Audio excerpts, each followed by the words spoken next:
Britain, Domestic Politics, 1939 to 64, by Paul Adelman. Read by Thomas Mitchell. Chapter 1. Introduction. The Pattern of British Politics, 1939 to 1964. 1. The political system. Perhaps the most remarkable thing about British politics during the years between 1939 and 1964 was the stability and continuity of the political system, despite the fact that the country was involved in a major war and its repercussions during the early part of the period. In this respect, British experience was very different from that of other European countries, such as France. There were, in fact, no major changes in the British political system during or after the Second World War. An important reason for this was the fact that so much had been done by the Reform Act of 1918 at the end of the First World War in democratising the electoral system. This act had abolished most of the restrictions on the exercise of the franchise by men over the age of 21 and had granted the vote for the first time to women over the age of 30. As a result, the number of voters had been trebled from about 7 million pre-war to about 21 million after 1918. Thus, at one blow, a mass democratic electorate had been created. Later, by the Reform Act of 1928, women had been granted the franchise on exactly the same terms as men. Only minor changes, therefore, occurred in the franchise after 1939. By Labour's legislation of 1948 to 1949, plural voting was abolished. This meant that the second votes obtained by owners of business premises and university graduates disappeared. Thus, the old radical aim of one man, one woman, one vote had now been realised, and in electoral terms, Britain was much more truly a democratic country than ever before. As far as the powers of Parliament were concerned, a further act passed by Labour in 1949 reduced the delaying powers of the House of Lords over legislation passed by the Commons from 2 years to 1 year. Yet, despite the leftward shift of public opinion which historians have detected during the decade after 1940, there was little demand for further constitutional change during the rest of our period. After 1949, there was no real attempt to reduce any further the Lords' powers, and apart from the Conservatives' Act of 1958, which introduced life peerages, and thus enabled women for the first time to become members of the upper house, its composition also remained untouched. Significantly also, the prestige and popularity of the monarchy, even among Labour supporters, remained high and undiminished, a tribute to the steadfast behaviour of the royal family during the Second World War. Nor, either on the right or the left, was there any real criticism of the traditional party system, with its first-past-the-post method of electing MPs as the basis of British parliamentary democracy. Even the Liberals, who suffered most from the established system, largely acquiesced. The days when proportional representation became a topic of serious political discussion were still a long way off. All this was a reflection of the fact that, as Kenneth Morgan has argued in The People's Peace, his outstanding survey of the post-war period, the Second World War left an ambivalent legacy. If it produced a demand for radical change, it also, through its invocation of national unity, pride and patriotism, voiced above all by Churchill, helped to sustain the status quo. Britain's membership of the victorious alliance against Germany in 1945, an alliance in which she had participated longer than any of her partners, enabled her to display to the world the strength and resilience of British institutions. Nor was the world unimpressed. It is notable that most of the newly independent states within the British Commonwealth adopted a system of parliamentary government based on the British model. 2. Party politics. One of the major political features of the whole period 1939 to 1964 was the increasing dominance of the two-party system of Labour versus the Conservatives, at the expense of the smaller parties and independent MPs. There had, of course, been a real two-party system for much of the Victorian period, and before the First World War, politics had been dominated by the Liberals and Conservatives, even though a small parliamentary Labour Party of between 30 and 40 MPs had emerged after 1906. But the 1920s had been a confused period in British party history in which, owing to the rapid growth of Labour and the decline of the Liberal Party, something like a real three-party system had developed. The situation had been further complicated by the fact that in 1931 a national government had been formed to cope with the financial crisis. A government which, although it had claimed to represent all three major parties, had soon come to be dominated by the Conservatives after the enormous majority they had gained in the general election of that year. However, it had become clear by the later 1930s that the Liberals had lost out in the party stakes, and the drift back to a two-party system had already become apparent. Labour had now become the official opposition, with the Conservatives as the ruling party, although they had still retained the cosmetic title of the national government. This had been a situation which had lasted until the resignation of Neville Chamberlain in May 1940. After the general election of 1935, there had been just a score of opposition Liberal MPs in the House of Commons and about 10 others, independents and members of tiny groups. The Ulster Unionists during this period had been more or less part of the Conservative Party.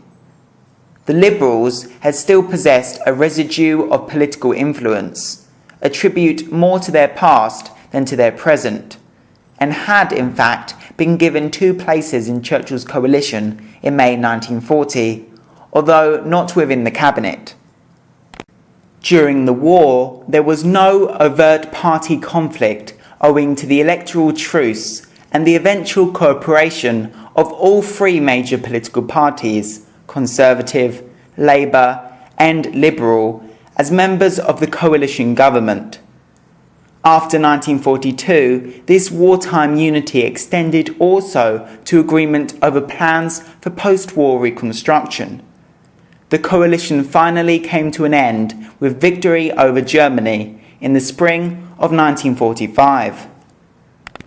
After the general election of 1945, the number of Liberal MPs was reduced to 12, though, owing to the wartime political truce between the 3 major parties, which encouraged the emergence of independent candidates, there were 24 others, including 2 communists. The Liberal decline continued, and by the mid-1950s, they were in a desperate condition. They now polled less than 1 million votes and ended up with just 6 MPs. Their political influence was negligible. The independents were also being mercilessly squeezed out.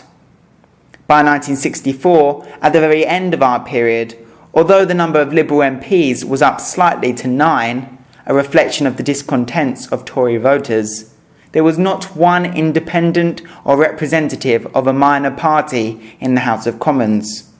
It looked as if the two-party system had finally triumphed in 20th century British politics. It was Labour and the Conservatives then who, after the breakup of the Churchill coalition in May 1945, dominated British government for the next 20 years and beyond. Labour being in power from 1945 to 1951, and the Conservatives from 1951 to 1964. A.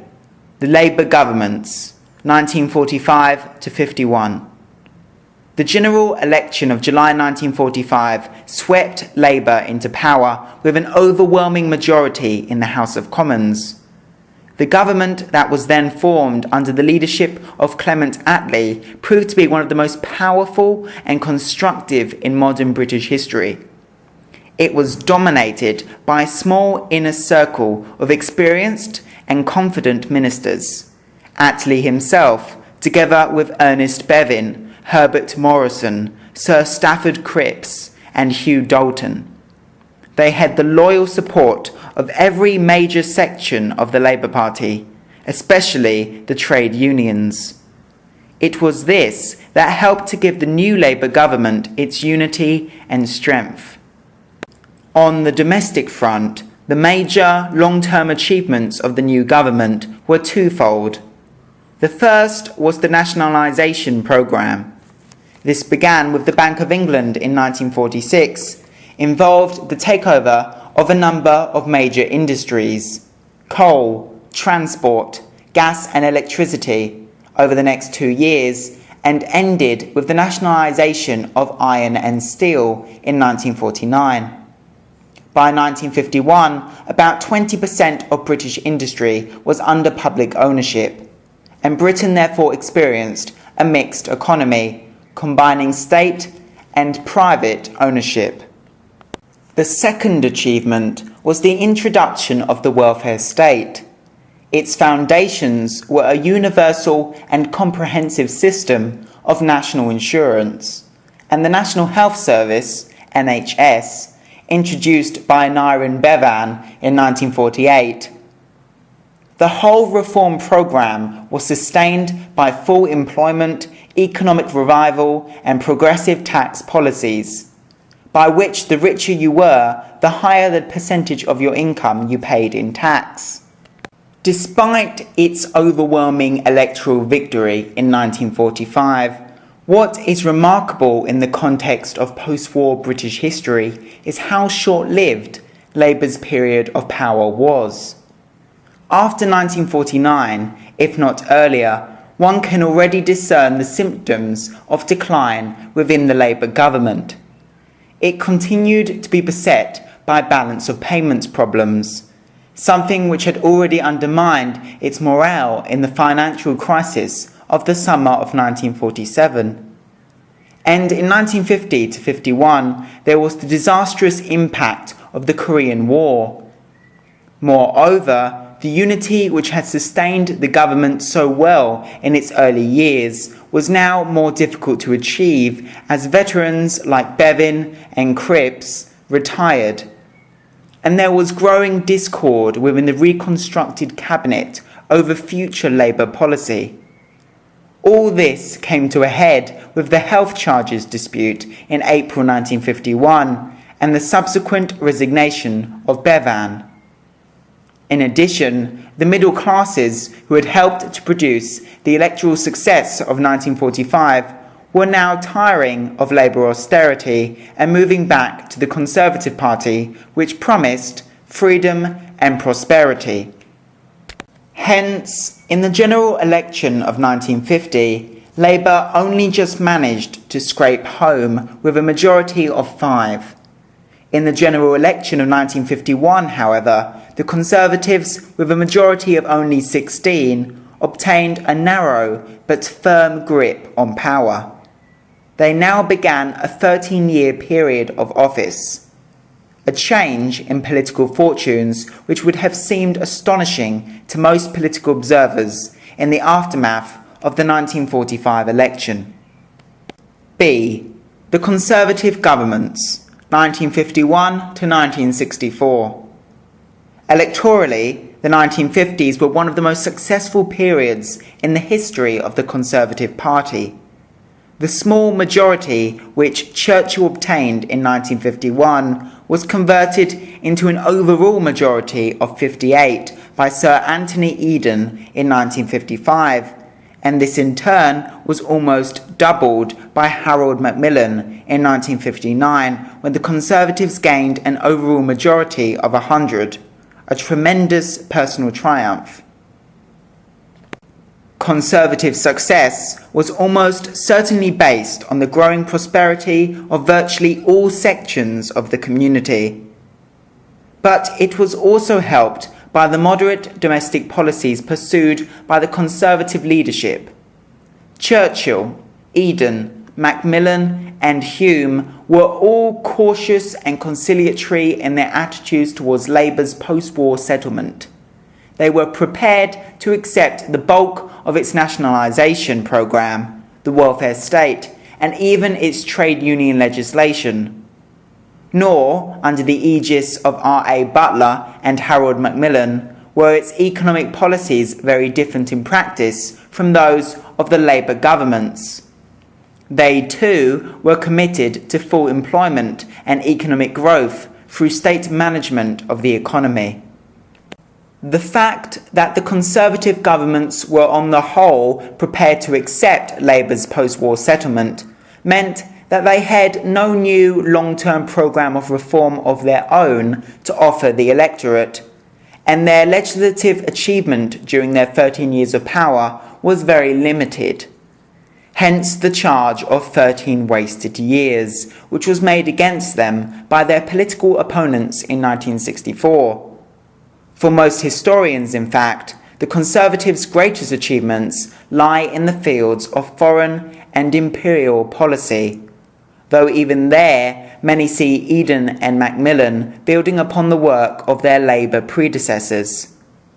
All this is discussed in detail in Alan Farmer's book in the Access to History series, Britain, Foreign and Imperial Affairs, 1939-64.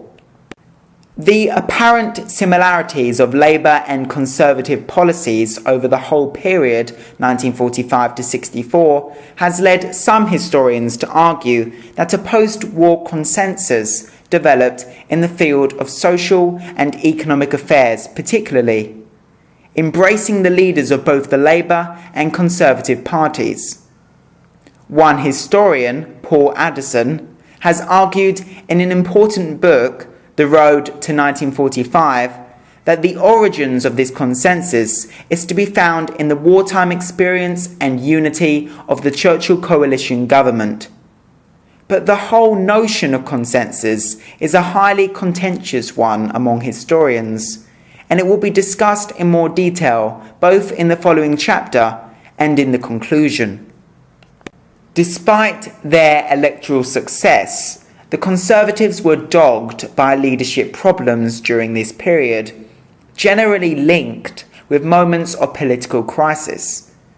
This was partly because, unlike the Labour Party, they had no formal system for electing a party leader until after their electoral defeat in 1964. A leader was expected to emerge after soundings had been taken within all sections of the party by the party officials. And in an age when the media, and more especially television, was becoming increasingly important in politics, the public image of the party leader seemed to be more and more a major factor in general elections. There was no dispute over the succession of Sir Anthony Eden as party leader after Churchill's eventual retirement at the age of 80 in April 1955. He had been the increasingly impatient heir apparent for many years, and he had no real rivals. But the situation was different in January 1957, when Eden himself retired on grounds of ill health following the Suez affair. Since then, there was a real choice between Harold Macmillan and R.A. Butler. Although Macmillan clearly emerged as Eden's successor, the established system with its aura of secrecy was obviously imperfect. This became even more apparent when in October 1963, Macmillan himself retired on grounds of ill health, following the disastrous record of his government that year. a year marked by failure to join the European Common Market, spy and sex scandals involving members of the cabinet, and the waning popularity of the Prime Minister. This time, there were 4 possible candidates to succeed him: Butler again, Lord Hailsham, Quintin Hogg, Reginald Maudling, and a late outsider, Lord Hume, H-O-M-E, pronounced Hume. Hume, astonishingly, emerged the victor, mainly because it was believed that he could unite the party more effectively than his rivals. But the refusal of 2 cabinet ministers, Ian MacLeod and Enoch Powell, who were Butler supporters, to serve under Hume, showed how dangerous the informal system of electing a Conservative Party leader could be for party unity. 3. 1964. The end of a period. Labour too had its own internal problems during the years of Conservative rule. The clashes between the Bevanites and the official leadership, which erupted after Aneurin Bevan resigned from the cabinet in April 1951, worsened after Hugh Gaitskell was elected Labour leader in succession to Attlee in December 1955. Although Bevan himself was eventually reconciled with Gaitskell, many of the old Bevanite group, now supported by new left-wing allies in the trade union movement, remained critical of Gaitskell. It was the premature deaths of the 2 great Labour rivals, Bevan in 1960 and Gaitskell in 1963, that paved the way for the emergence of a new party leader, Harold Wilson, who was eventually able to unite all sections of the Labour Party. It was Harold Wilson who faced Sir Alec Douglas Hume, as Lord Hume had now become, in the general election of October 1964, and won a narrow victory. This brought to an end the 13 years of Tory government and began a new period in the history of post-war British politics. The general election of October 1964 also marks the beginning of a new period in British politics for another reason. All the Prime Ministers, from Neville Chamberlain to Hume, who had been an MP before his father died and he succeeded to his Scottish earldom, had entered the House of Commons before the Second World War. Churchill, in fact, had first been elected as MP as early as 1901. All of them, therefore, belonged to a pre-war generation of politicians, as did many of their leading ministers. 4 of them, Churchill, Attlee, Eden and Macmillan, had served as infantry officers in the First World War, and their social and political attitudes were profoundly affected by that experience. But Harold Wilson, who entered the House of Commons in 1945, was the first member of the post-Second World War generation of MPs to become Prime Minister. Wilson's Conservative successor, Edward Heath, belonged to the same cohort of MPs. The general election of 1964 therefore represents the entry onto the political scene at the highest level of a new, younger generation of politicians. Chapter 2. Wartime Politics, 1939 to 45. 1. The fall of Neville Chamberlain. In the early hours of the 1st of September 1939, the German forces began the invasion of Poland. 2 days later, Britain and France, in accordance with their treaty obligations to the Polish state, declared war on Germany. Thus began the Second World War. The British people accepted the outbreak of war in a quiet and responsible spirit. There was none of the jingoism which had marred the similar occasion in August 1914. For Neville Chamberlain, the Prime Minister, it was regarded as a personal disaster and tragedy.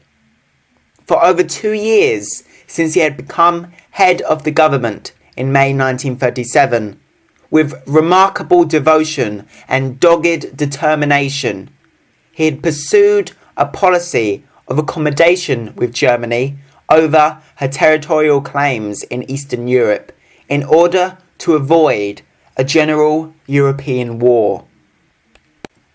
This was the much disputed policy of appeasement, whose high watermark was the Munich Agreement of September 1938.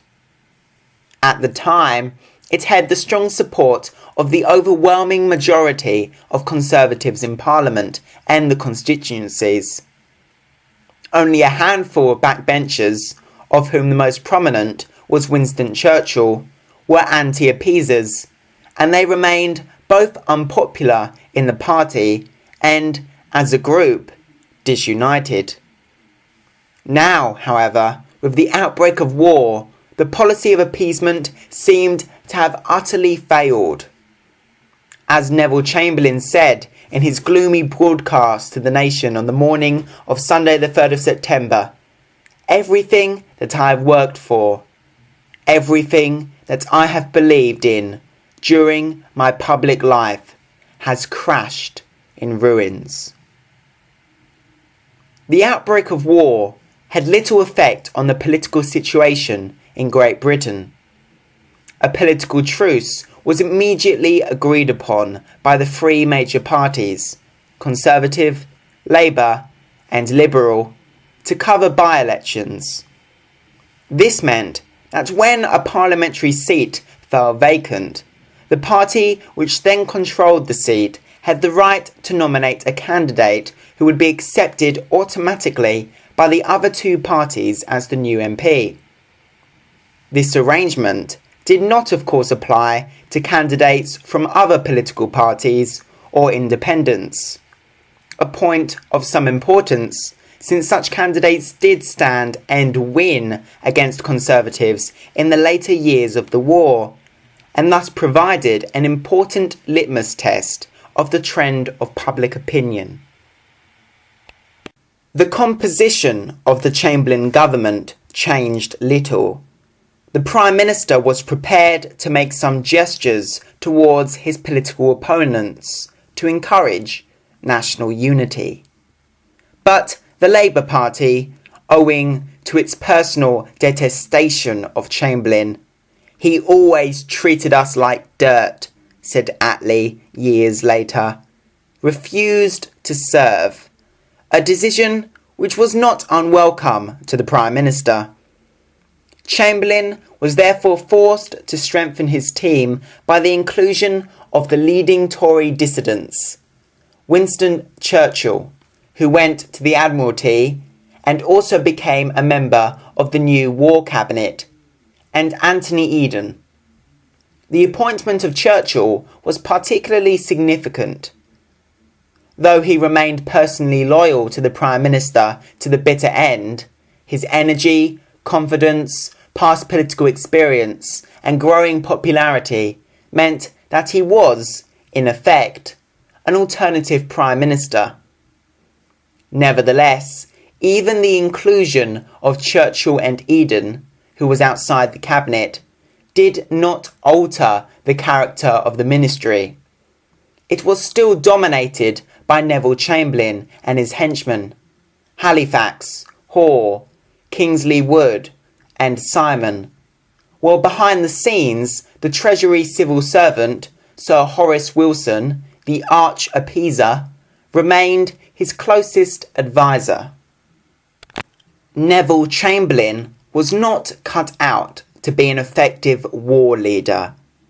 An outstanding administrator and party manager in peacetime, and a lucid but uninspiring speaker, he lacked the energy, vision and popular appeal that would enable him to offer the leadership and inspiration that the nation now needed. Some important and indispensable measures were carried out by the government in the early months to place the country on a wartime footing. Over 1 million children had been evacuated from the great cities to the countryside after the 1st of September. Gas masks had been distributed and a blackout was imposed. New ministries were created. The call-up of young men into the armed forces was begun. Food subsidies and rent controls were introduced, and food rationing was begun in January 1940. Even so, the transition from a peacetime to a wartime economy was slow and uncoordinated and often accompanied by muddle and confusion. As late as the spring of 1940, there were still more than 1 million unemployed. As A.J.P. Taylor has commented, the government was still moving into the war backwards, with their eyes tightly closed. Moreover, as far as the wider purpose of the war was concerned, namely to attack and defeat Germany, the attitude of the Allied governments was cautious and defensive. This was understandable during the early weeks of September 1939, when Polish resistance was ruthlessly crushed by the power of the German blitzkrieg. But then the German military offensive ceased abruptly. Nevertheless, Britain and France made no attempt to seize the military initiative themselves, but were largely content to sit back and await events. This was the period of the phony war.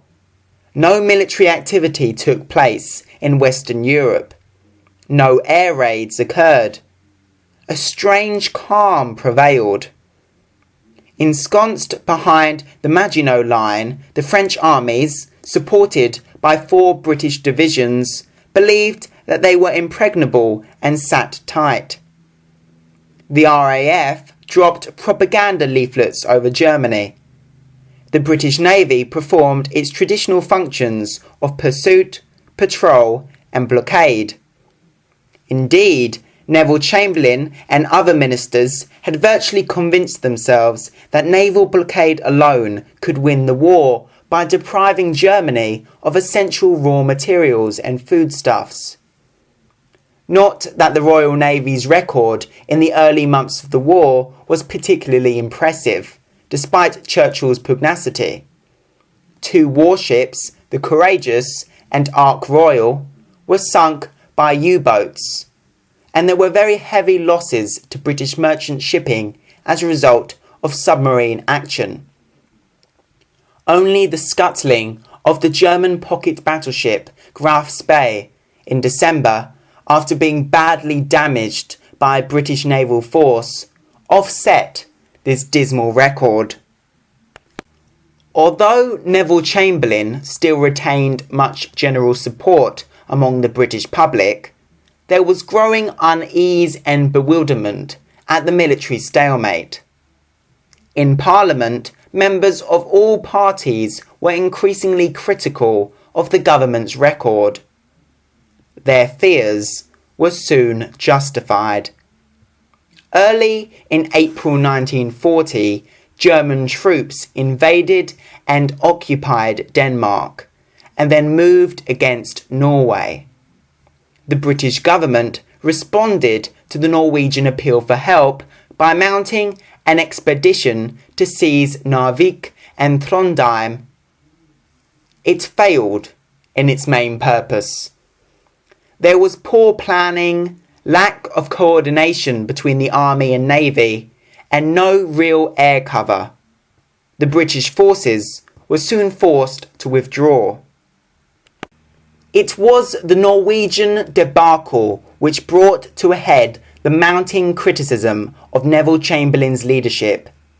It led directly to a 2-day debate in the House of Commons on the 7th to the 8th of May, instigated by the Labour Party, which proved to be in effect a vote of no confidence in the government. It was one of the most enthralling and momentous occasions in British parliamentary history. Though there was a half-hearted defence of the government's recent action by the Prime Minister and a vigorous one by Churchill, the tone of the debate was set by the speech of the Tory anti-appeaser Leo Amery, who attacked Chamberlain personally and ended with Cromwell's ringing words to the Long Parliament, "In the name of God, go." When the Prime Minister appealed for support to his friends in the House, Lloyd George, war leader of the First World War, replied, "There is nothing that can contribute more to victory in this war than that he should sacrifice the seals of office." Everything depended on the attitude of the Conservative backbenchers, many of whom were serving in the armed forces and were only too aware of existing deficiencies in equipment and organisation. When the final vote was taken, the normal Tory majority of 200 slumped to just 81, and it was clear that Chamberlain had lost the support of an important section of his party. On the following day, the 9th of May, the Prime Minister reluctantly accepted that a coalition government was inevitable. When Attlee made it clear that Labour supported a coalition but not under Chamberlain, it was obvious to the Prime Minister that he would have to resign. Who should succeed him? The choice lay between Lord Halifax, the Foreign Secretary, and Winston Churchill. Either was acceptable to the Labour Party, though in fact most Labour leaders and a majority of the Conservative Parliamentary Party supported Halifax. On the afternoon of the 9th of May, a meeting was arranged at 10 Downing Street between Neville Chamberlain and Halifax and Churchill to discuss the situation. It is this famous meeting which is described memorably by Churchill at the end of The Gathering Storm, the first volume of his epic history of the Second World War. I was again summoned to Downing Street by the Prime Minister.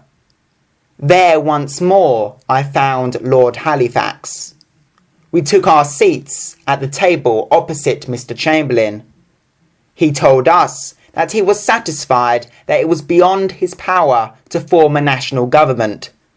The response he had received from the Labour leaders left him in no doubt of this. The question, therefore, was whom should he advise the King to send for after his own resignation had been accepted? He looked at us both across the table. I have had many important interviews in my public life, and this was certainly the most important. Usually I talk a great deal, but on this occasion I was silent. Mr. Chamberlain evidently had in his mind the stormy scene in the House of Commons 2 nights before.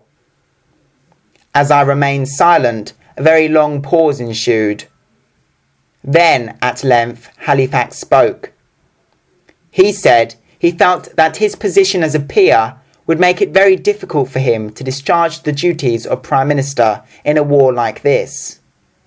He spoke for some minutes in this sense, and by the time he had finished, it was clear that the duty would fall upon me, had in fact fallen upon me. The following day, 10th of May, marked by the opening of the German assault against the Low Countries, Neville Chamberlain resigned, and Winston Churchill became Prime Minister and proceeded to form a new coalition government. 2. The Churchill Coalition Government. The Great Coalition, as Churchill often called his new government, was intended to be a political partnership of equals, at least at the top. Whatever its origins, and whatever changes it experienced over the years until the final parting of the ways in May 1945, the Churchill coalition proved to be one of the most powerful and effective governments in modern British history. His original war cabinet was a small one of 5 members, although it was later enlarged. It included Attlee and Greenwood as leader and deputy leader of the Labour Party, Churchill himself, who was Minister of Defence as well as Prime Minister, and 2 other Conservatives, Chamberlain and Halifax. Leading Labour men received other important posts. Ernest Bevin, the dominant figure in the trade union movement, obtained the key post of Minister of Labour, and Herbert Morrison, who had been the boss of the Labour-controlled London County Council, went to the Ministry of Supply and then to the much more congenial post of Home Secretary. Even so, Labour had only 16 places in the new coalition government, and the Liberals 2, compared with the Tories 52, and the majority of these had served under Chamberlain. Most of the members of the Conservative anti-appeasement group did badly in the allocation of offices. For Churchill, this was a recognition of political necessity. Chamberlain was personally popular with the Parliamentary Conservative Party, many of whose members had long-standing grievances against the new Prime Minister. Nor did Churchill wish to create further divisions within his party. His political position was strengthened, however, when, after Chamberlain's retirement in October and death in November 1940, he became official leader of the Conservative Party, thus attracting to himself the instinctive Tory reactions of loyalty and deference. Not that this, or indeed his parliamentary position, was really the basis of his wartime power. Churchill's strength lay in his command of a truly national government and his indispensable role as war leader, expressing and symbolising the popular opposition to Nazi Germany and its allies. This meant that Churchill, while prepared to pay lip service to the notion of political balance, could, to a considerable extent, organise his government as he wished. There was still no wholesale dismissal of the men of Munich, even after the British retreat to Dunkirk, when a virulent campaign was directed against them by a section of the press. They were accused of responsibility for starving the armed forces of the arms and equipment they had so desperately needed in France. Churchill thought it wise to respond, up to a point. Eden replaced Halifax as Foreign Secretary. Hall was sent off as ambassador to Spain. And Kingsley Wood, though he remained in the government, was dropped from the War Cabinet. So too, however, was Arthur Greenwood, who had proved to be a hopeless minister. Indeed, as far as membership of the War Cabinet was concerned, Churchill was moved not by personal animosities or deep party feeling, but by his own, occasionally eccentric, notions of competence and efficiency. He also took note of the public reputation of ministers. Thus, Sir John Anderson was brought in to succeed Chamberlain. Bevin and Morrison were promoted to the War Cabinet. So too was Sir Stafford Cripps, who had been expelled from the Labour Party in 1939 for left-wing activities. His appointment was primarily a sop to public opinion, since on his return to this country in 1942, after serving as ambassador in Moscow, his popularity soared as a result of the lavish admiration for Russia that had followed her invasion by Germany in June 1941. Churchill also brought in men from outside politics, like the newspaper proprietor Lord Beaverbrook and Lord Walton, a Manchester businessman, generally to perform special tasks. Beaverbrook was a great success as Minister of Aircraft Production in 1940 to 1941. His dynamism helped to increase enormously the output of fighter planes during the Battle of Britain. Lord Walton was a very popular Minister of Food. The events of the 8th to the 10th of May 1940, when Churchill took over as Prime Minister, mark the one great political crisis of the war. After that date, the government was never in any real danger of defeat. Even in the dark days of the winter of 1941 to 1942, when individual MPs, such as the left-wingers, Emmanuel Shinwell and Aneurin Bevan, and the eccentric Tory, Lord Winterton, had plenty of material with which to attack the government's military incapacity and Churchill personally. For the month of December 1941 saw the loss of the battleships Prince of Wales and Repulse as a result of Japanese air attack, following their destruction of the American fleet at Pearl Harbor. 2 months later, Singapore surrendered. Nearer home, at exactly the same time, the German pocket battleships Scharnhorst and Gneisenau were allowed to sail unmolested through the English Channel from Brest to a safe harbour in Germany. Yet the votes recorded against the government in confidence debates were derisory, mainly because the government's critics had nothing positive to offer. And when, after the autumn of 1942, the tide began to turn in favour of the Allies with the Battle of El Alamein and the Anglo-American invasion of French North Africa, Churchill's personal position and that of the government were unassailable.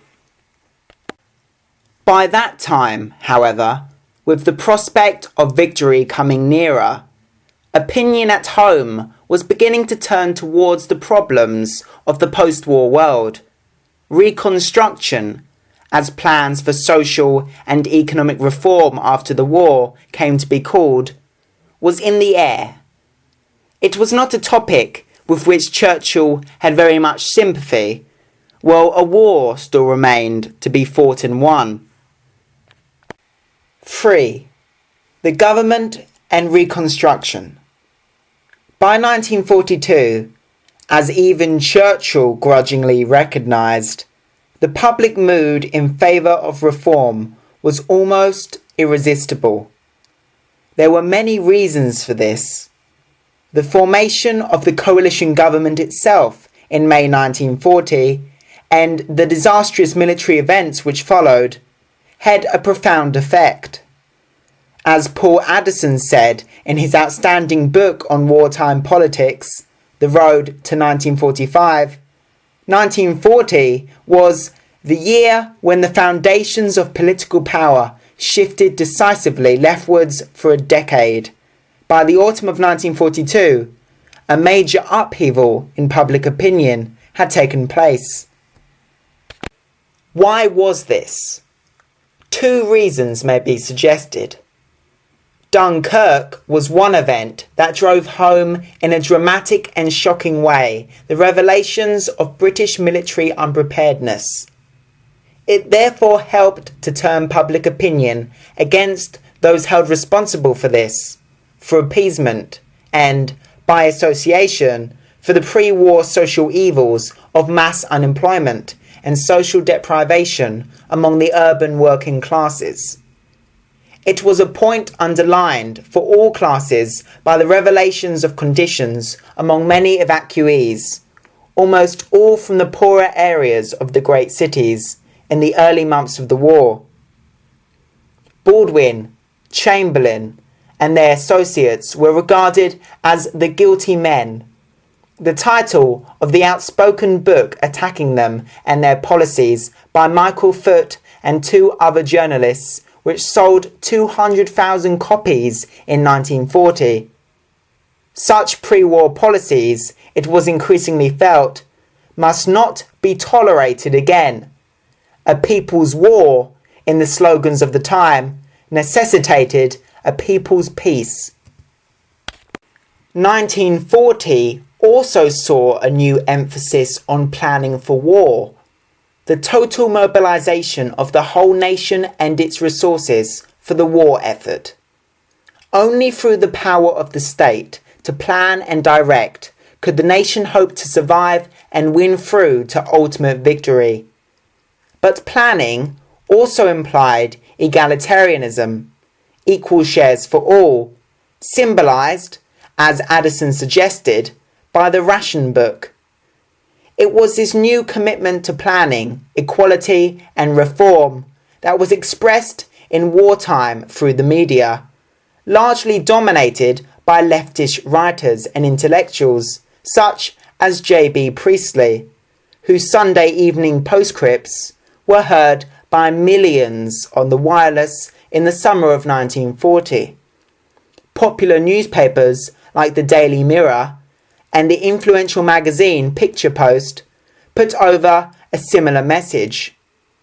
It was one which was also encouraged by the adulation of communist Russia, seemingly a successful planned society, which reached extraordinary heights in 1941 to 1942. Not all critical and reformist opinion was left-wing in outlook. Recent historians have stressed the importance of what they call middle opinion, the remarkable influence of experts like Sir William Beveridge and the great economist J.M. Keynes, both of whom worked in government departments during the war, and who were neither socialists nor devotees of laissez-faire. There were also social changes at work which encouraged reform, for, paradoxically, the war in many ways raised standards, especially among the working classes.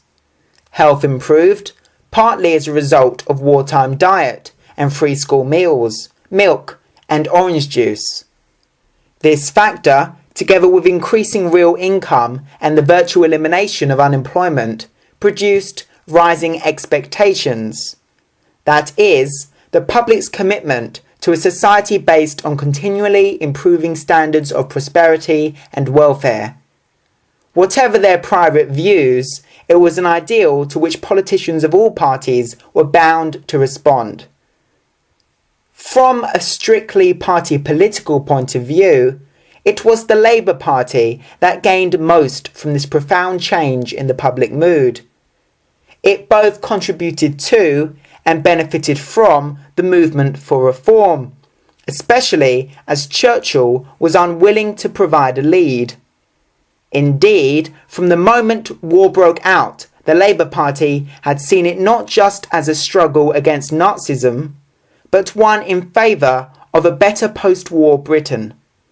This comes out in the early party manifesto of October 1939, Labour's War Aims, and addressing the Labour Party conference on the 13th of May 1940, Clement Attlee said, "I am quite certain that the world that must emerge from this war must be a world attuned to our ideals."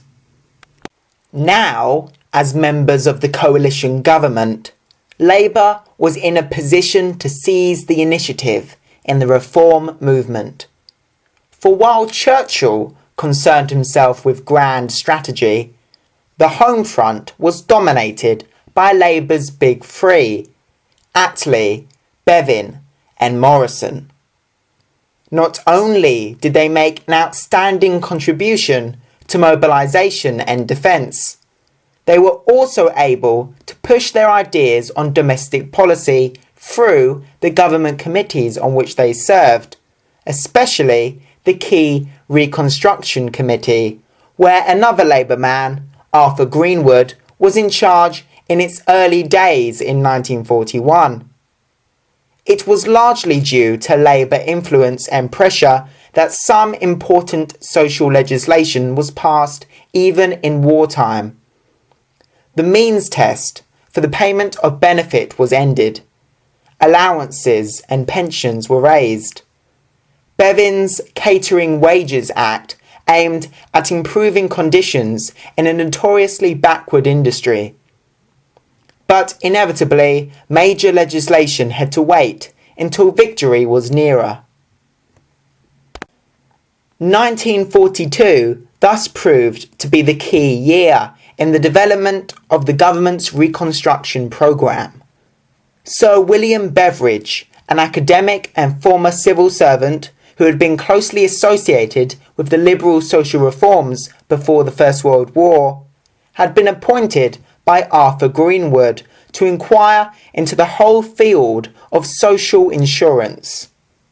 The famous Beveridge Report, published in December, proved to be the most important and explosive document on social policy published during the Second World War.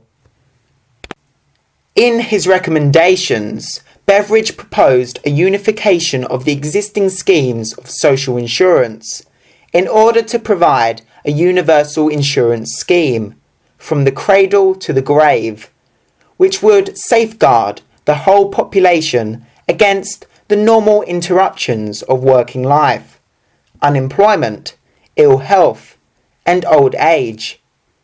Beveridge argued that his plan could only work effectively if three other conditions were realised: full employment, the provision of family allowances, and a national health service. He outlined the principles governing the report in its early pages. The first principle is that any proposals for the future, while they should use to the full the experience gathered in the past, should not be restricted by considerations of sectional interest. A revolutionary moment in the world's history is a time for revolutions, not patching. The second principle is that organisation of social insurance should be treated as one part only of a comprehensive policy of social progress. Social insurance, fully developed, may provide income security. It is an attack upon want. But want is only one of the 5 giants on the road of reconstruction. The others are disease, ignorance, squalor, and idleness. The third principle is that social security must be achieved by cooperation between the state and the individual. The state should offer security for service and contribution. The state, in organising security, should not stifle incentive, opportunity, responsibility. In establishing a national minimum, it should leave room and encouragement for voluntary action by each individual to provide more than that for himself and family. The plan for social security set out in this report is built upon these principles.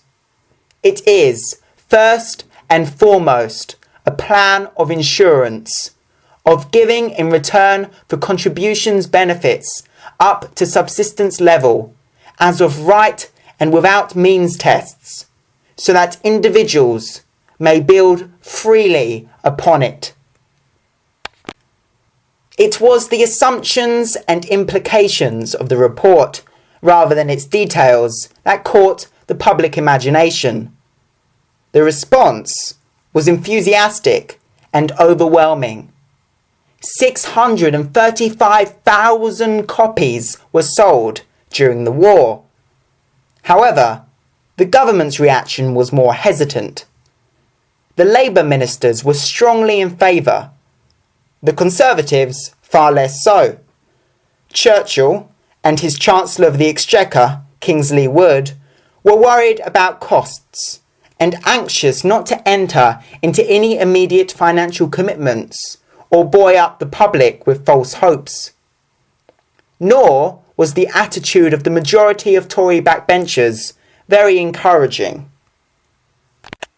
In the end, a compromise was reached. The force of public opinion, spurred on by an active publicity campaign conducted by Sir William himself, together with pressure from the Labour ministers, led the government to declare to the House of Commons in February 1943 its intention to adopt the scheme in principle. But this did not mean that, with the exception of family allowances, which were introduced in 1945, any immediate moves were to be made to implement the report. In the debate that followed, virtually all the Labour backbenchers voted against the government to express their anger at its temporising attitude, the only occasion when they did so throughout the whole war. The struggle over the Beveridge report, wrote Paul Adelman, intensified the forces for change which had been gathering strength since 1940. One result, therefore, was that the government was now prepared to formulate its plans for reform in two other major areas highlighted by Beveridge: health and unemployment. It was also encouraged by the fact that the military situation changed dramatically in 1943-4. These years saw the collapse of Italian resistance, the successes of the Red Army in Eastern Europe, and, above all, the invasion of France by the Allied forces in June 1944. As far as health was concerned, the principle of a free and comprehensive health service had been accepted by the government in 1943. The original plans produced by the Conservative Health Minister, Henry Willink, envisaged health centres staffed by salaried doctors and an increase in local control over the voluntary hospitals. But these ideas were modified as a result of pressure from the British Medical Association and within the Conservative Party. The final white paper outlining government policy, published in February 1944, though stressing the principle of a national health service, was rather less radical, as it abandoned the idea of having salaried doctors or reducing significantly the independence of the voluntary hospitals. A second white paper on employment policy was published in May 1944. In its famous opening statement, it pledged the government to the maintenance of a high and stable level of employment after the war. On how this was to be achieved, however, the document was far less forthright. It was in fact an uneasy compromise between the orthodox Treasury and Conservative view that the main emphasis should be on industrial reform and a drive for exports through private enterprise, and the growing Keynesian emphasis on the need for state management of the economy in order to control the level of employment. The trio of white papers published in 1944 was completed when, in September, the government's own proposals on social insurance appeared. The main principles of the Beveridge report were accepted, but to make it palatable to Conservative opinion, the commitment to subsistence level benefits was abandoned.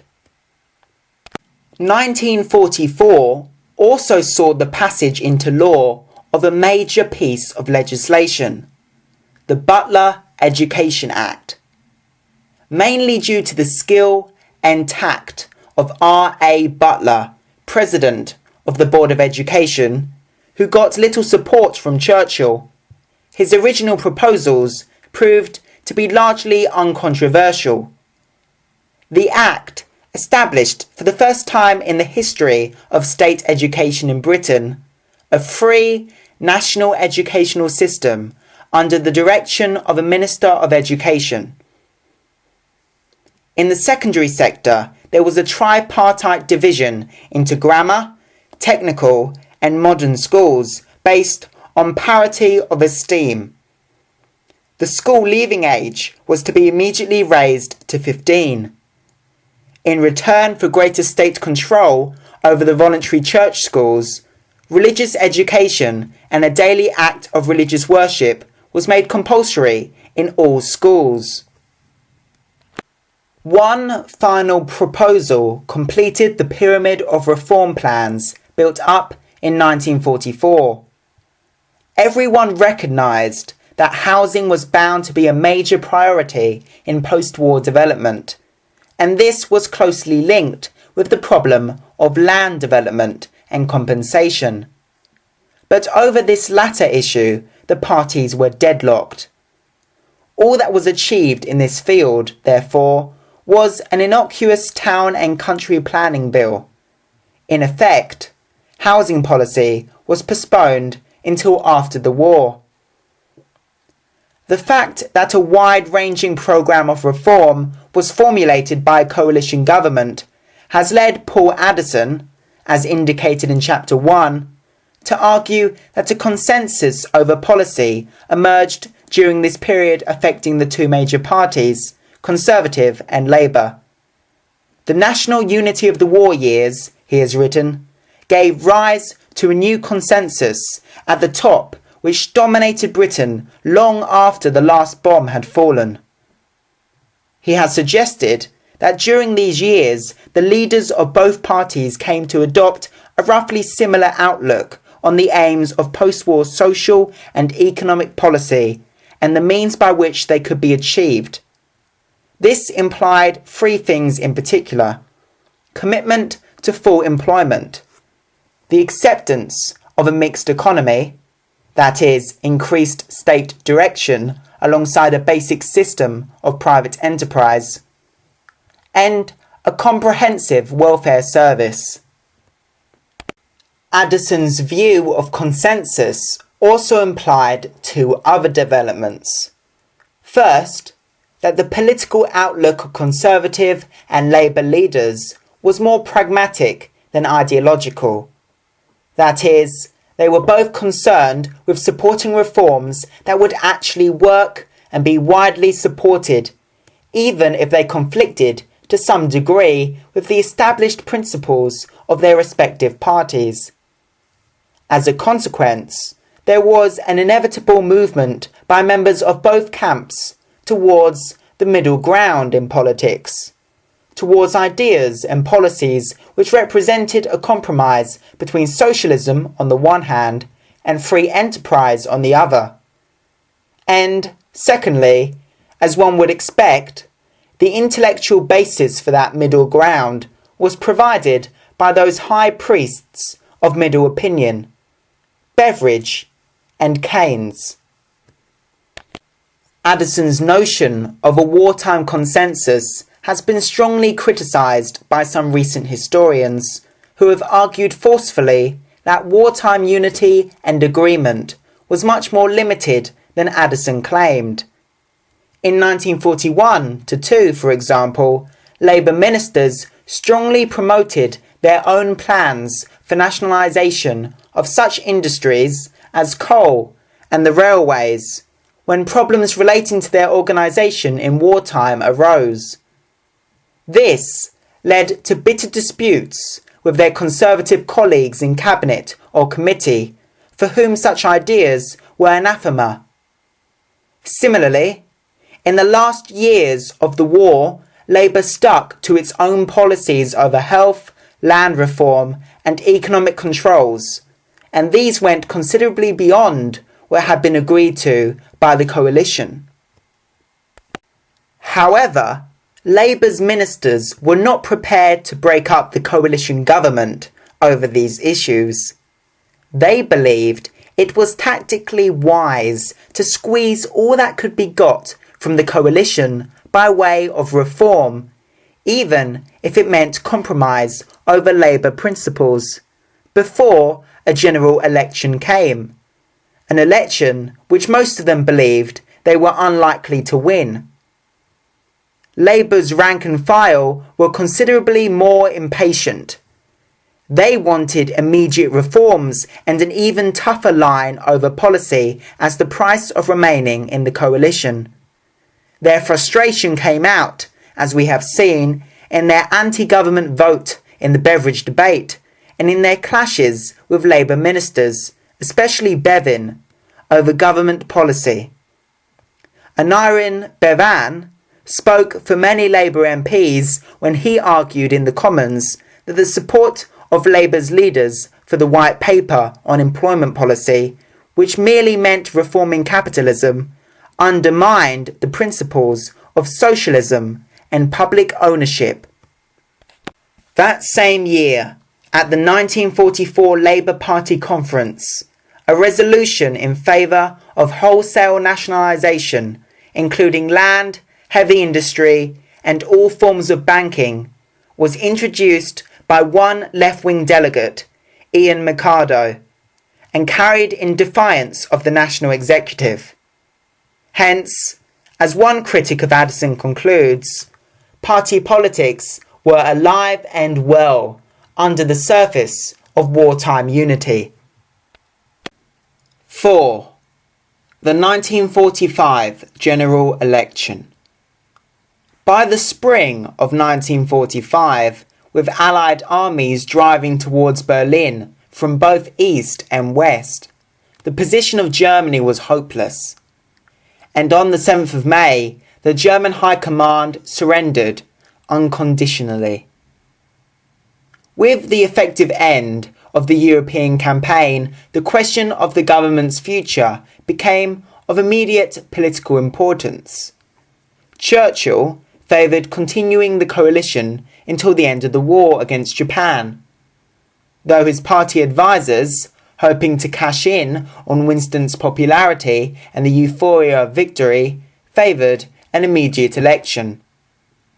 Attlee and other Labour leaders very sensibly supported an October election to enable the electoral registers to be brought up to date. But Attlee was peremptorily given the choice by Churchill of either an immediate election or one after the defeat of Japan. Attlee personally supported the latter course. But the Labour Party conference, then meeting at Blackpool, resentful and suspicious of Conservative attitudes towards Reconstruction, rejected this notion and plumped for the early election. Churchill therefore resigned on the 23rd of May as head of the coalition and formed a caretaker government until the result of the general election to be held on 5th of July was known. The Great Coalition ended amicably enough, but the mood swiftly changed once the election campaign got underway. The Conservative manifesto was called Mr. Churchill's Declaration of Policy to the Electors, and it emphasised, as their posters did even more, the need for continuity in government under Churchill's dynamic leadership. It stressed international issues, and although it denounced bureaucracy and controls, it did commit itself in principle to the major domestic reforms accepted by the former coalition.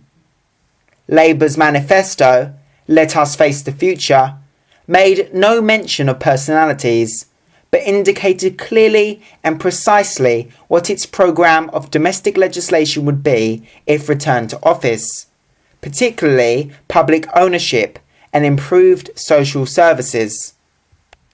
Churchill and his chief adviser, Lord Beaverbrook, concluded that, as far as the electoral campaign was concerned, attack was the best policy. Therefore, in his opening broadcast to the nation on the 4th of June, Churchill argued that the return of a Labour government would mean a Gestapo-like state. Socialism is inseparably interwoven with totalitarianism and the abject worship of the state. Later, they argued, as a result of some indiscreet words by the Labour Party chairman, Professor Lasky, that the Parliamentary Labour Party was not responsible to the electorate, but under the thumb of the party executive. Attlee replied to all these attacks calmly and sensibly, but it is doubtful whether these rather absurd exchanges had very much effect on the electorate. As one parliamentary candidate wrote, abstract questions such as controls versus freedom and complicated stories like the Attlee-Lasky incident seem terribly far away in the streets and factories here. What people want to talk about is redundancy, housing, pensions, and what will happen to ex-servicemen after the war. The mood of the electorate was quiet and serious. About 76% of those registered voted on 5th of July, although out of the nearly 3 million service voters, only about 60% did so. Since the electoral registers were so out of date and there were many other imponderables, the politicians were rather in the dark about the likely final outcome. Churchill told the King that he expected a majority of between 30 and 80. The Labour leaders were rather pessimistic about their chances. In the event, the outcome of the 1945 general election was a landslide victory for Labour, and this became apparent as soon as the results began to flow in on the night of 25th of July. The 3 weeks' delay was due to the need to collect the service vote. J. Tudor Eade, the successful Labour candidate for South Shields and formerly Under-Secretary at the Board of Education in the coalition government, recorded his impressions in his diary on the following day. Thursday the 26th of July. The Mayor then went into the main room where he announced the final figures as Eade 22,410, Parry 15,296, giving a Labour majority of 7,114. Then, at 12 noon, came the staggering announcement. The government hold 24 seats, the opposition 100. I began to wonder if I should wake up to find it all a dream. The 3 p.m. announcement opened with the statement that Labour now, with 364 seats, had a clear majority over all others. This is as great as 1906. The hatred of the Tories has been so great that they have been swept out of office by a tidal wave. This is one of the major occasions in British history. A red-letter day in the best sense of that term. Harold Macmillan, who lost his seat at Stockton as Conservative candidate, commented on the election in the 3rd volume of his memoirs, published in 1969. As soon as electioneering began in earnest, I knew what the result would be. I had little hope of success. Many people believed that Churchill's first speech on the wireless was a turning point to our disadvantage. It was certainly unbalanced and ill-advised. I do not believe, however, that the incident was in any way decisive. The election, in my view, was lost before it started.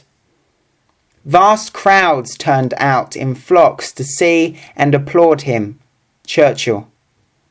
They wanted to thank him for what he had done for them. But this did not mean that they wanted to entrust him and his Tory colleagues with the conduct of their lives in the years that were to follow. Nor had they forgotten or been allowed to forget the years before the war. Pamphlets and books attacking the guilty men of Munich were published and circulated in vast numbers. It was not Churchill who lost the 1945 election. It was the ghost of Neville Chamberlain. General election, 5th of July 1945. Result announced 26th of July. Conservatives, 9,988,306 votes, equals 39.8% of total votes cast. 213 seats. Labour, 11,995,152 votes, equals 47.8% of total votes cast. 393 seats. Liberals, 2,248,226 votes, equals 9% of total votes cast. 12 seats. On the evening of 26th of July, therefore, Churchill resigned and Attlee accepted the King's commission to form a new government. The final outcome was that Labour obtained 393 seats and the Conservatives 213. The Liberal revival, as so often, failed to materialise and they obtained only 12 seats. Labour did not, however, obtain a majority of the popular vote. Nevertheless, with a parliamentary majority of 146, they now had for the first time real power in the House of Commons. "We are the masters now," as a new Labour minister was supposed to have cried out.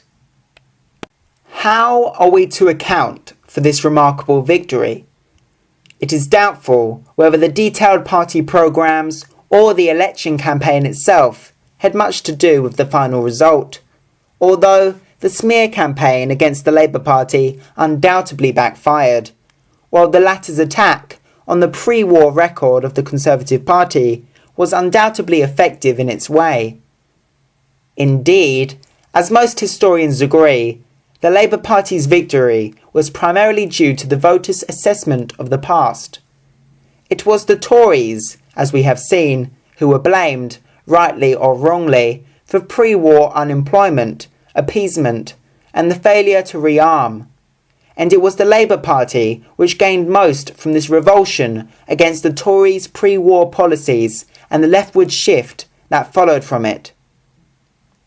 This was a trend that had already been revealed during the war itself, although few had realised it.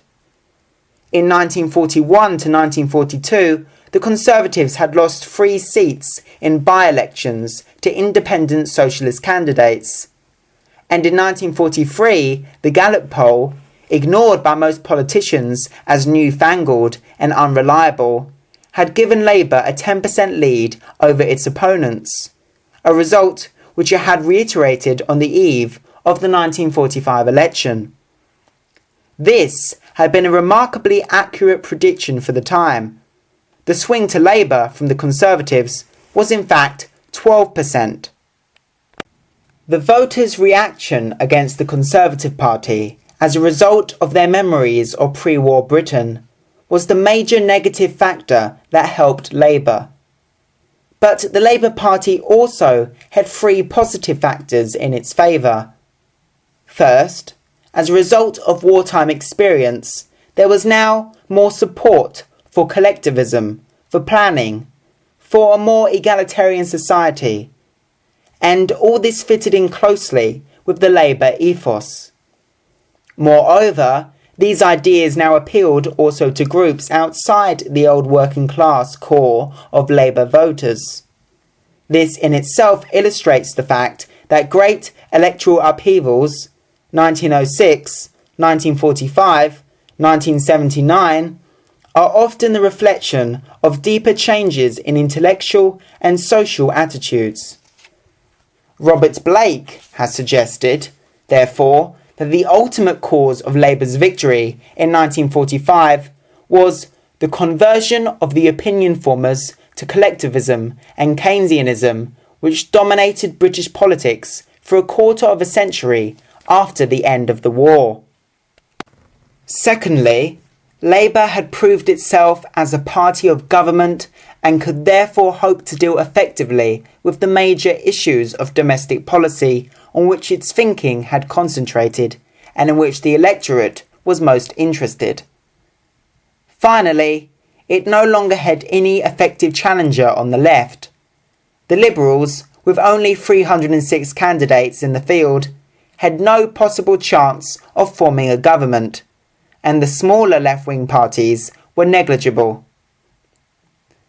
From a wider perspective, the electoral victory in 1945 represents the culmination of Labour's long struggle since the beginning of the century to achieve an overall majority in the House of Commons, with the ability to form a strong, independent government.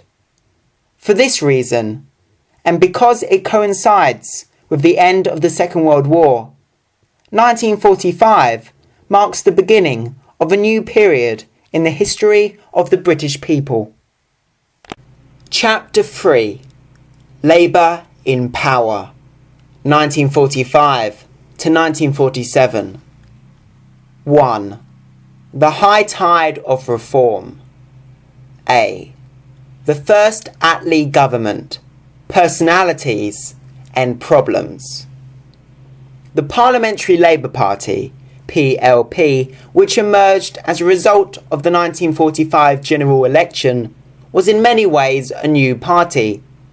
It now represented every part of Great Britain and was therefore a much more national party than ever before.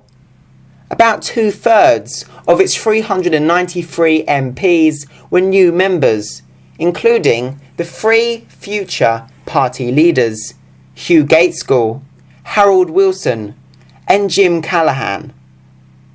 Most of these new MPs were youngish, middle-class, professional people, unlike the old trade union-dominated Labour Party of the 1930s. As Tutor Eade noted in his diary at the beginning of the new Parliament, the new party is a great change from the old. It teems with bright, vivacious servicemen. The superannuated TU official seems hardly to be noticeable in its ranks. If the bulk of the members of the Parliamentary Labour Party were new and young, this was not reflected in the composition of the Labour government. The leading ministers were the veterans of the movement who had dominated the party during the 1930s and held high office during the war. It was the Big Three, Attlee, Bevin and Morrison, who, together with Dalton and Cripps, formed the inner circle of power within the cabinet. 1. Clement Attlee. Out of this group, it was perhaps Attlee's rise to power which was the most remarkable. His unexpected election as party leader in 1935, when he was hardly known outside the House of Commons, was not followed by any great impact on his party or on the general public until the end of the Second World War. It was the general election of 1945 which raised Attlee's stature. His undramatic and serious speeches, so different from Churchill's rhetoric, fitted in with the public mood and made him both better known and more respected by the British people. For the Labour rank and file, the fact that it was Attlee who had led them to victory raised his prestige in the party enormously and increased his own self-confidence and esteem. Yet outwardly, Attlee seemed to lack many of the qualities necessary to make him an effective Labour Prime Minister. Certainly, his integrity and loyalty to the Labour movement, like his patriotism, were unquestioned. But in character, he seemed almost a caricature of the conventional, pipe-smoking, middle-class Englishman. He was devoted to England and English institutions, especially Haileybury College and University College, Oxford, where he was educated, and he loved cricket and the Times crossword. He had little interest in ideas. His socialism, inspired by his years in the East End before the First World War, was untheoretical and down to earth. His personality was quiet and unassuming. He lacked the air of power and authority. His small stature, his thin voice and clipped tones made him an unimpressive public speaker. He was, literally, a man of few words, both in speech and writing, as historians of the period have discovered to their cost. It is clear, though, that in private, Attlee was a tough and resourceful politician, well aware of the strengths and weaknesses of his colleagues and his own indispensability. He was able, for example, to checkmate the attempts to displace him as party leader in 1944 and later. Overall, he was also a highly effective Prime Minister. He acted as the calm, impartial leader of a formidable and highly egotistical team. He gave full support to those ministers whose abilities and aims he admired, whether on the left or the right. He was an efficient chairman of cabinet and of cabinet committees, a system which he widely extended in order to coordinate the work of different departments. He intervened forcefully on subjects such as defence and foreign policy or India, where he had strong views and/or genuine expertise. For these reasons, and because his period of office seemed so successful by comparison with his Labour successors, Attlee's stock has risen considerably in recent years among historians and politicians generally. Douglas J., who served in his government, wrote of him, "Many have found it incomprehensible that such a man could have attained the position he did. No one, says Michael Foot, has ever unravelled the riddle." The truth was simpler. Attlee combined in a rare measure the three qualities of honesty, common sense and intelligence. None of Attlee's colleagues in the government, apart from Bevin, so manifestly possessed all three qualities together, and it was these, as it seemed to me, which enabled him to retain authority over such diverse and explosive individuals as Morrison, Bevan, Dalton, Cripps and Bevin. Attlee's reliability inspired ever-increasing confidence among colleagues. Attlee made no claim to understand technical fields such as economics, but his pre-eminent virtue of mind was his clear knowledge of what he understood and what he did not. If ever there was a wholly English character, it was Attlee. But perhaps opinion has now swung too far in Attlee's favour. If he was not the sheep in sheep's clothing of Churchill's notorious jibe, neither was he the political superman he appears to be in some recent accounts. Certainly, by the beginning of 1947, Attlee's grip, more especially in economic matters, was beginning to falter. He gave no real lead in the two great crises of his administration, the economic crisis of May 1947 and the bitter conflict between Gaitskell and Bevan over the health service charges in the former's budget in 1951. His passive role in these events had dire consequences for the Labour Party. On the other hand, he was an effective campaigner in the general election of 1950, and his role in foreign and imperial affairs during his second administration in 1950 to 51, especially in relation to Middle Eastern affairs, was an important and sensible one. 2. Ernest Bevin. In many ways, the most powerful man in the government was Ernest Bevin. His appointment to the post of Foreign Secretary had surprised everyone. It was expected that he would become Chancellor of the Exchequer, while Hugh Dalton, who was experienced in foreign affairs, would go to the Foreign Office. But Attlee seems to have changed his mind at the last minute, mainly to keep Bevin away from Morrison, whom he disliked, though it seems that the influence of King George VI also played a part in the switch of posts. Bevin's dominance sprang from his massive personality, his realism and shrewd intellect, and also from the vast powers he had exercised so successfully during the war as Minister of Labour in the coalition government. But even more important was the fact that as a man of working-class background and the outstanding trade union leader of his age, he represented and symbolised the power of organised labour within the government. Bevin's role was crucial. He was the only minister capable, if he so wished, of deposing Attlee. But the Foreign Secretary admired the little man, as he called him, and his loyalty to the Prime Minister was absolute. Attlee reciprocated.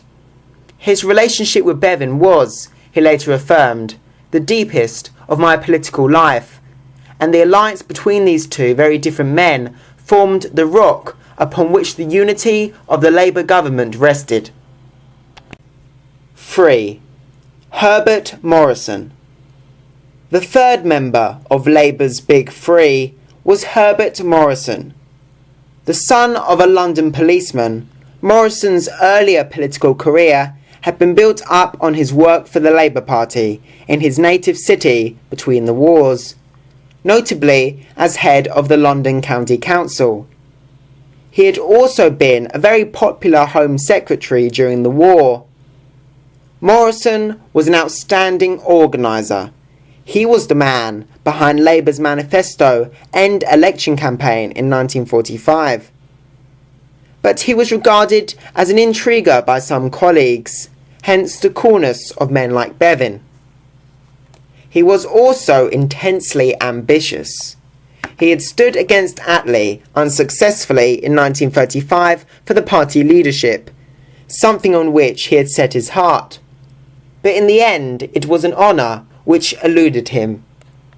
Morrison's responsibilities in the government were so indispensable and wide-ranging that he was generally regarded as the Deputy Prime Minister. As Lord President, his primary task was to coordinate home policy. This meant that he was responsible through his Economic Committee for overall economic policy and planning, and for the smooth passage through the House of Commons of government legislation, especially the nationalisation programme. On this he was regarded as something of an expert, since he had developed the plans which led to the creation of the London Passenger Transport Board when he was Minister of Transport in the second Labour government of 1929. Morrison was also leader of the House of Commons. In this capacity, he acted as the main link between the government and the PLP, a job which on the whole he performed with tact and good judgment, as the reasonably harmonious relations between the two sides indicates. 4. Sir Stafford Cripps and Hugh Dalton. The other two members of the inner circle of the cabinet, Sir Stafford Cripps and Hugh Dalton, were both upper-middle-class professional men. Cripps had been a distinguished lawyer, and Dalton an academic economist.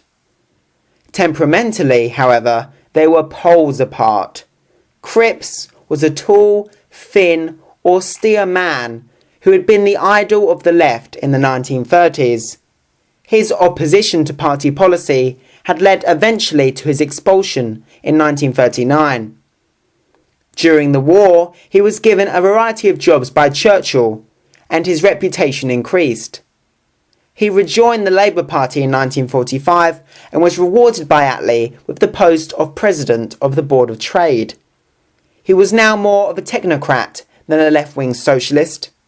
Able, efficient, and a workaholic, he proved to be one of the most effective and powerful members of the cabinet.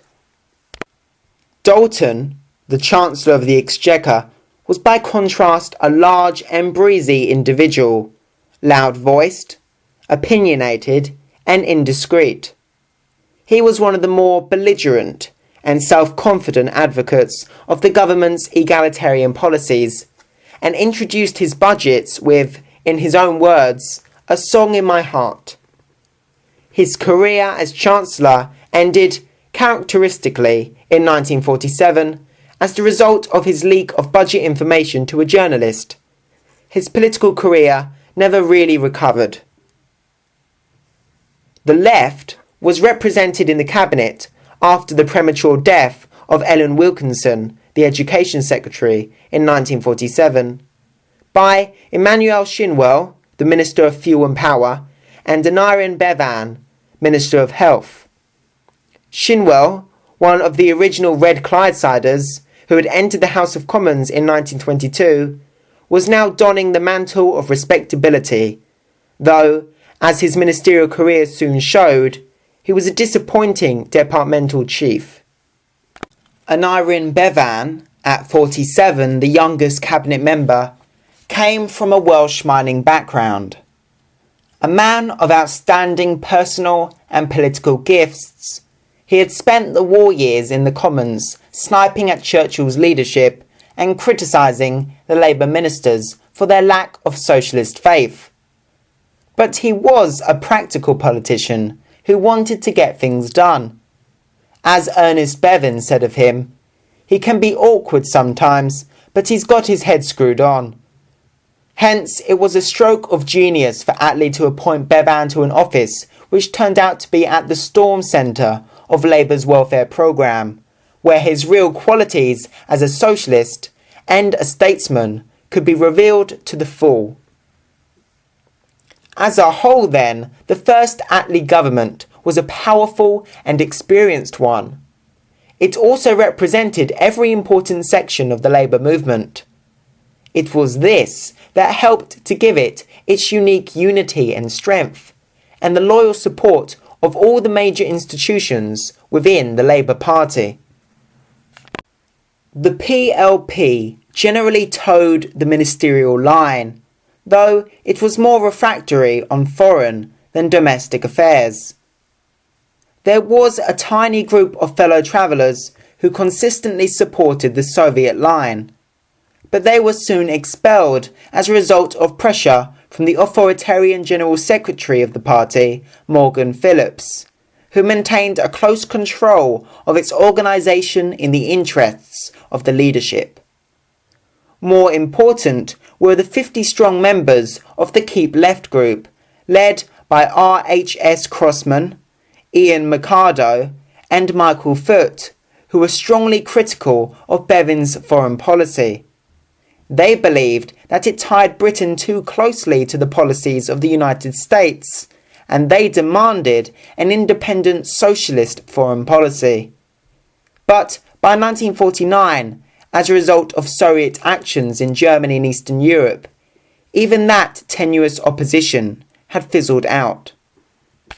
Above all, the Attlee government had the loyal support of the major trade union bosses, notably Arthur Deakin, a man cast in the same mould as Bevin, of the transport workers, Jack Tanner, of the engineers, Tom Williamson, of the municipal workers, and Will Lawther, of the miners. They received much in return. The hated Trade Union Act of 1927 was repealed and replaced by a new act in 1946. This allowed civil service unions to affiliate to the Trade Union Congress. It also restored the old contracting out clause for union members, by which part of their subscription went automatically to the Labour Party, which gave a considerable boost to the party's income. Nor, despite the government's emphasis on planning, was there any real attempt to interfere with the union's traditional support for free collective bargaining. Moreover, much of the nationalisation programme, which is discussed below, was there at the behest of the trade unions. The loyalty of the major trade unions also meant that the government controlled the National Executive Committee, while their block votes helped to make the annual conference of the Labour Party more a ritualistic rally of the faithful in support of the leadership than a genuine forum for debate. As one left-wing MP ruefully said, "The annual conference is as dead as the dodo." Whatever the strength and unity of the Labour government in 1945 and the enthusiasm of its supporters, it was faced with tremendous problems and difficult decisions. Abroad, there were the complex problems arising out of the defeat and occupation of Germany, and the worsening of relations between the Soviet Union and her former wartime allies. Even the wartime friendship between Britain and the United States was now fraught with difficulties. On the imperial front, the power and prestige of the British colonial empire had suffered damaging blows as a result of the upheavals of the war, particularly the Japanese advance in Asia. As a consequence, demands for self-government were now accelerating in the Indian subcontinent and elsewhere. At home, there were the immediate problems arising out of the transition from a wartime to a peacetime economy. Demobilization, a housing crisis, shortages of fuel and food. The Labour government was also committed to introducing a large-scale nationalisation programme and a welfare state. All these domestic issues were linked with the fundamental question of the state of the British economy, and particularly the crisis over the balance of payments which emerged in the very first week that Labour took office. This was the first problem that had to be resolved before the government's wider plans for domestic reform could be effectively introduced. B. Economic policy and nationalisation. After nearly 6 years at war, Britain's economic position in 1945 was a grim one. Almost a quarter of her national wealth had been swallowed up to pay for the war, much of it in the form of overseas investments, which normally helped to finance a substantial portion of the imports bill. The national debt had increased threefold, and British exports were down by 2/3 compared with 1939. Indeed, this country had only been able to pay for the goods and services needed during the war as a result of the lavish aid provided by America under her Lend-Lease program. However, on the 21st of August, 6 days after the Japanese surrender, President Truman ended Lend-Lease. Great Britain now faced a financial Dunkirk, as Lord Keynes observed in a memorandum to the Chancellor of the Exchequer, Hugh Dalton. For until industry returned to something like peacetime production again, and exports recovered, all of which was bound to take time and effort, how could Britain pay for essential imports of food and raw materials, let alone finance a costly welfare programme? The only answer that presented itself to the government was to obtain immediately a new long-term loan from the United States.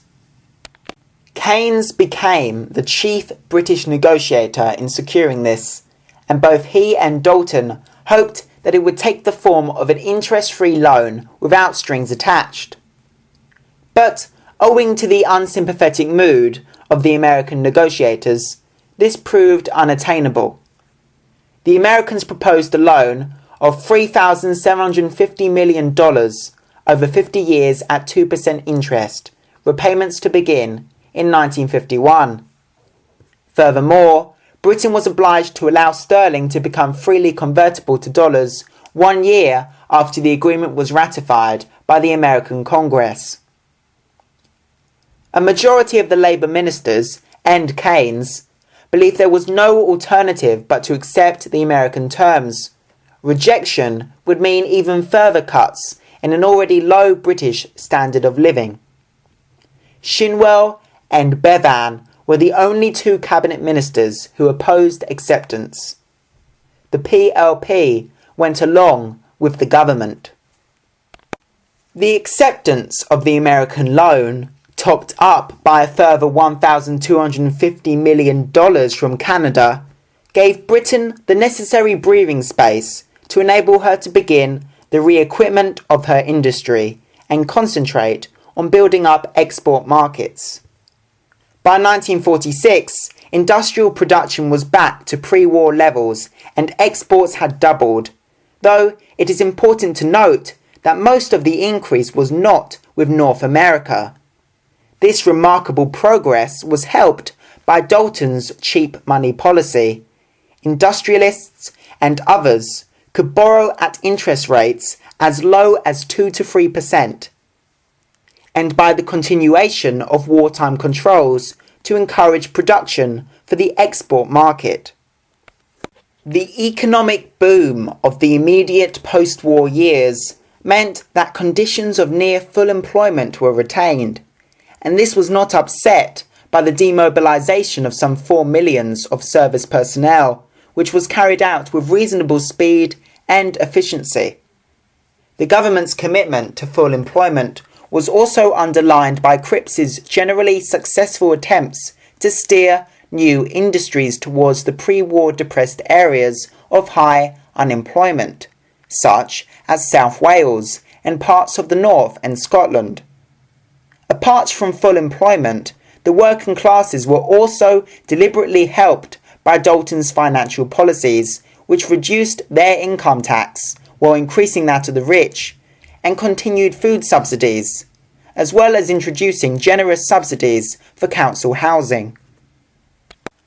With the securing of the American loan and the revival of British trade and industry, the Labour government was now in a position to implement its plans for nationalisation and the welfare state. Nationalisation had been a major plank in the Labour Party's programme since at least 1918, when the famous Clause 4 of the new constitution committed the party to the common ownership of the means of production, distribution and exchange. This aim was reiterated in later policy statements, and Labour's manifesto in 1945 contained a list of industries and utilities ripe and overripe for public ownership. Traditionally, this commitment to public ownership had been based on the socialistic ideal that the needs of the community should replace the profit motive in major areas of the economy. At the same time, it was also believed that by the test of efficiency alone, public ownership would prove superior to private enterprise. In the 1945 manifesto, it must be admitted, the efficiency argument loomed larger than the socialist one, mainly due to the pragmatic outlook of its main author, Herbert Morrison. The Bank of England was the first organisation to be nationalised. Owing to its historically close links with the Treasury, there was virtually no opposition to the move from the Conservative Party. As Churchill indicated in the House of Commons, no issue or principle was raised. The change in the position of the bank, which was carried through by Dalton, was almost entirely formal and technical. Even the personnel in charge remained the same. Nor was there any attempt to extend the arm of the state into the wider field of the banking system itself, one of the classic demands of the left then and later. The nationalisation of the Bank of England, 1946, was followed by civil aviation, 1946, coal and cable and wireless, 1947, inland transport, electricity and gas, 1948. The pattern of organisation adopted for the nationalised industries was that of the semi-independent public corporation. Each concern was headed by a chairman, often drawn from the industry itself, and board, consisting of experts, businessmen, and 1 or 2 trade unionists, who were responsible for overall national policy. Below them were regional and area boards, though the central boards, the National Coal Board and the rest, were ultimately under the authority of a government minister in order to encourage efficiency and long-term planning in the new organisations. They were largely free from detailed day-to-day scrutiny by Parliament. One simple reason why the highly centralised public corporation was adopted as the pattern of organisation for the new nationalised industries was the apparent lack of any available alternative or any enthusiasm by the trade unions for providing one. Emmanuel Shinwell, the new Minister of Fuel and Power, was supposed to have complained that when he looked for information at Labour Party headquarters about detailed plans for nationalising coal, all he found was an old pamphlet by his colleague James Griffiths, and that was written in Welsh.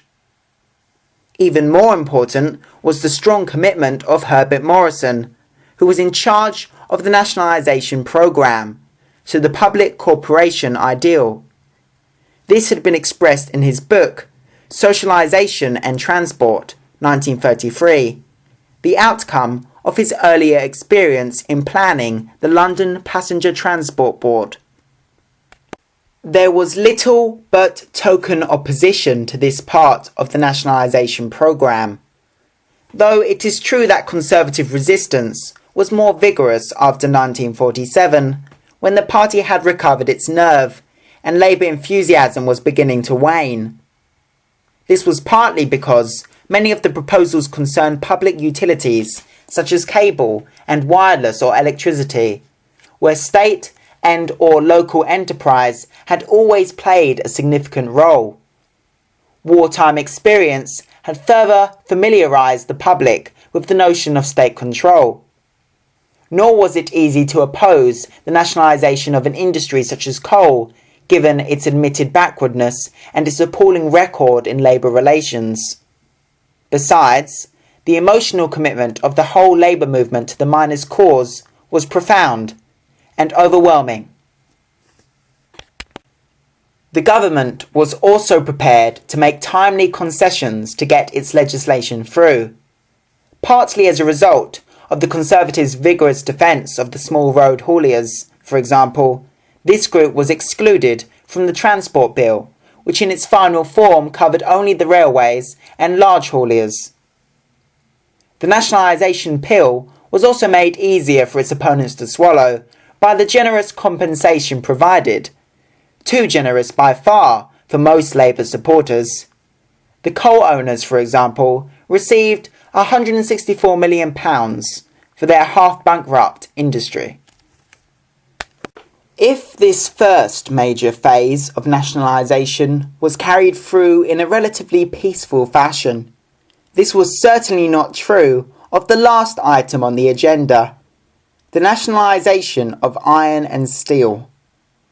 Here, for the first time, the state would be entering the field of manufacturing industry, and one which even the supporters of nationalisation recognised had a good record in terms of production and labour relations. Hence, from the start, the proposal was bitterly opposed by the Conservatives and the steelmasters, and even the cabinet was divided over the wisdom of proceeding. Morrison, who believed that further nationalisation would be unpopular with the electorate, was the main opponent. Bevan, on grounds of socialist commitment, was the leading supporter. The original plan produced by John Wilmot, the Minister of Supply, in 1946 was therefore set aside until mid-1947. The whole question was then thrashed out in Cabinet, and it was only after lengthy and acrimonious argument that the principle of nationalisation was reaffirmed. A bill was then worked out by the new minister, George Strauss, based on taking over the larger iron and steel firms. But because of other priorities, especially the financial crisis described on page 43, its introduction was again deferred until 1948. It was then fought tooth and nail by the opposition and only passed through the Commons in the following year. Even then, the problem of dealing with opposition from the House of Lords, which involved the passing of a new Parliament Act to reduce its powers further, meant that the Iron and Steel Bill did not come into effect until 1951, on the eve of the Tory electoral victory. For the Labour Party, the successful completion of its nationalisation programme meant a major advance towards that socialist commonwealth which it had promised in its electoral manifesto in 1945. By 1950, more than 2 million workers were employed in nationalised industries, some 10% of the workforce. The problems of these industries did not vanish overnight. Indeed, one historian has suggested that they were more a liability than an asset to the government. Yet, An impressive investment programme did much to increase the efficiency of the publicly owned utilities such as gas and electricity. In coal mining too, there were eventually major improvements in productivity and output under the new National Coal Board after January 1947. Through the new Miners' Charter, the miners themselves gained such benefits as the 5-day week and improved working conditions, and wages were already rising rapidly. However, nationalisation did not mean that there was any real planning of the British economy during the early years of the Labour government. Each of the nationalised industries on the whole went its own way. Nor was there any effective coordination between Dalton's Economic Committee, which was supposed to be in charge of overall economic policy, but did very little. In any case, large areas of the economy were effectively outside direct governmental control: foreign trade, wages, and of course, private industry.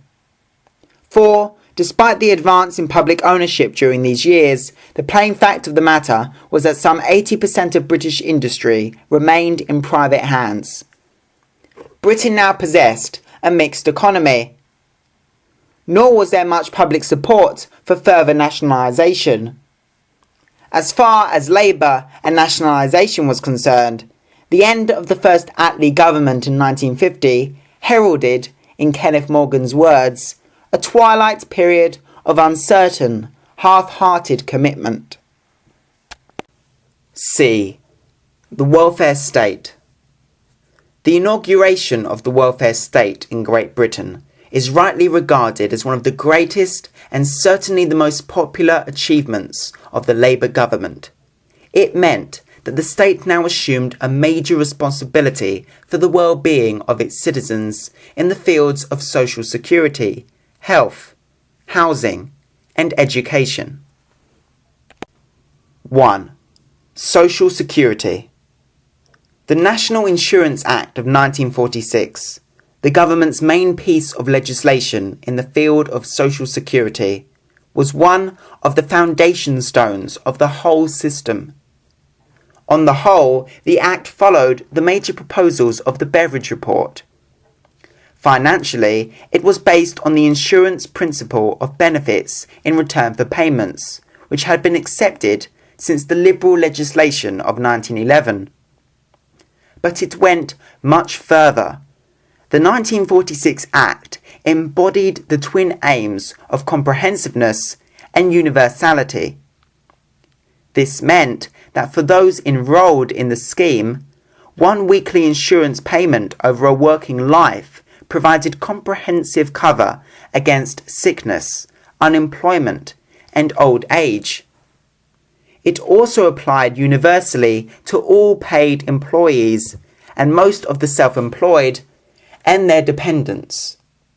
The 1946 National Insurance Act therefore consolidated and enlarged the existing legislation and, in the words of James Griffiths, the responsible minister, represented the culmination of half a century's development of our British social services.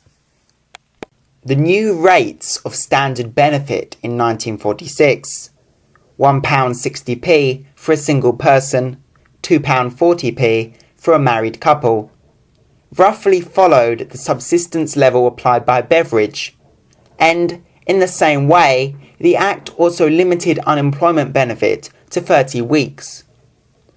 In other ways, however, the Insurance Act went beyond Beveridge. The state itself was now made responsible for administering the Act. The role of the friendly societies, who had been mainly responsible for this function in pre-war legislation, completely disappeared.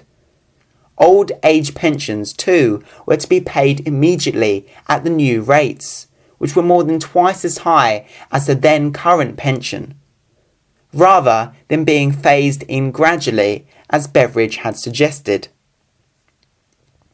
Two further acts followed in 1948 to round off the Social Security programme. The National Assistance Act provided a safety net for those who were not covered by the existing legislation or whose benefits were inadequate, though payments here were means tested. the Industrial Injuries Act now made the state responsible for providing benefits arising from industrial injuries. Formerly, it had been the employers. The benefits paid, mainly due to trade union pressure, were substantially higher than those allowed under the ordinary national insurance scheme. James Griffiths hoped that his social security programme would ultimately provide that national minimum standard to which he and the Labour Party were committed, and thus lead to the elimination of poverty. But this proved to be unrealisable, since the real value of the benefits was soon eroded by the onset of inflation. 2. Health. Closely allied with its social security programme was Labour's plans for health, the responsibility of Aneurin Bevan. As we have seen, the wartime coalition government had accepted in principle the establishment of a National Health Service, though some of the more contentious parts of the original Willink scheme had been watered down as a result of pressure from the British Medical Association, BMA, and some Conservatives. In drawing up his own plans for a National Health Service in 1945 to 1946, Bevan accepted the fundamental principle of a free and universal service directly financed by the state, the most revolutionary principle of all. His proposals for achieving this, however, went considerably beyond the Willink scheme in important respects. In particular, in order to ensure a more effective organisation of their services, he proposed to nationalise the hospitals, that is, the voluntary and local hospitals, except for the teaching hospitals, were to be incorporated into one state system. The hospitals were then to be administered by new regional boards and their committees on which doctors and other groups were to be represented. The local authorities, though losing control of hospitals, were still to be allowed to run such services as local clinics, maternity services, and the proposed new health centres. Bevan proposed to supervise the general practitioners, GPs, the family doctors, through local executive councils, to abolish the buying and selling of private practices. He believed this to be one of the greatest blots on the existing system, and to provide doctors' salaries through the state. In this way, he hoped eventually to achieve a more equitable distribution of family doctors throughout the country, with more of them than hitherto working in the great working class centres of population. From the start, however, Bevan's proposals were bitterly opposed by the leaders of the BMA. They objected to the nationalisation of the voluntary hospitals, and, even more importantly, they were fearful of any suggestion that doctors might become full-time salaried servants of the state.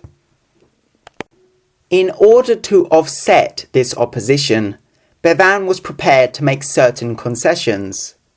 GPs were not to become salaried state servants, but were to be paid almost entirely through capitation fees based on the number of their patients.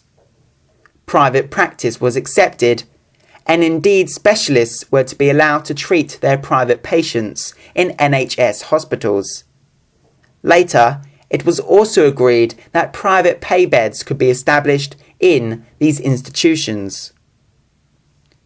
Despite these concessions, Bevan's Health Bill of 1946 was still opposed by the BMA, tacitly supported by many Conservatives. Faced by a more powerful Ministry of Health, the doctors persisted in the belief that somehow or other they were to be turned into salaried state officials and their professional freedom undermined. Thus, even though the National Health Service Bill passed triumphantly through the House of Commons in May with a resounding majority after a brilliant parliamentary performance by Bevan, the BMA still refused to cooperate, and deadlock prevailed between the two sides. The future for the new National Health Service, which was to begin in July 1948, looked ominous. In the end, however, the doctors gave way. This was partly due to the recognition by the rank and file that public opinion was overwhelmingly against them. As Bevan indicated powerfully in the House of Commons, the doctors' leaders appeared to be playing politics and attempting to usurp the functions of the elected House of Commons. Behind the scenes, too, a number of leading members of the medical royal colleges, notably Lord Moran, were working for agreement. When, in April 1948, at Moran's suggestion, Bevan made a conciliatory speech in the House of Commons in which he denied once and for all any intention of introducing a salaried state medical service, the tide gradually began to turn in his favour. More and more doctors were prepared to join the new NHS after it was inaugurated in July 1948. By November, Bevan was able to inform the House of Commons that 93.1% of the population were enrolled in the new service. This was a personal triumph for Aneurin Bevan, and the NHS itself proved to be one of the most notable achievements of the Labour government. Despite the problems of soaring expenditure which soon appeared and have continued ever since, the financial and administrative structure of the NHS proved to be sound. Moreover, it could claim to be a genuine compromise between the views of the extreme right, as represented by the Council of the BMA, and those of the extreme left, as represented by the Socialist Medical Association, who wanted the complete abolition of private medical practice and a much more state-controlled system. Thus, the NHS soon won the respect and admiration of the British public and outsiders around the world, something which it has never lost. 3. Housing. Housing was another major problem which faced the Labour government. Owing to the war, there were some 700,000 fewer homes in Britain in 1945 than in 1939, and much of the existing stock was seriously damaged. But Labour's housing programme began badly. There were many reasons for this. Housing, unwisely as it turned out, was the responsibility of the Ministry of Health, and Aneurin Bevan, understandably enough, had neither the time nor the energy to devote as much attention to housing as to the much more contentious problems of health. There were also shortages of materials and lack of skilled labour, and therefore competition from industry for scarce resources. These problems were worsened by the overlapping responsibilities of different ministries: town and country planning, supply, as well as health, for the housing programme. By 1946, construction fell well short of Labour's target of 200,000 new houses a year, and a rash of squatting developed throughout the country. In 1947, things improved. The government's plans now centred clearly on providing council houses for rent for the working classes, and Bevan insisted that these should be of a higher standard than had been the norm before the war. An important part of this programme was the building of new towns in the countryside, such as Crawley and Basildon, to relieve pressure on the great cities. The introduction of building licences and the control of land development by the Ministry of Town and Country Planning also helped to concentrate resources on public rather than private housing. The end result of this new energy and organisation was that 1948 proved to be the peak year in Labour's housing programme. 230,000 dwellings of all types were built, though, owing primarily to economic problems, the number fell in subsequent years. Overall, between 1945 and 1951, Labour built just over 1 million new houses, together with some 500,000 temporary homes, as well as carrying out repairs on thousands of war-damaged dwellings. This was a reasonable, but not an outstanding record.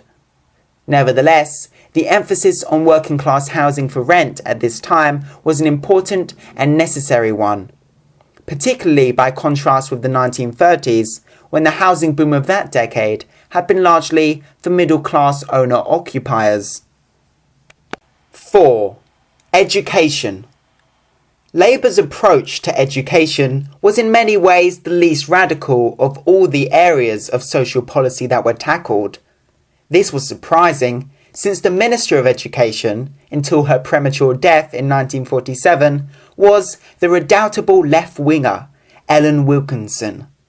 Both the Minister and the Labour government as a whole stuck firmly by the principles enshrined in the Butler Education Act of 1944.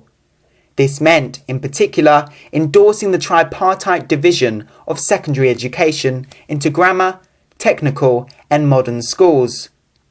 One major reason for this was the fact that the meritocratic image of the clever working-class boy or girl proceeding to the local grammar school and thence to the university and the professions was a powerful one within the Labour movement. Ellen Wilkinson herself and many of the new vintage of Labour MPs had done just that.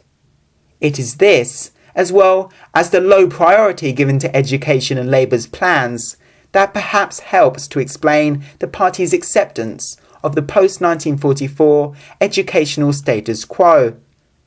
It is apparent also in the government's complacent attitude towards the public schools and the university system. It is true that Labour did increase the budget for education considerably, and the school leaving age was definitely raised to 15. But no real debate on the aims and organisation of state education took place until the early 1950s. It was only then that Labour began to question the elitism of the established system and proceeded to consider seriously the merits of a comprehensive system of secondary education. How the comprehensive system of education is related to Labour's social philosophy, and whether that system has proved its superiority to the selective system espoused by Labour between 1945 and 1950, are questions still open for discussion. Overall then, Labour's welfare programme was a mixture of radicalism and conservatism. By 1951, the wilder aspirations of the supporters of the welfare state, that it would lead to the elimination of both poverty and economic inequality, had been modified. But together with full employment, the framework had been created for a vast improvement in the material conditions of the British working class, and especially its poorest section. For that, the Attlee government may justifiably take much of the credit. 2. The economic and political crises of 1947. If the years 1945 to 1946 were a time of confidence, optimism, and outstanding achievement for the Labour government, something of a turning point was reached in its internal history in 1947. Hugh Dalton, in his memoirs, pointed out the contrast. For the Labour government, 1946 was an annus mirabilis, wonderful year. We fully maintained our impetus.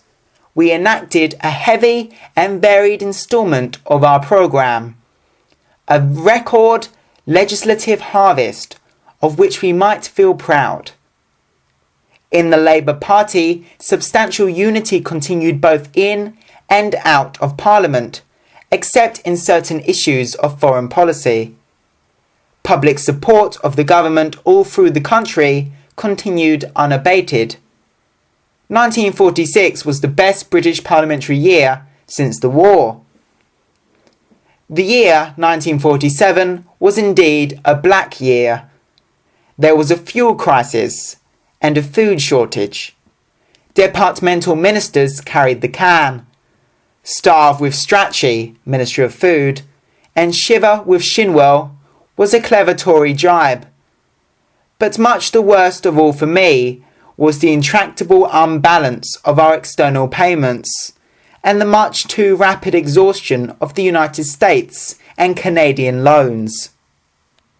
The dreadful winter of 1947, the worst of the century, led to a fuel crisis marked by declining coal production, low stocks, and appalling problems of distribution of fuel and electricity cuts for both industry and domestic use.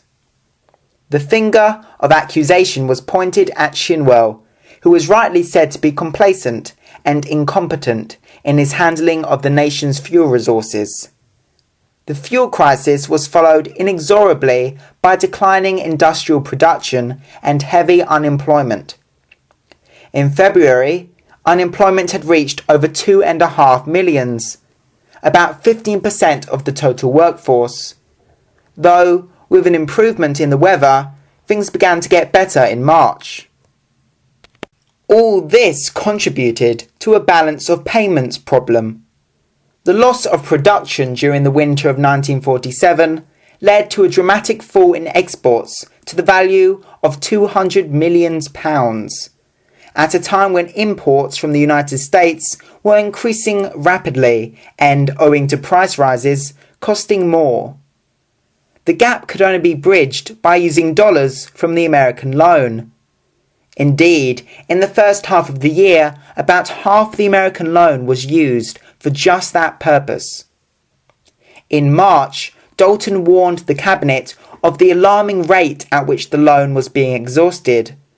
But, though some cuts were agreed in defence spending and elsewhere, he found it difficult to make his colleagues take the external situation seriously.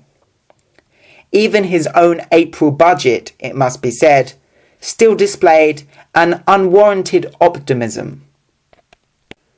It was the economic crisis of early 1947 that led to bickering and arguments among ministers, worsened also by divisions over Palestine, India, and iron and steel nationalisation, and shattered the morale of the Labour government. As Dalton commented later, but it was certainly the first really heavy blow to confidence in the government and in our post-war plans. Never glad confident morning again.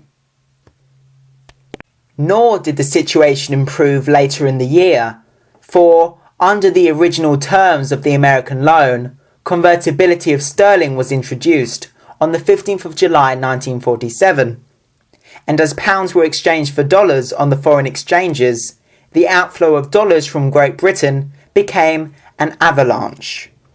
In 1 week in mid-August, dollar reserves amounting to $183 million were expended. At that rate, as Dalton informed his colleagues, the whole American loan would be used up by October, if not before. The cabinet was panic-stricken. Attlee had no idea what to do and gave no lead. In the end, steps were taken to staunch the drain of dollars by introducing emergency measures to cut imports. On the 20th of August, with the approval of the United States, convertibility was suspended. In November, Dalton introduced a special budget which involved severe cuts in American imports and controls on government spending. Even the small meat ration was further reduced. As a result, the immediate balance of payments crisis was overcome. None of the ministers involved emerged with much credit. Shinwell was blamed by everyone. Dalton's credibility as a financial expert slumped enormously. No chancellor in history, said an opponent, has seen a more disastrous end to his financial policy than Mr. Dalton. Herbert Morrison's career also went into a partial decline, as his Lord President's Economic Committee had proved useless. Above all sections of the Labour movement were critical of Attlee. He gives an impression, wrote the News Chronicle, that the situation is beyond his grasp. Understandably, therefore, a political crisis soon followed the economic one. The key figure here was Sir Stafford Cripps.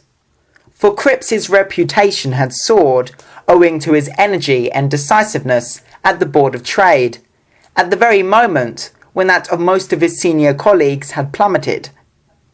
He now regarded himself, in his typically high-minded way, as being responsible for the salvation of his country. What he believed was vital was to achieve a firm grip over the economy and stronger leadership from the top. Cripps's ultimate target was, therefore, the Prime Minister. At the beginning of September, Cripps approached Dalton and Morrison to get their support for a plan to replace Attlee with Bevin, a more powerful personality, to be followed by a reconstruction of the government. Dalton strongly approved. It soon became apparent, however, that Bevin was unlikely to move against the Prime Minister, as he was supposed to have said to Dalton when the subject was first broached, "I'm sticking to Little Clem." Nor was Morrison really any more cooperative. He was prepared to act against Attlee, whom he had always believed was unfit to be Labour leader, in order to make himself Prime Minister, but not to seat his old antagonist, Ernie Bevin, in 10 Downing Street. The original plot against Attlee therefore quickly fell apart at the seams. Cripps, thereupon, determined to go it alone. On 9th of September, he met Attlee privately and confronted him with his scheme for the Labour succession, hoping that he would go quietly. In fact, Cripps had seriously underestimated his man. Attlee, in a cool and collected way, turned the tables on the minister by first pointing out to him that Bevin did not want to leave the Foreign Office, and then making him an offer he could not refuse: Minister of Economic Affairs, in effect, economic overlord with personal control of the British economy. Cripps accepted. Thus, as Dalton said, within the government, the movement begun by Cripps, with my support, to put Bevin in Attlee's place, has now turned into a movement to put Cripps in Morrison's place, or at least in the most important part of it.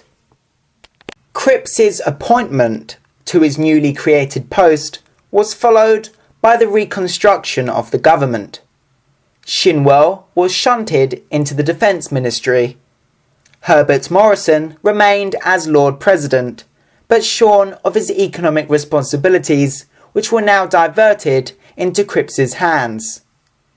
He was no longer quite the powerful figure he had been earlier. A number of outstanding younger men were now promoted. Harold Wilson replaced Cripps at the Board of Trade, and Hugh Gateskill took over from Shinwell at the Ministry of Fuel and Power. Finally, in November 1947, Dalton's budget leak gave Attlee the opportunity, which he had wanted for some time, to get rid of him by accepting his proffered resignation. Cripps then succeeded Dalton as Chancellor of the Exchequer, and the Ministry of Economic Affairs and its specialist personnel were absorbed by the Treasury. For Labour, the years between the summer of 1945 and that of 1947 have a distinctive character of their own. Inspired by the ending of the war in Europe and their great electoral victory at the polls in July 1945, the 2 years that followed were a period of enthusiasm, hope, and optimism for the Labour government, and indeed the whole Labour movement. During these years, the new Labour government of Clement Attlee had a sense of unity and fraternity, forged in wartime and sustained by a common purpose and outlook that was almost unique in Labour history. Nor was the government itself cut off from its grassroots.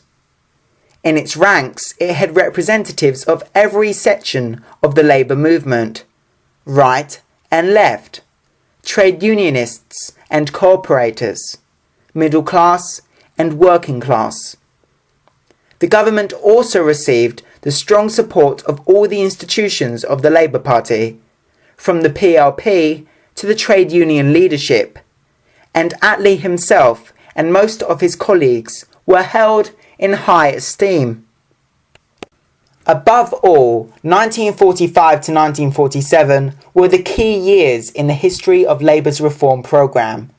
It was during this period that the great legislative measures were passed that established the welfare state, as well as the major part of the nationalisation programme.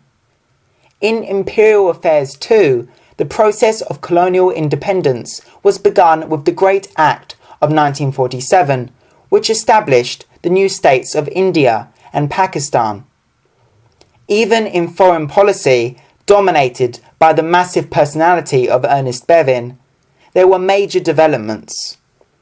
Bevin's immediate support for Marshall Aid in the spring of 1947 and the setting up of OEEC, Organisation for European Economic Cooperation, to allot that aid, was an important step on the road to the economic recovery of Western Europe.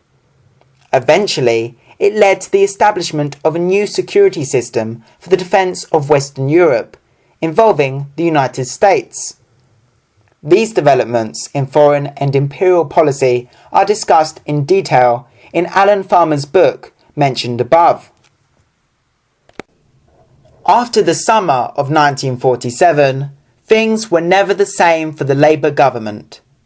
Never again was it as unified, as confident and hopeful as it had been during the halcyon days of 1945 to 1947, and the high tide of reform itself had begun to ebb. It is true that by November 1947, Attlee once again reigned unchallenged. But, as with Bevin and Morrison also, the crises of 1947 had taken their toll. Much of the Prime Minister's vigour had gone. He was an even greyer figure than earlier. In domestic affairs, he relied more and more on the advice and support of Sir Stafford Cripps, who, owing to his domination in the economic field, now became, in most respects, the key man in the government.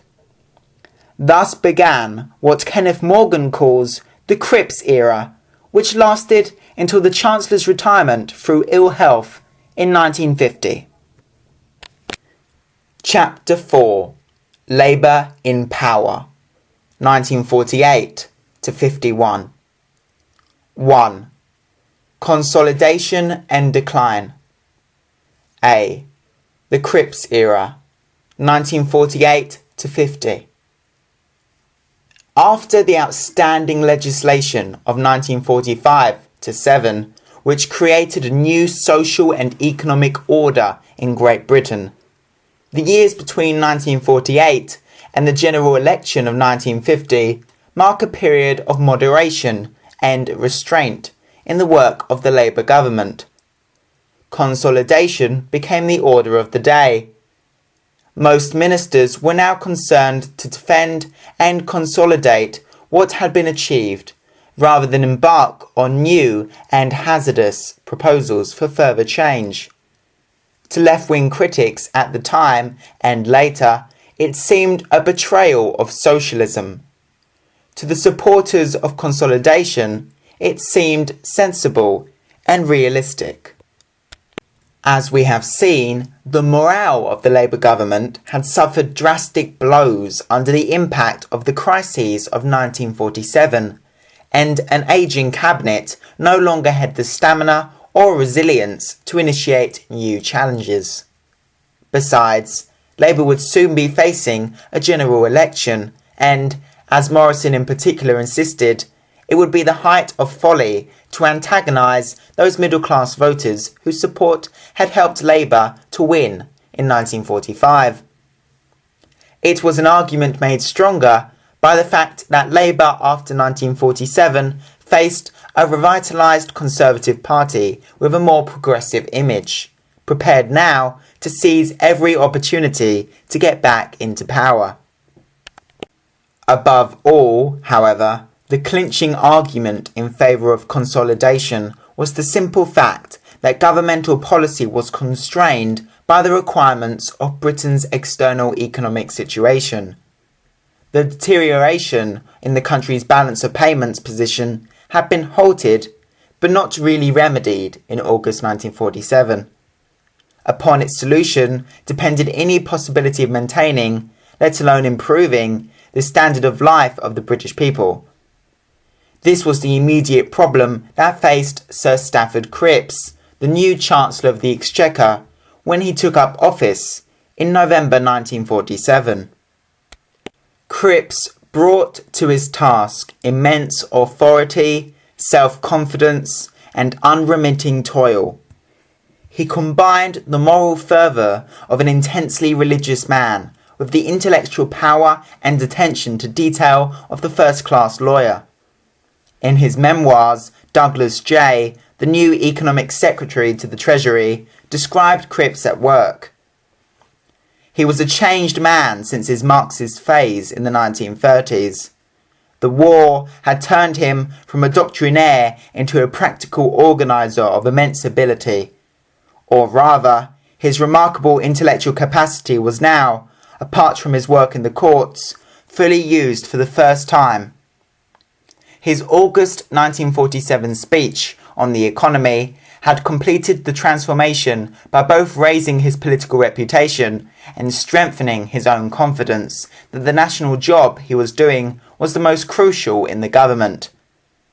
I remember one budget weekend in Sussex at which he proposed Sunday breakfast at 8 a.m. and only reluctantly agreed to 8:15 a.m. as a compromise. When we all arrived, he received us beaming and had already been to church, done 1 hour's work, and walked round the estate. Such were some of the less normal and picturesque incidents of working life at the Treasury after 1947. But the aim and object of the whole operation was to steer the country back into payments surplus. As Chancellor of the Exchequer, Cripps wielded enormous power. He controlled not only the Treasury, but also a whole range of specialist economic committees and organisations which had been taken over from Morrison and the now defunct Ministry of Economic Affairs. He was also the most important member of the key cabinet economic and production committees. As a result, the machinery for economic policy making and planning was tightened up and made more efficient. Cripps also had the goodwill of the city, which was disillusioned with the policies of his predecessor. He possessed the strong support of the whole cabinet, including an Ivan Bevan, to whose views, as a former left-winger himself, he often deferred.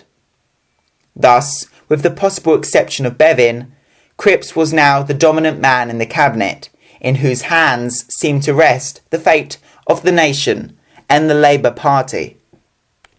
Cripps gave his own formula for economic success. First are exports, second is capital investment in industry, and last are the needs, comforts, and amenities of the family. Only through a massive increase in exports, more especially to North America, could Britain hope to wipe out the deficit in her balance of payments and achieve a credit surplus. Once that had been carried through by her own efforts, then Britain would be able to free herself from dependence on foreign aid and look forward to sustained economic growth and rising prosperity. This could only be achieved, Cripps insisted, by hard work and discipline from all sections of society. Shortages and restrictions must be accepted for the sake of the export drive. Thus, Britain entered the age of austerity. In carrying out his economic objectives, the Chancellor did not depend primarily on overall economic planning through the use of the government controls over prices and production, for example, which had been inherited from wartime. Rather, he relied more on the Keynesian notion of demand management, that is, controlling consumer demand through financial methods. Hence, to the chagrin of the left, controls over industry were now gradually relaxed, and this culminated in 1949 in the famous bonfire of controls carried out by Harold Wilson at the Board of Trade. Cripps in fact tried to encourage industry through such devices as tax concessions for investment and support for industrial amalgamations where it could improve efficiency. In general, he strongly supported closer cooperation and partnership between the government, employers and labour, policies he had already pursued with some success at the Board of Trade in redirecting new industries to the pre-war depressed areas. To reduce industrial costs and control inflation, Cripps did introduce a policy of wage restraint in March 1948, and this was in the end supported by the TUC. To make it appear fairer, a one-off wealth tax was included in the April budget. The formal policy of wage restraint lasted until 1950 when, owing to rising prices, the trade unions abandoned it, though in fact it continued in an informal way for some time longer. Overall, the policy must be counted a success. Between 1945 and 1951, average real wages, wage levels once inflation has been taken into account, rose by only 6%.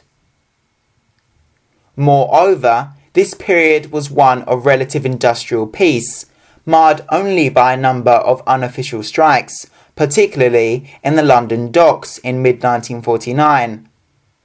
Worried about the export trade and communist influence over the dockers, the government responded with a tough policy by invoking the Wartime Emergency Powers Act, normally a symbol of capitalist oppression, and sending in troops to handle cargoes.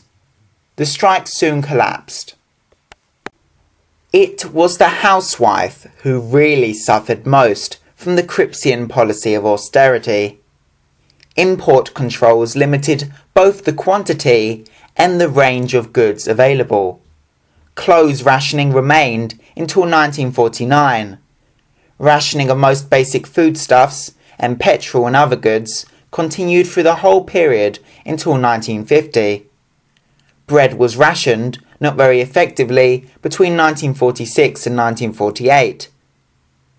In order to eke out a dwindling meat ration and save dollars, the government tried to encourage the consumption of whale meat and the unknown, inedible fish, snoke. But this was a hopeless task. Austerity also produced the black market, that underground network of shady dealers personified by the image of the spiv, who lived on the fringes of the law and supplied extra rations or goods in short supply at a price. For its first 18 months, Cripps's economic program worked remarkably successfully, with increased output, rising exports, and a sharp fall in the balance of payments deficit. Exports in 1948 were 25% up on the previous year, with a healthy increase in the North American market. The deficit of £443 million in the balance of payments in 1947 was wiped out early in 1948 and was transformed by the end of that year into a surplus of 30 millions. Though Marshall aid undoubtedly helped, Britain was once again paying her own way in overseas trade. As Morgan comments perceptively on Cripps's role, it was the triumph of a powerful will over a flagging government. Unhappily, there was a sudden halt to this success story in mid-1949 when, owing to the impact of depression in the United States and speculation against sterling on the foreign exchanges, Britain was once again faced with a balance of payments problem. By August 1949, there was a serious drain on British gold and dollar reserves. Once again too, as in August 1947, the government was in a quandary over what to do, especially as at the time Sir Stafford Cripps was away in Switzerland recuperating from illness. The lead was therefore taken by three younger members of the government, Hugh Gaitskell, Harold Wilson, and Douglas Jay. All three strongly supported devaluation as the only way in which economic progress could be maintained and the decline in the reserves halted. Though Cripps, together with Attlee and Bevin, was reluctant to reduce the value of the pound, he and his colleagues were eventually won round.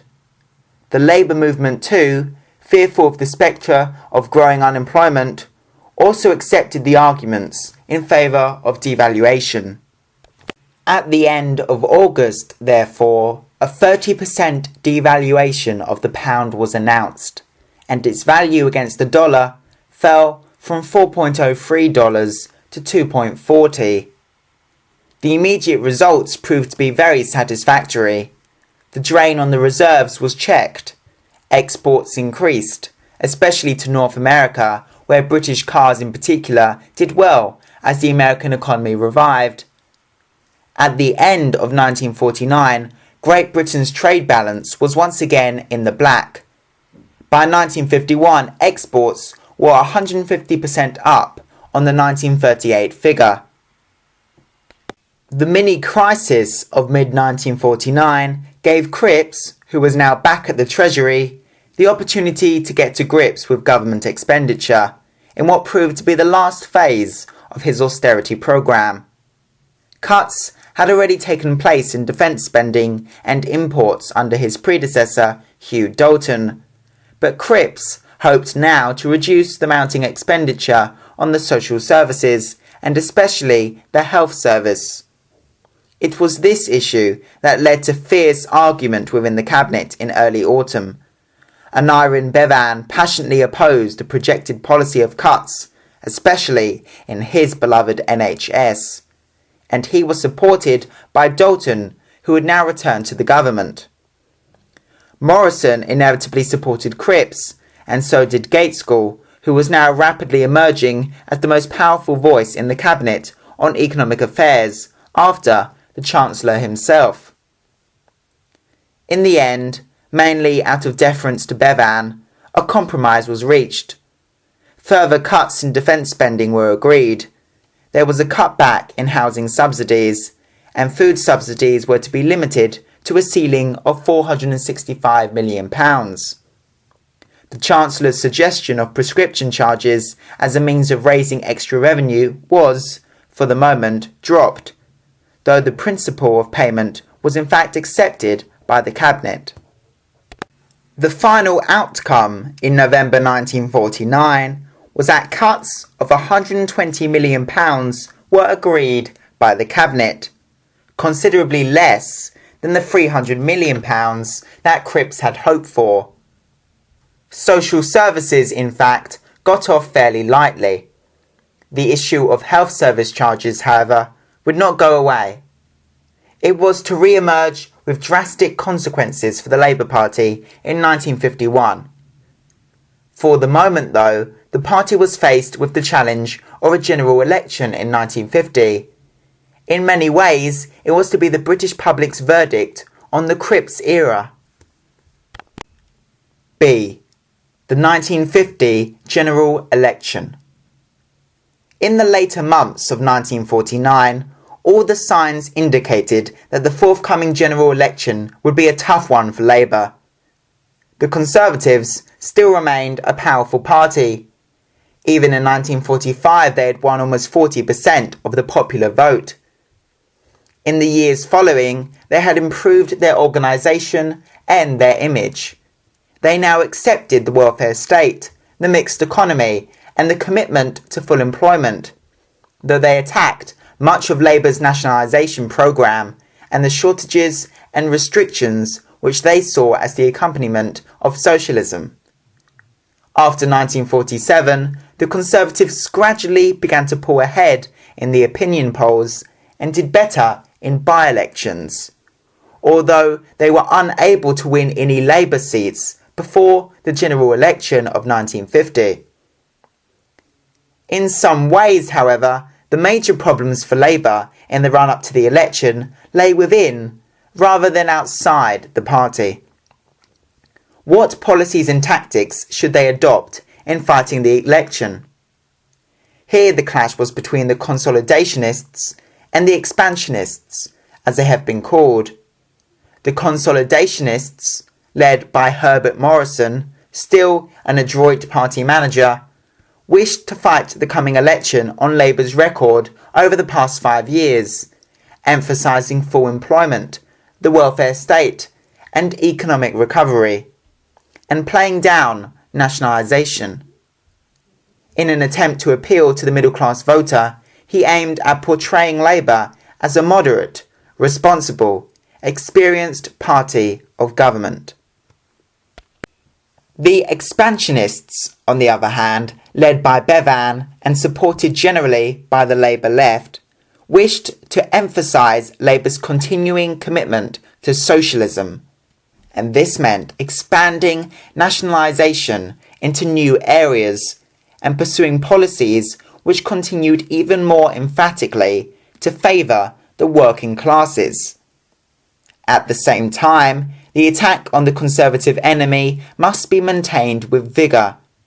Indeed, in a notorious speech in 1948, Bevan had referred to the Tories as lower than vermin, a phrase regretted by the Labour leadership, especially as it was later used by their opponents to tarnish Labour's new, respectable image.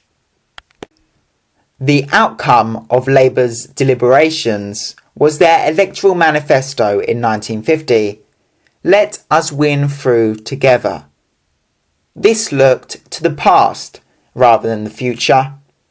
It stressed Labour's achievements during the past 5 years and, almost as an afterthought, tacked on a bizarre list of items to be nationalised in the future: cement, sugar, industrial assurance, meat distribution, and water supply. What justified their inclusion was a vague commitment to efficiency, rather than any underlying socialist philosophy or concept of the national welfare. Nor was there any real attempt to explain the reasons for this new undertaking to the electorate, or even to the workers in the industries concerned. The Conservative manifesto, "This is the Road," reiterated the party's commitment to the welfare state and the mixed economy, and their opposition to socialist controls. They insisted that if returned to power, they would denationalise road haulage and iron and steel. They also offered the electorate the vision of a property-owning democracy. Attlee accepted the arguments of Cripps and Morrison in favour of an early election before devaluation pushed up prices further and plumped for February 1950. The contest was a very low-key affair, though public interest was intense, as the high turnout of 84% revealed. Compared with 1945, the role of the two-party leaders was reversed. For the Conservatives, remembering perhaps his gaffes in the previous election, Winston Churchill was kept deliberately in the background, and the party managers stressed collective leadership. On the Labour side, it was Attlee who became the key figure. Bevan was kept out of the limelight, and, characteristically, he toured the country widely in an old car driven by his wife, and spoke with considerable effect at scores of meetings, as well as on the radio. General election, 23rd of February 1950. Results. Labour, 13,266,592, equals 46.1% of total votes cast. 315 seats. Conservatives, 12,502,567, equals 43.5% of total votes cast. 298 seats.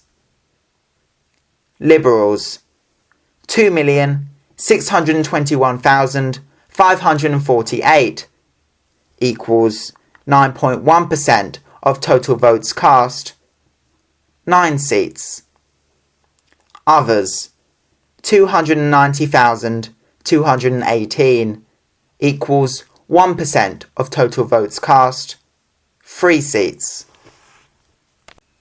There was a swing of 2.6% against Labour, and the party ended up with a tiny overall majority of just 5, even though it polled over 1 million votes more than in 1945.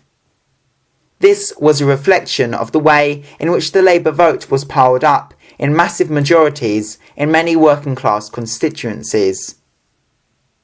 How are we to account for these results? One factor told against Labour from the start. Changes in the boundaries of constituencies accounted for the loss of about 30 seats.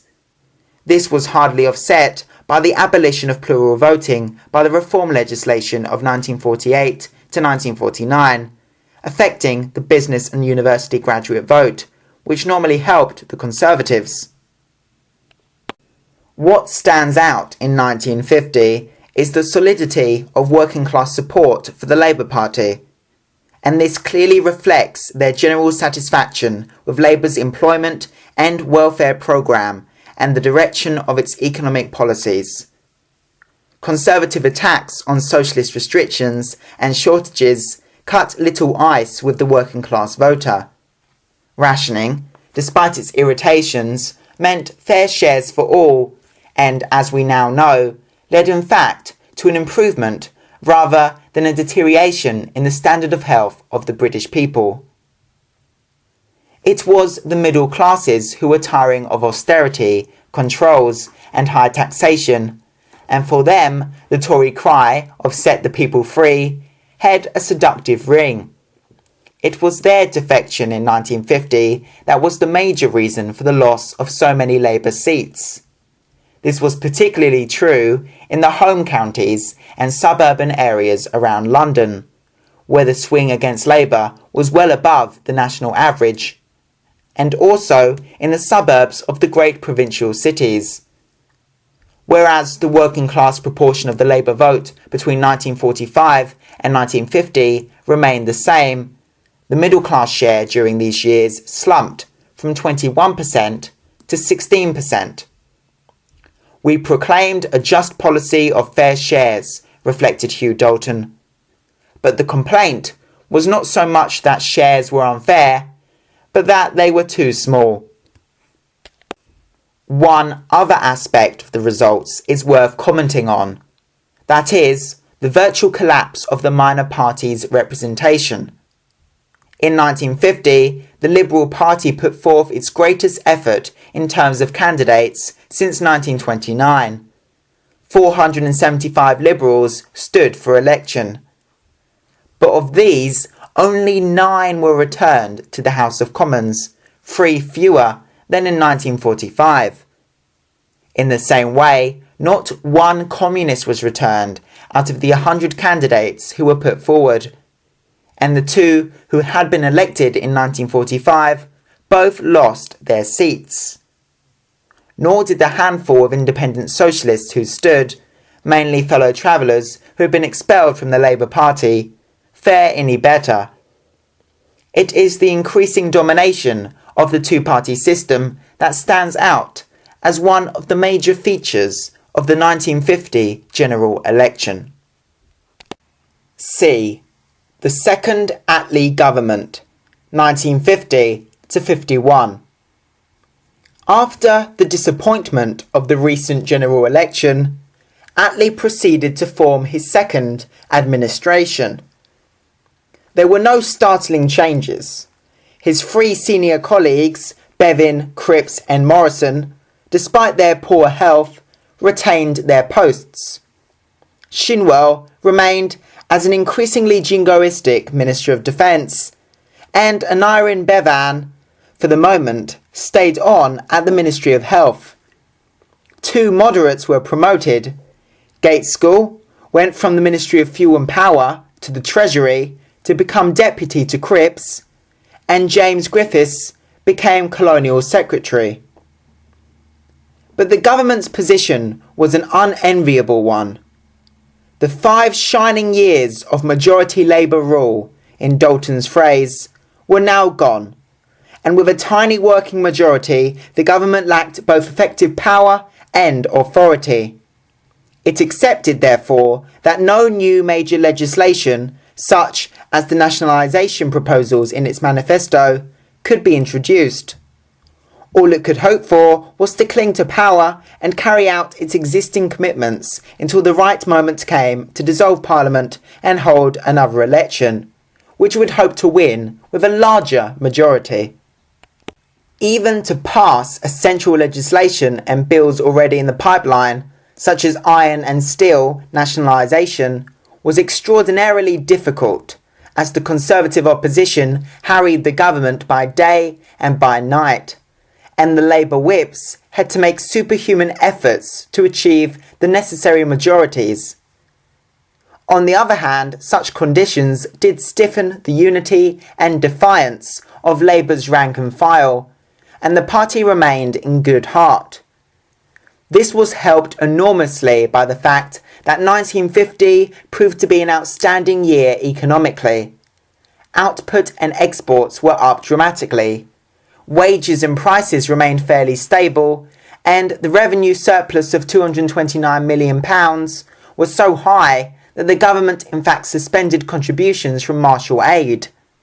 4 Labour seats, including 2 marginal ones, were retained in by-elections in the spring, and the omens looked good for Labour in any general election in the near future. However, these dreams were shattered by the outbreak of the Korean War in June 1950, when the Communist North invaded South Korea. The United States immediately denounced this communist aggression and obtained the backing of the United Nations Security Council to send a military force under General MacArthur to help the South Koreans. The Labour cabinet, with Bevan as the only dissentient, supported the United States and dispatched a British contingent to Korea. These actions had the strong support of the PLP and the trade unions. But the mood of the party changed dramatically when in the autumn the war escalated with MacArthur's drive northwards and the entry of Chinese troops in support of North Korea. The expulsion of the American forces from the north was followed by hints from President Truman that atomic weapons might be used.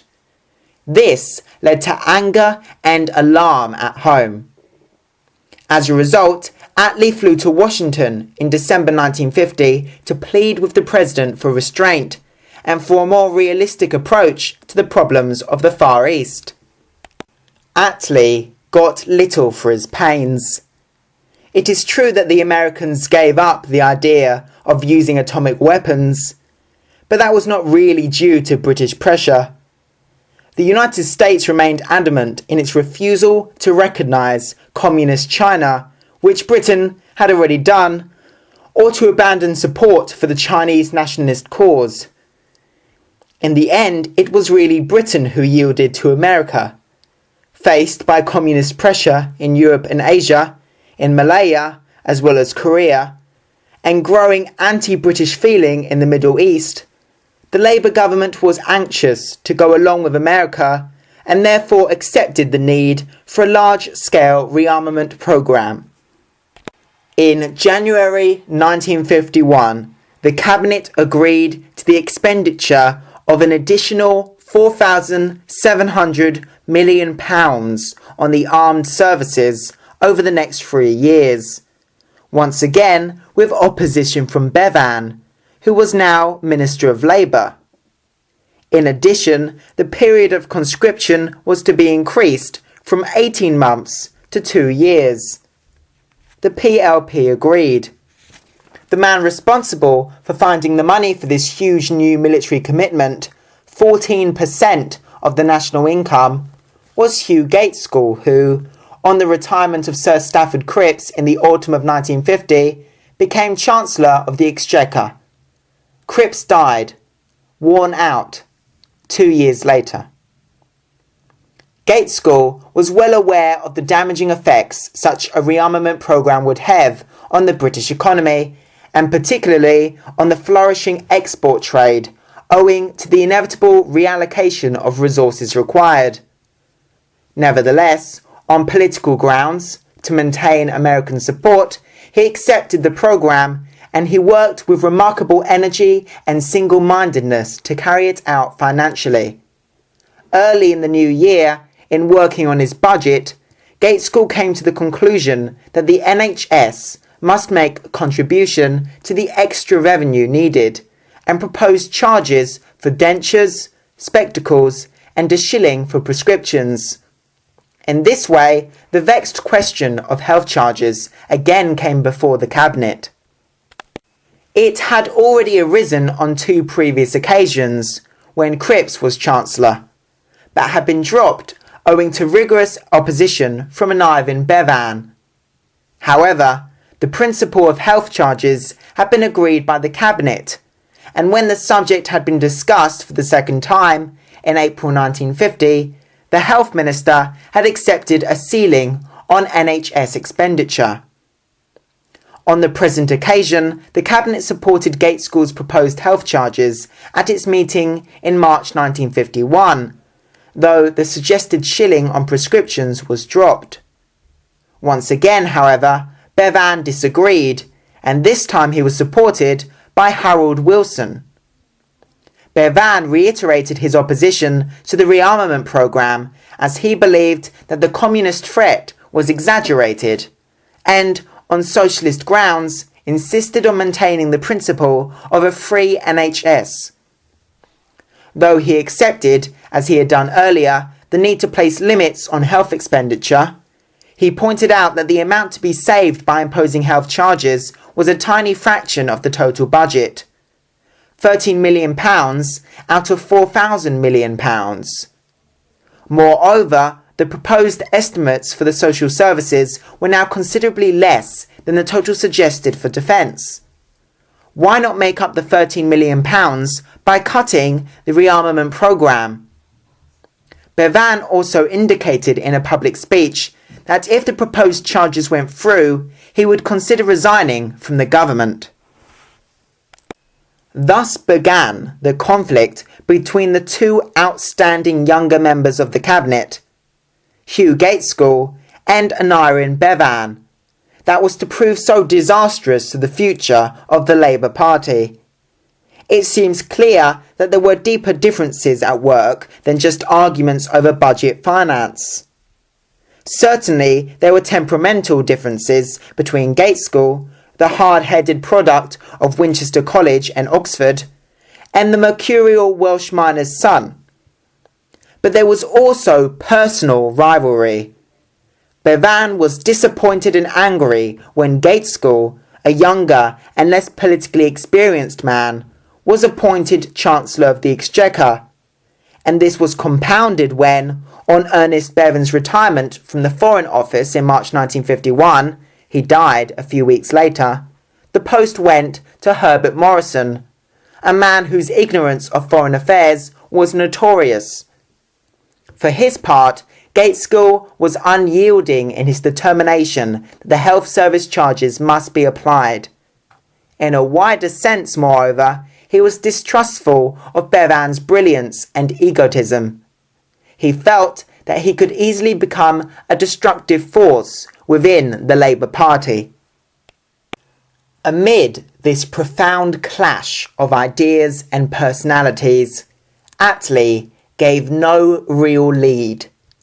He merely pleaded for compromise and unity. Besides, he was away ill in hospital during the days surrounding the budget. At the last cabinet meeting before that event, chaired by Morrison, the members renewed their support for Gates School. Only 2 ministers, Aneurin Bevan and Harold Wilson, opposed the budget. Attlee also now came down definitely on the side of the Chancellor and reconciled himself to the possible loss of 2 important cabinet ministers.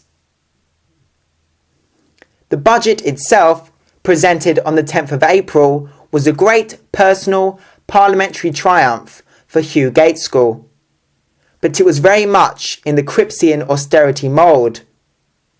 Apart from the now notorious charges on dentures and spectacles, both income tax and purchase tax, a type of VAT, were increased. The tax on company dividends went up from 30 to 50%, and Cripps's investment allowance was abolished. Everyone now waited to see whether Bevan would carry out his threat to resign. He hesitated.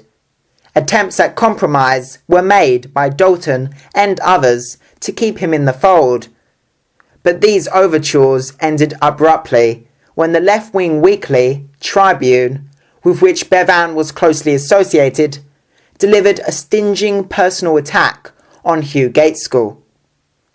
On the 22nd of April, Bevan resigned from the government and was followed by Harold Wilson and a junior minister, John Freeman. This marks the first public split in the unity of the Labour government. Bevan justified his decision in a letter to the Prime Minister. The budget, in my view, is wrongly conceived in that it fails to apportion fairly the burden of expenditure as between different social classes. It is wrong because it is based upon a scale of military expenditure in the coming year which is physically unattainable. It is wrong because it is the beginning of the destruction of the social services in which Labour has taken special pride. I am sure you will agree that it is always better that policies should be carried out by those who believe in them. It would be dishonourable of me to allow my name to be associated in the carrying out of policies which are repugnant to my conscience and contrary to my expressed opinion. In his diary, Gaitskell gave his own reflections on the dispute. Although I embarked on this with the knowledge that it would be a hard struggle, I did not think it would be quite so tough. I suppose that if I had realised that, I might never have begun, or at least I would have surrendered early on. People, of course, are now beginning to look to the future. There may be a decisive struggle at the party conference in October. Bevan can exploit all the opposition-mindedness which is so inherent in many Labour Party members. All the same, with all the risks, I think I am right. It is really a fight for the soul of the Labour Party. It cannot be said that Bevan's behaviour in the immediate aftermath of the health charges crisis showed him in a very good light. His egotistical personal statement to the House of Commons explaining his resignation was coldly received by most MPs. His speech to the PLP on the 24th of April, with its ranting and raving, was even worse. Yet, as most historians now agree, on the main issues he was right and Gaitskell was wrong. As Bevan insisted, even apart from questions of principle, the amount to be raised by the health charges was tiny and could easily have been obtained by cuts in the bloated rearmament programme. That commitment was the fundamental cause of the crisis. Yet later events showed decisively that Bevan was absolutely right when he argued that for technical and economic reasons the rearmament programme would be impossible to fulfil, even if it was necessary, which Bevan argued was doubtful. These were points which, ironically, were accepted by Churchill and the Conservative government after 1951 and led to the scaling down of the defence budget. By the summer of 1951, Britain was faced yet again with a balance of payments problem. This was due to a marked rise in the cost of imports, particularly from Europe, worsened by the American stockpiling of materials for rearmament, and by speculation against the pound. There was also the spin-off from Gaitskell's budget, which led to rising prices and wages, and the deterioration in the export trade as a result of this, and the beginnings of rearmament. The deficit in the gold and dollar reserves between July and September 1951 reached $638 million. Gates School reacted vigorously to the economic downturn by appealing to the Trade Union Congress for wage restraint and by introducing dividend limitations and other cuts. He also flew to the United States and Canada in September for consultations, but got little from the governments of the New World. The trade deficit continued. It was understandable, perhaps, that in these circumstances Gates School was criticised even more bitterly by the small group of MPs led by Wilson, Crossman, Foote and Mikado, who had supported Bevan during the recent crisis and who soon came to be known as the Bevanites. At this juncture, in September, in the middle of a balance of payments crisis and rising prices at home, and beset by complex problems in foreign and imperial policy, particularly in the Middle East, Attlee decided to call a general election for October 1951. D. The 1951 general election. Attlee's decision to hold an early general election seems to have been primarily due to the fact that King George VI and Queen Elizabeth were shortly to make an extended tour of Australia and New Zealand, and it was regarded as constitutionally desirable that the King should be in this country while the election took place. But both Morrison and Gates School would have preferred a later date in order to allow time for the economy to improve. Indeed, Labour's position in September 1951 was not a very strong one, as the 10% lead by the Conservatives in the opinion polls shows. Though, in the event, the party fought hard and well. In most ways, the general election of 1951 was a rerun of the contest in 1950. Once again, the turnout at 82.5% was high. Although a lot of hot air was expended by Churchill and Morrison over British policy in the Middle East, both major parties really concentrated on the practical problems of domestic policy. The Labour manifesto did contain some new radical proposals, especially support for comprehensive education, but consolidation and moderation were still the main themes.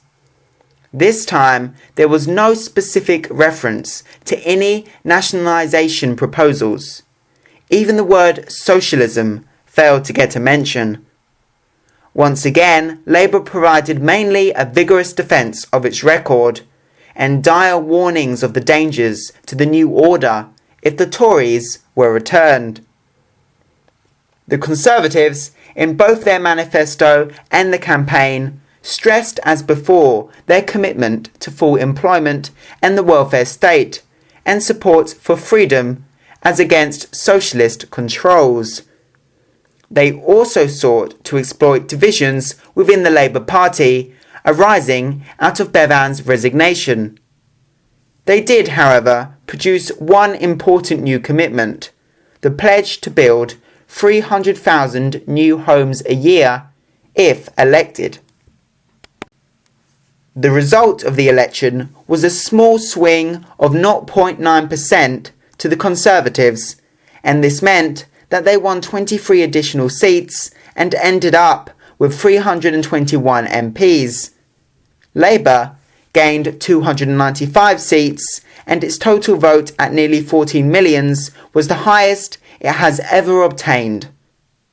The Liberals this time put up fewer candidates, 109 compared with 475 in 1950, and only 6 were elected.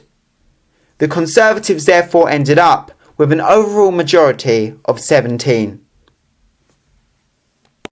General election, 25th of October 1951.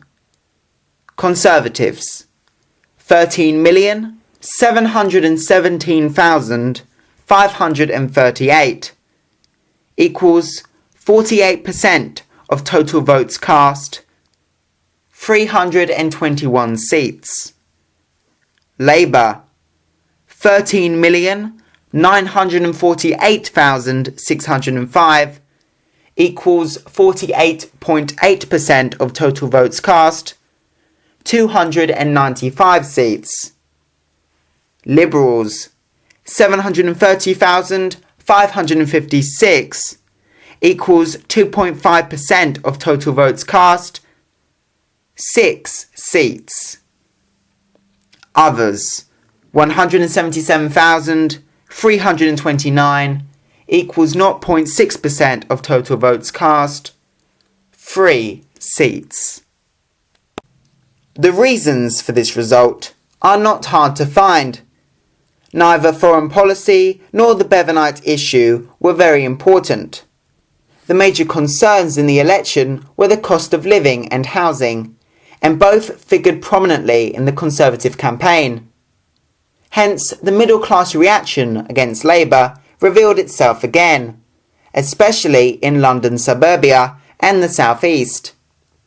11 out of the 21 gains the Tories made from Labour were in that area. The Conservatives were also helped by the fact that so few Liberals stood. In the many constituencies where there was no Liberal candidate, it is probable that twice as many Liberal votes went to the Conservative as to the Labour candidate. Thus, the 1951 election confirmed even more strongly what the previous contest had revealed: the increasing domination of the two major parties. Between them, the Conservatives and Labour in 1951 attracted 96.8% of the total vote, the high point of the British two-party system, as that election has been called. In his memoirs, Douglas J., the Labour Treasury Minister, commented on the results. It seemed to me at the time that the 1951 election, which had such lasting results, was unnecessary and undesirable from the point of view of both the country and the Labour Party. To launch an election in the autumn of 1951 appeared to me to be choosing nearly the worst possible moment. It was the most fiercely fought, passionate, neck-and-neck, exhausting parliamentary election I ever contested. But the Labour Party had almost everything in 1951 against it. The redistribution of seats, the Bevanite quarrel only 6 months before, the loss of Bevin and Cripps, the Korean War burden. Even on top of all this, the withdrawal of a large number of Liberal candidates, as compared with 1950, undoubtedly favoured the Conservatives. In all the circumstances, the result was as surprising as it was ironic.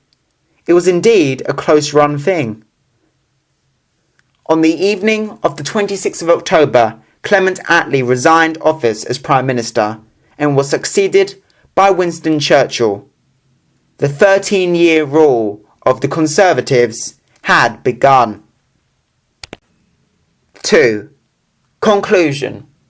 Labour's record.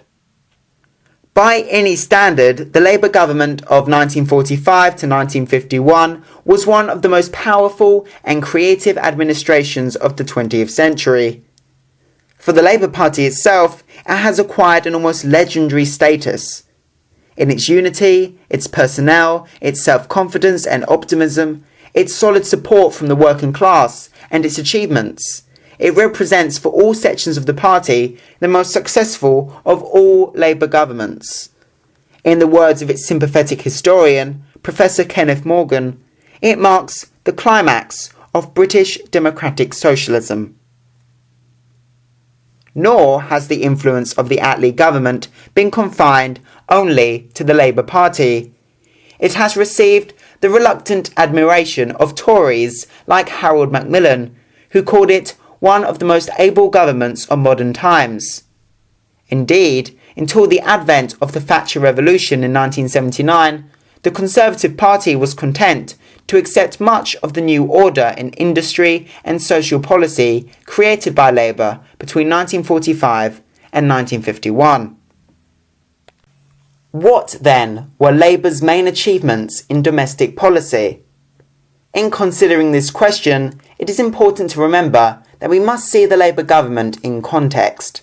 We must judge it not in terms of the assumptions and knowledge of a later generation, but in the light of the circumstances of the time, through the eyes of men and women who achieved power in the aftermath of a catastrophic world war, with all the problems and constraints that brought with it. This implies a sympathetic understanding of their situation and that of the British people as a whole.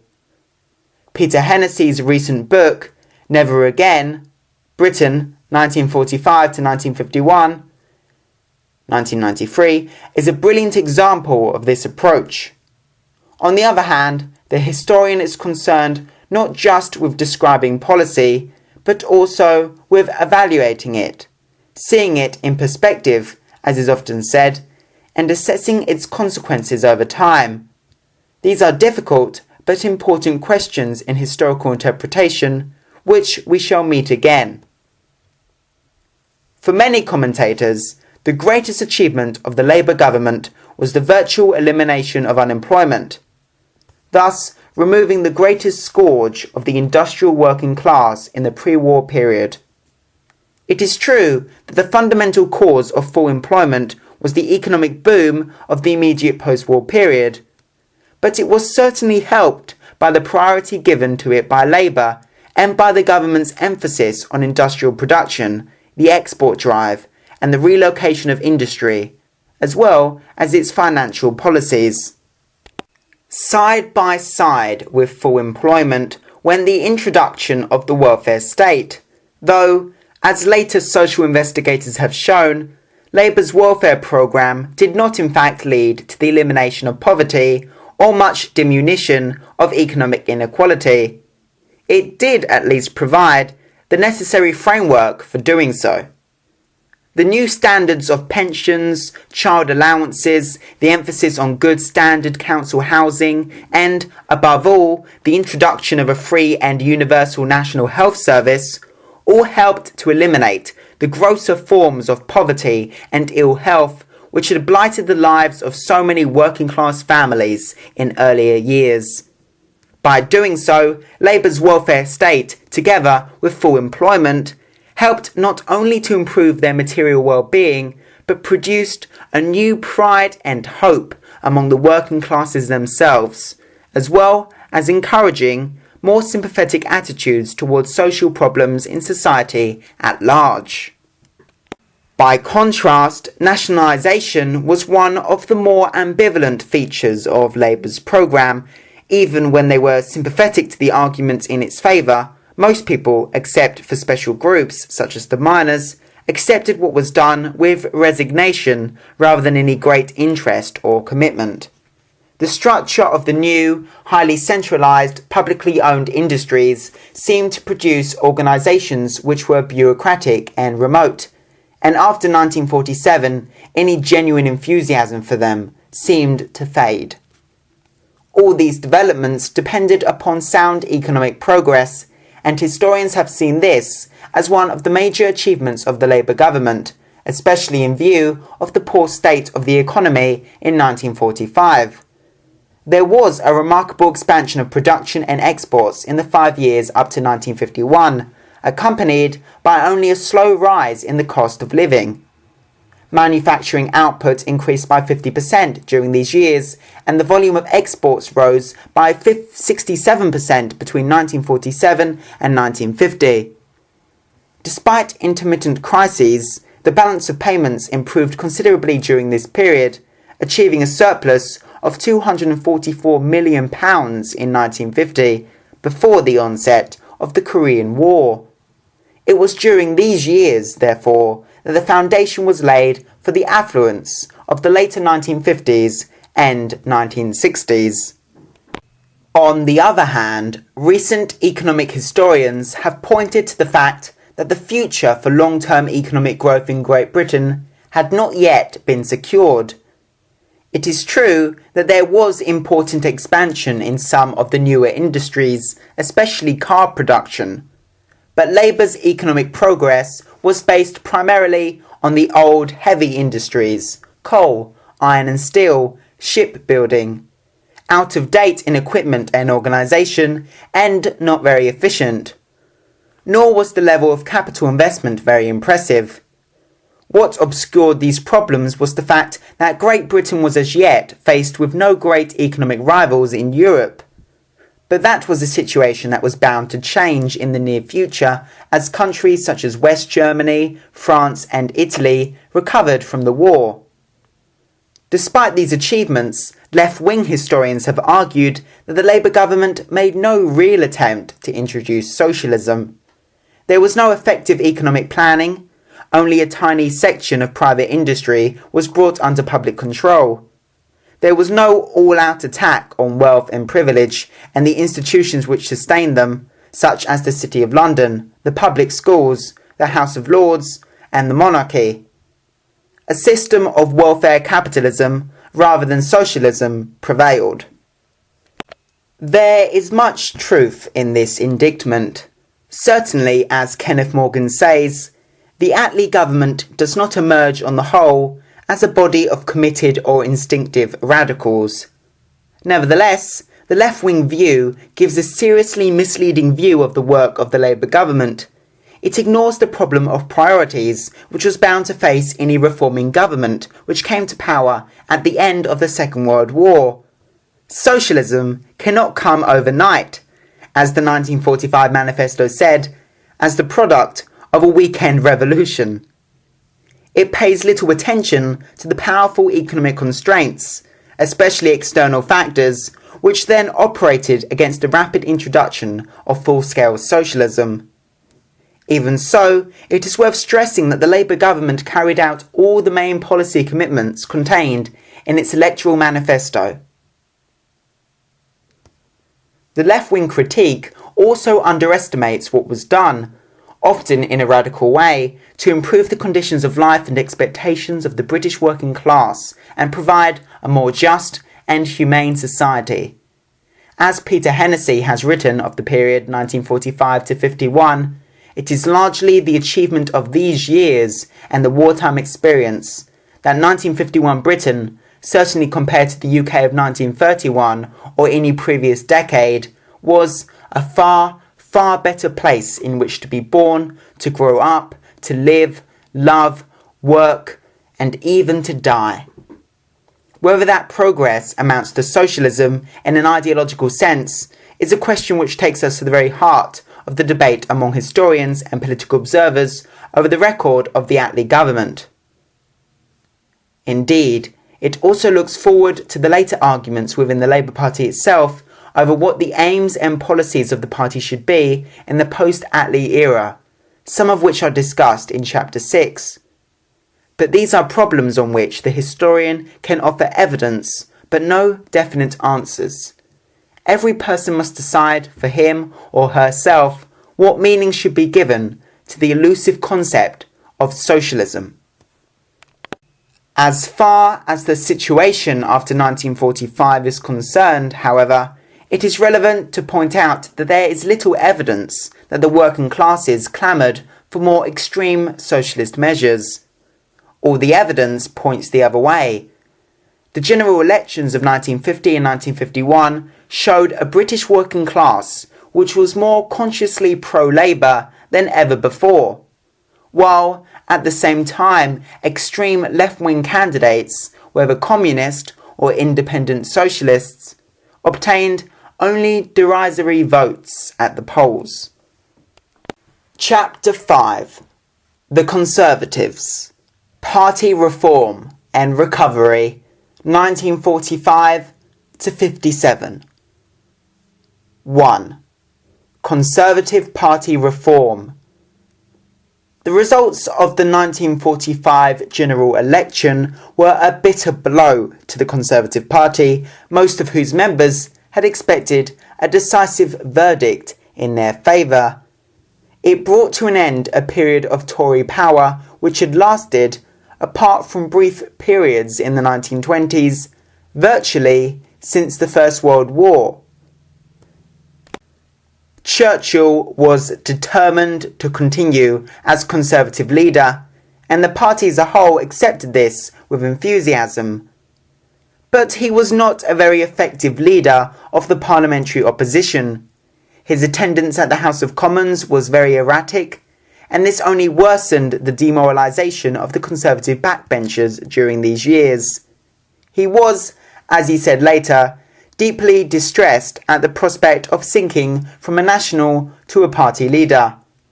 He preferred to concentrate on great international issues in speeches aimed at worldwide audiences, where his experience and enormous prestige could have some effect.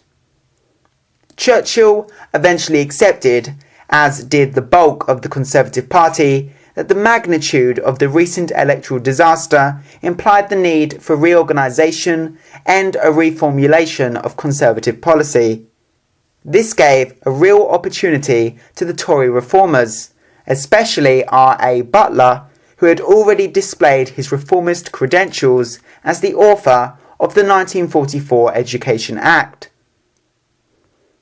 In 1946, Churchill appointed Lord Walton, formerly the popular wartime Minister of Food, as chairman of the Conservative Party.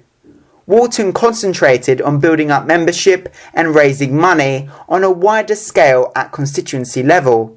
He was remarkably successful. Party membership increased by well over 1 million from the end of the war to 1948, and an appeal for a £1 million fund was enthusiastically subscribed. Much of the money was used to improve Conservative organisation both at the central office and locally by the appointment, for example, of more full-time party agents. Walton's work was complemented by the recommendations of the Committee on Party Organisation, headed by Sir David Maxwell Fyfe, which aimed at democratising the selection of prospective parliamentary candidates by limiting personal contributions to party funds. This was largely a symbolic gesture. It had little effect in the long run on the general character of the Conservative Parliamentary Party. Nevertheless, the Walton-Maxwell-Fyfe reforms did stimulate the growth of a large-scale party organisation at grassroots level, and therefore, by 1950, the Conservative Party's organisation, which had declined considerably during the war, was once again more professional and effective than the basically ad hoc model of the Labour Party. The main figure in Conservative policy making was R.A. Butler, who was made head of the revived Conservative Research Department after the war. There he was helped by younger reformers such as Enoch Powell, Ian MacLeod and Reginald Maudling, and was given strong backing by Howard Macmillan and the approval of Anthony Eden. The major outcome of Butler's work was the Industrial Charter of 1947. This was not a detailed policy-making document which Churchill was strongly against, but a statement of broad, general principles. Yet its publication was important. It indicated that the Conservative Party was now committed to the welfare state, the mixed economy, and full employment. But it also asserted that these aims were not incompatible with an emphasis on individual initiative, private enterprise, and freedom from unnecessary controls. The acceptance of the Industrial Charter by the party, with the tacit support of Churchill, meant that the Tory reformers were now in the ascendant intellectually. The Industrial Charter was followed by other more specialist reports, all of which were incorporated in the 1949 party document, The Right Road for Britain, which became the basis for the party's electoral manifesto in 1950. Butler described these developments in his memoirs. The Labour government's strength was reinforced by the magnitude and difficulty of our own Conservative predicament, our need to convince a broad spectrum of the electorate that we had an alternative policy to socialism. It was by no means easy to convince Churchill of this. The constructive part of his mind always dwelt more naturally on the international scene than on bread and butter politics. On the home front, he preferred to employ his formidable powers of exposition and debate to combat what he called positive folly, rather than to propound what was necessary, namely positive policy. This preference of Churchill's was partly temperamental, but it stemmed also from his historical sense, a wish not to appear to be peddling nostrums in order to regain power. The 1946 Party Conference had overwhelmingly demanded some reformulation of our policy, and Churchill moved to meet this demand soon after by appointing a special industrial policy committee. I was made chairman. The industrial charter neared completion in the early months of 1947. The relationship between the work of the Tory reformers and the results of the general elections of 1950 and 1951 is difficult to assess. The small but significant shift in allegiance by the middle classes away from Labour towards the Conservative Party was probably helped a little by the work of Tory reform, organisationally rather than in terms of ideas, even though the major factor was probably disillusionment with Labour rather than enthusiasm for the Conservatives. But the small majority of 16 obtained by the Tories in the 1951 election could hardly be regarded as a great victory for conservatism, especially since Labour's popular vote outstripped theirs. The Conservative Party, therefore, remained very much on the defensive until at least the general election of 1955. 2. The Churchill Government, 1951 to 55. A. Churchill as Prime Minister. Winston Churchill was 77 when he became Prime Minister for the second time in October 1951. He was not in good health. He had already suffered 2 strokes and was to experience another bad one in June 1953. But he had a strong constitution and made a good recovery. Until the last 6 months before his ultimate retirement in April 1955, he coped reasonably well with the physical demands of his high office, though inevitably he ran things on a fairly loose rein, and the efficient, tightly controlled cabinets of the Attlee era came to an end. If Churchill represented the past, the future seemed to be symbolised by the young Princess Elizabeth, who succeeded to the throne as Elizabeth II on the death of her father, George VI, on the 6th of February 1952, shortly after Churchill's accession to office. There was much talk of a new Elizabethan age. The government Churchill now formed was very much his personal creation. In some ways, it harked back to his wartime coalition. It contained former congenial colleagues from that time, such as Lord Walton, Lord President, and Lord Sherwell, Paymaster General.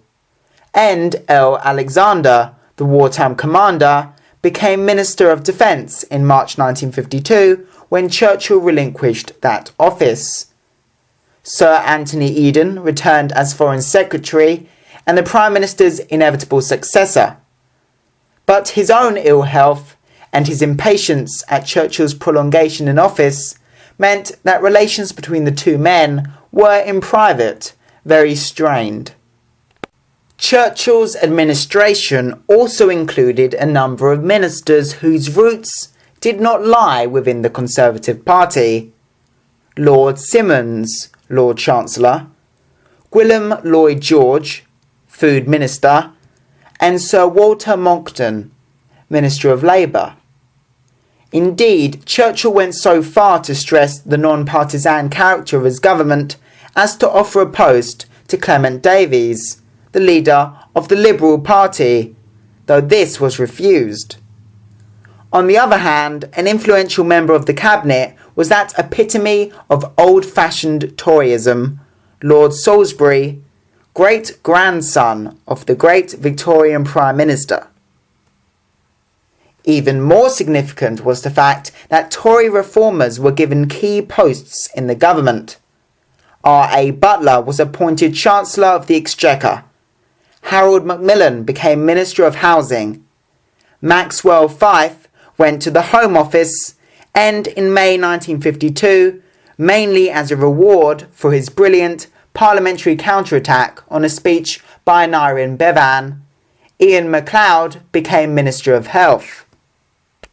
Churchill's political outlook after he became Prime Minister, and that of the government as a whole, was cautious, conciliatory, and undogmatic. He had proclaimed in an election address in October 1951, "What we need is a period of steady, stable administration, a period of healing and revival." In most ways, Churchill was as good as his word. This meant that there was a general continuation of Labour's welfare and employment policies, and even its nationalisation programme, except for the pledges of a denationalisation already made. In economic policy too, there was a similar commitment to Keynesian policies, though this was tempered by a greater emphasis on the role of the market in achieving economic progress and prosperity. Churchill's moderate outlook was partly the result of his conscious revival after his great period as a war leader of the social paternalism of his pre-1914 days as a reforming Liberal minister. As Paul Addison has argued, between 1949 and 1953, he, Churchill, led the Conservative Party with great vigour and flair towards the middle ground of politics. This particularly came out in Churchill's attitude towards the trade unions, where he seemed determined to expunge his earlier reputation, dating back to the general strike of 1926 and beyond, as an enemy of Labour. He made it clear that there would be no attempt to repeal the 1946 Trade Union Act. He strongly supported the efforts of his self-effacing Minister of Labour, Sir Walter Monckton, to cooperate with the trade unions and avoid confrontation through policies of negotiation, arbitration, and compromise, as with the potential railwaymen's strike of 1954. In all this, Monckton, with Churchill's backing, was remarkably successful. The years 1951 to 5 were a period of industrial peace, but critics argued that Sir Walter's appeasement of Labour did often lead to inflationary wage increases. B. Domestic policy. The key figure on the domestic front was of course R.A. Butler, the Chancellor of the Exchequer. On assuming office, he was faced by an immediate balance of payments deficit of some £700 million, inherited from his predecessor. Butler responded with a fairly savage programme of cuts, on imports especially, but also on credit, travel allowances, food subsidies, and even the meat ration. The bank rate was raised from 2 to 4%, and an excess profits levy was imposed. By 1952, the deficit had been wiped out, and a surplus of £259 million had accumulated. For the next 3 years, there was no balance of payments problem. As Rabb rightly accepts in his memoirs, this success was due more to external factors, particularly the end of the Korean War and a marked fall in import prices, than to his own policies. This initial success was the prelude to a period of economic expansion. Income tax was cut in later budgets in 1952 end 1953, and the bank rate was reduced, and the process of setting the people free was widely applied. Food rationing was abolished, and most wartime controls over the economy were removed in 1953 to 1954. At the same time, road haulage and the iron and steel industry were returned to private ownership. As Butler said triumphantly at a public speech in July 1954, "In the past 3 years, we have burned our identity cards, torn up our ration books, halved the number of snoopers, decimated the number of forms, and said good riddance to nearly 2/3 of the remaining wartime regulations. This is the march to freedom on which we are bound." This conservative freedom was both a cause and a result of the sharp rise in living standards which marked the 1950s. This was seen in the accumulation of personal savings, the increase in home ownership, and, above all, the increasing sale of consumer goods, especially cars, but also washing machines, refrigerators, and television sets. Of symbolic significance, perhaps, was the introduction by the Conservative government of commercial television in 1954. However, this economic boom led to inflationary pressures. Butler tried to curb this by applying once again the brake of monetary restraint. Early in 1955, the bank rate was raised from 3 to 4.5%. But in a case of the left hand not knowing what the right hand was doing, this move was largely undermined by his cutting income tax by 6p in the pound in his pre-election budget a few months later, thus increasing the upward trend of prices. The conditions were therefore being created for that final, unhappy period of Butler's chancellorship in the last months of 1955, when the value of the pound again came under pressure from speculators. The Chancellor, in some confusion, introduced a supplementary budget in October which clawed back through new financial restrictions most of the extra revenue given away in April. As Gaitskell said savagely in the House of Commons at the time, "He began in folly, he continued in deceit, he has ended in reaction." Verdicts on Butler's regime as Chancellor of the Exchequer vary widely. For some historians, he was an economic innocent who knew little of Keynesian ideas and had no clear, consistent economic strategy. His stop-go policies are a reflection of this. For other historians, however, whatever Butler's personal defects as an economist may have been, he was a great success as Chancellor, and this claim is justified by the state of the nation in 1955. Near full employment, low inflation, no balance of payments problem, low taxes, and rising prosperity. In many ways, it is Harold Macmillan who is the real hero of the Churchill government of 1951 to 55. The Conservative Electoral Manifesto in 1951 had pledged the party to build 300,000 houses a year, and it was this target that the new minister set himself to fulfill. It was comfortably achieved. Figures of completed houses gradually increased and reached a total of 327,000 for 1953 and 354,000 for 1954 when Macmillan was moved to the Ministry of Defence. This outstanding achievement was due not only to Macmillan's energy and gift for public relations, but also to the powerful support he received from members of his department. He also, luckily, had the personal support of Churchill, which enabled him to get the housing subsidies he needed from a tight-fisted treasury. The bulk of the houses constructed under the Macmillan regime still belonged to the public sector, and their standard was slightly lower than in Bevan's day. But the proportion of private houses built gradually increased during this period and throughout the 50s.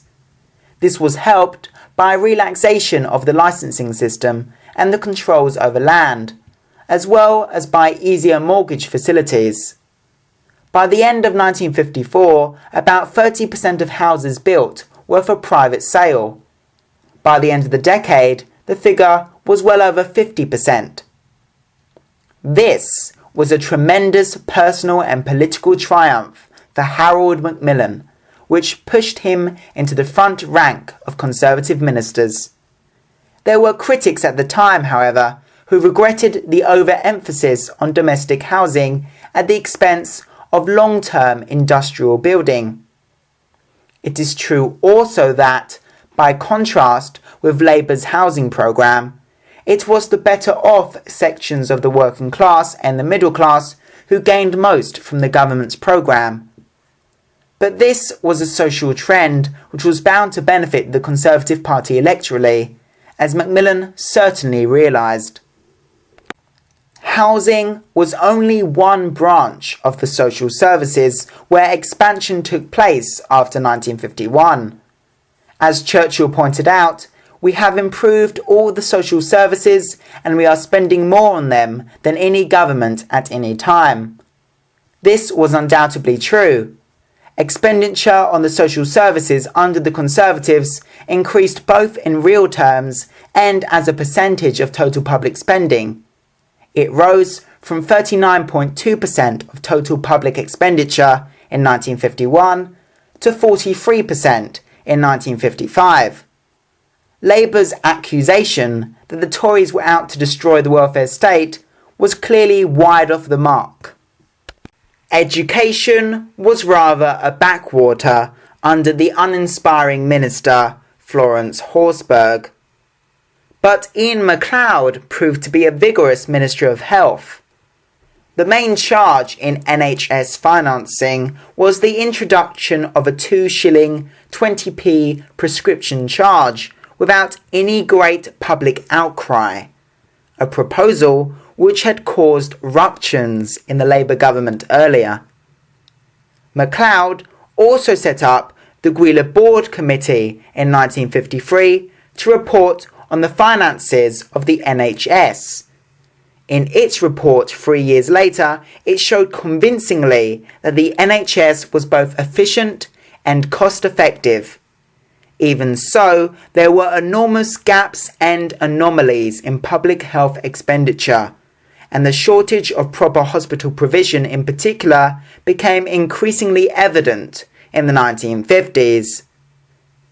During the Churchill government, therefore, the Conservatives were content to accept the structure of the welfare state bequeathed to them by Labour fairly uncritically, though they also stressed the importance of private provision in the fields of housing, education and health.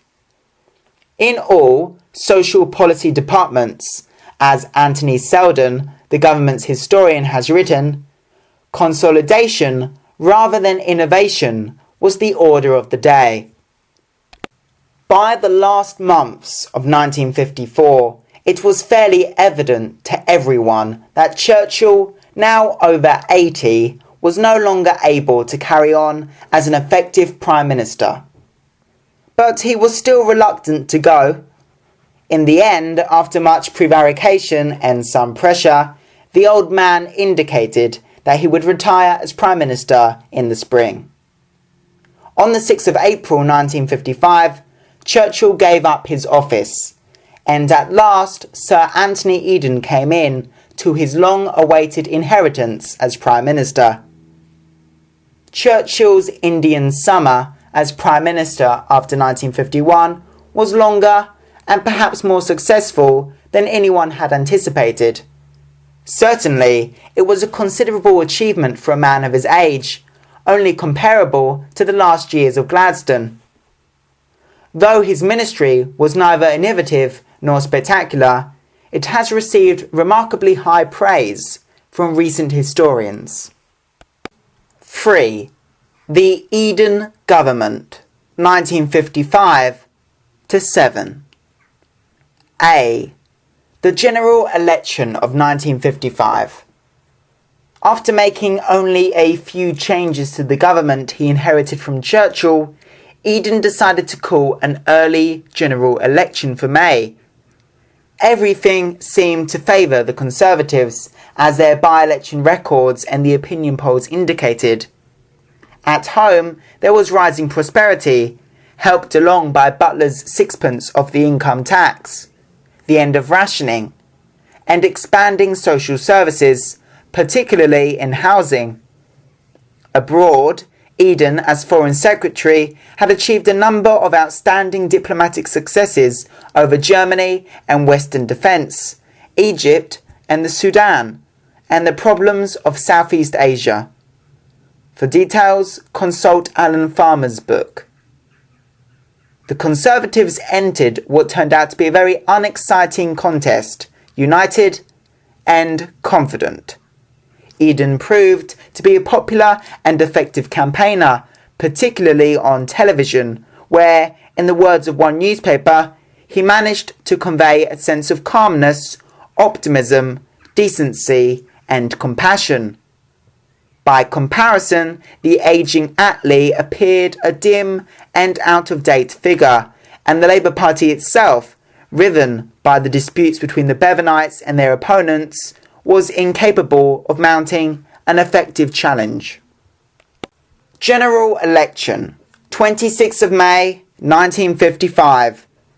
Conservatives, 13,286,569 votes, equals 49.7% of total votes cast, 344 seats. Labour, 12,404,970 votes, equals 46.4% of total votes cast, 277 seats.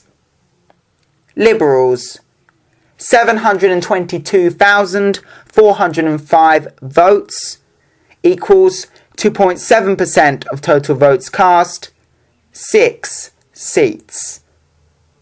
Others, 313,410 votes, equals 1.1% of total votes cast, 3 seats.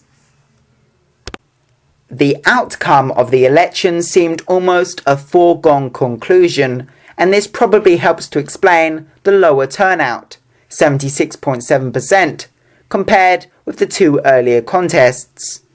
In the end, there was a swing of 4% against Labour, which lost even more seats in the south of England, and the government ended up with an overall majority of 58. This was a great triumph for Anthony Eden. For the first time in 90 years, the party in power increased its majority over the previous election. It is true that the Conservative vote slumped by almost 500,000 compared with 1951, but the Labour Party fared even worse.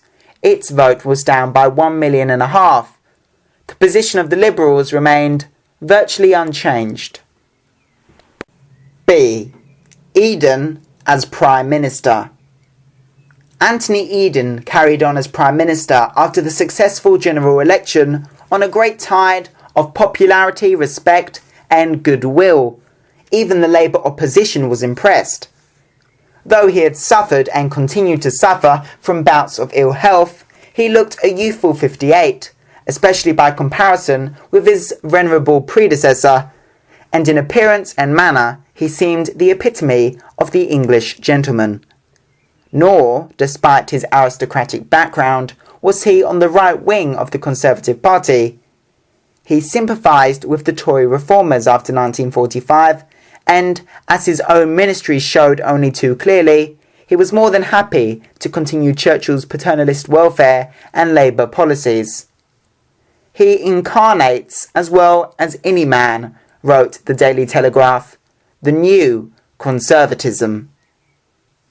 But, in fact, Eden's entire ministerial career since the early 1930s had been in the field of foreign policy. Here, his expertise and achievements, particularly as Foreign Secretary in the previous administration, were now unrivalled. Nevertheless, his lack of knowledge and experience on the domestic front was a distinct handicap as Prime Minister. He had got off to a poor start in April 1955. He had lived in the shadow of Churchill for many years, but on becoming Prime Minister, he made no real effort to reshape fundamentally the Churchillian ministry he inherited. Only two major changes were made. Harold Macmillan, now one of the most powerful and ambitious men in the government, replaced Eden as Foreign Secretary, and Selwyn Lloyd, a comparative newcomer to government, became Defence Minister. It is from this initial failure that the charge of indecision and lack of real leadership began to envelop Eden. It was not helped by the economic difficulties which, as we saw above, hit the government in the autumn. Nor did the further changes which Eden made to his administration at the end of the year impress his critics. It was inevitable, perhaps, that Butler should be replaced as Chancellor of the Exchequer, but it was a mistake to appoint Harold Macmillan as his successor in the December reshuffle. Macmillan, who had been Foreign Secretary for less than a year, resented his demotion, especially as he was replaced by Selwyn Lloyd. To most observers, it seemed that Eden was determined not to tolerate a powerful, independent figure at the Foreign Office, and preferred a diligent subordinate like Lloyd. Nor was Butler very happy with his removal to a non-departmental post as Lord Privy Seal and Leader of the House of Commons. Another curious appointment in December was that of Sir Walter Monckton to the Ministry of Defence, a post he neither wanted nor, as Eden was to discover to his cost during the Suez Crisis, was fitted for. If Eden displayed indecisiveness over cabinet making, his relations with his ministers revealed other personality faults. As the published memoirs of his colleagues reveal in some detail, the Prime Minister harassed them incessantly with questions about the minutiae of departmental business, and, as one colleague intimated, was nervy, jumpy, and bad-tempered. This increased tension all round. It was worsened by press attacks on Eden, which he took far too seriously, particularly the notorious article in the Daily Telegraph, which demanded the smack of firm government. These criticisms were reflected in the fairly rapid slump in Eden's popularity, from 70% in his favour in the opinion polls in the winter of 1955 to 40% in the spring of 1956. Equally revealing was the ominous decline in the Tory vote in by-elections in safe seats, such as Torquay and Tonbridge.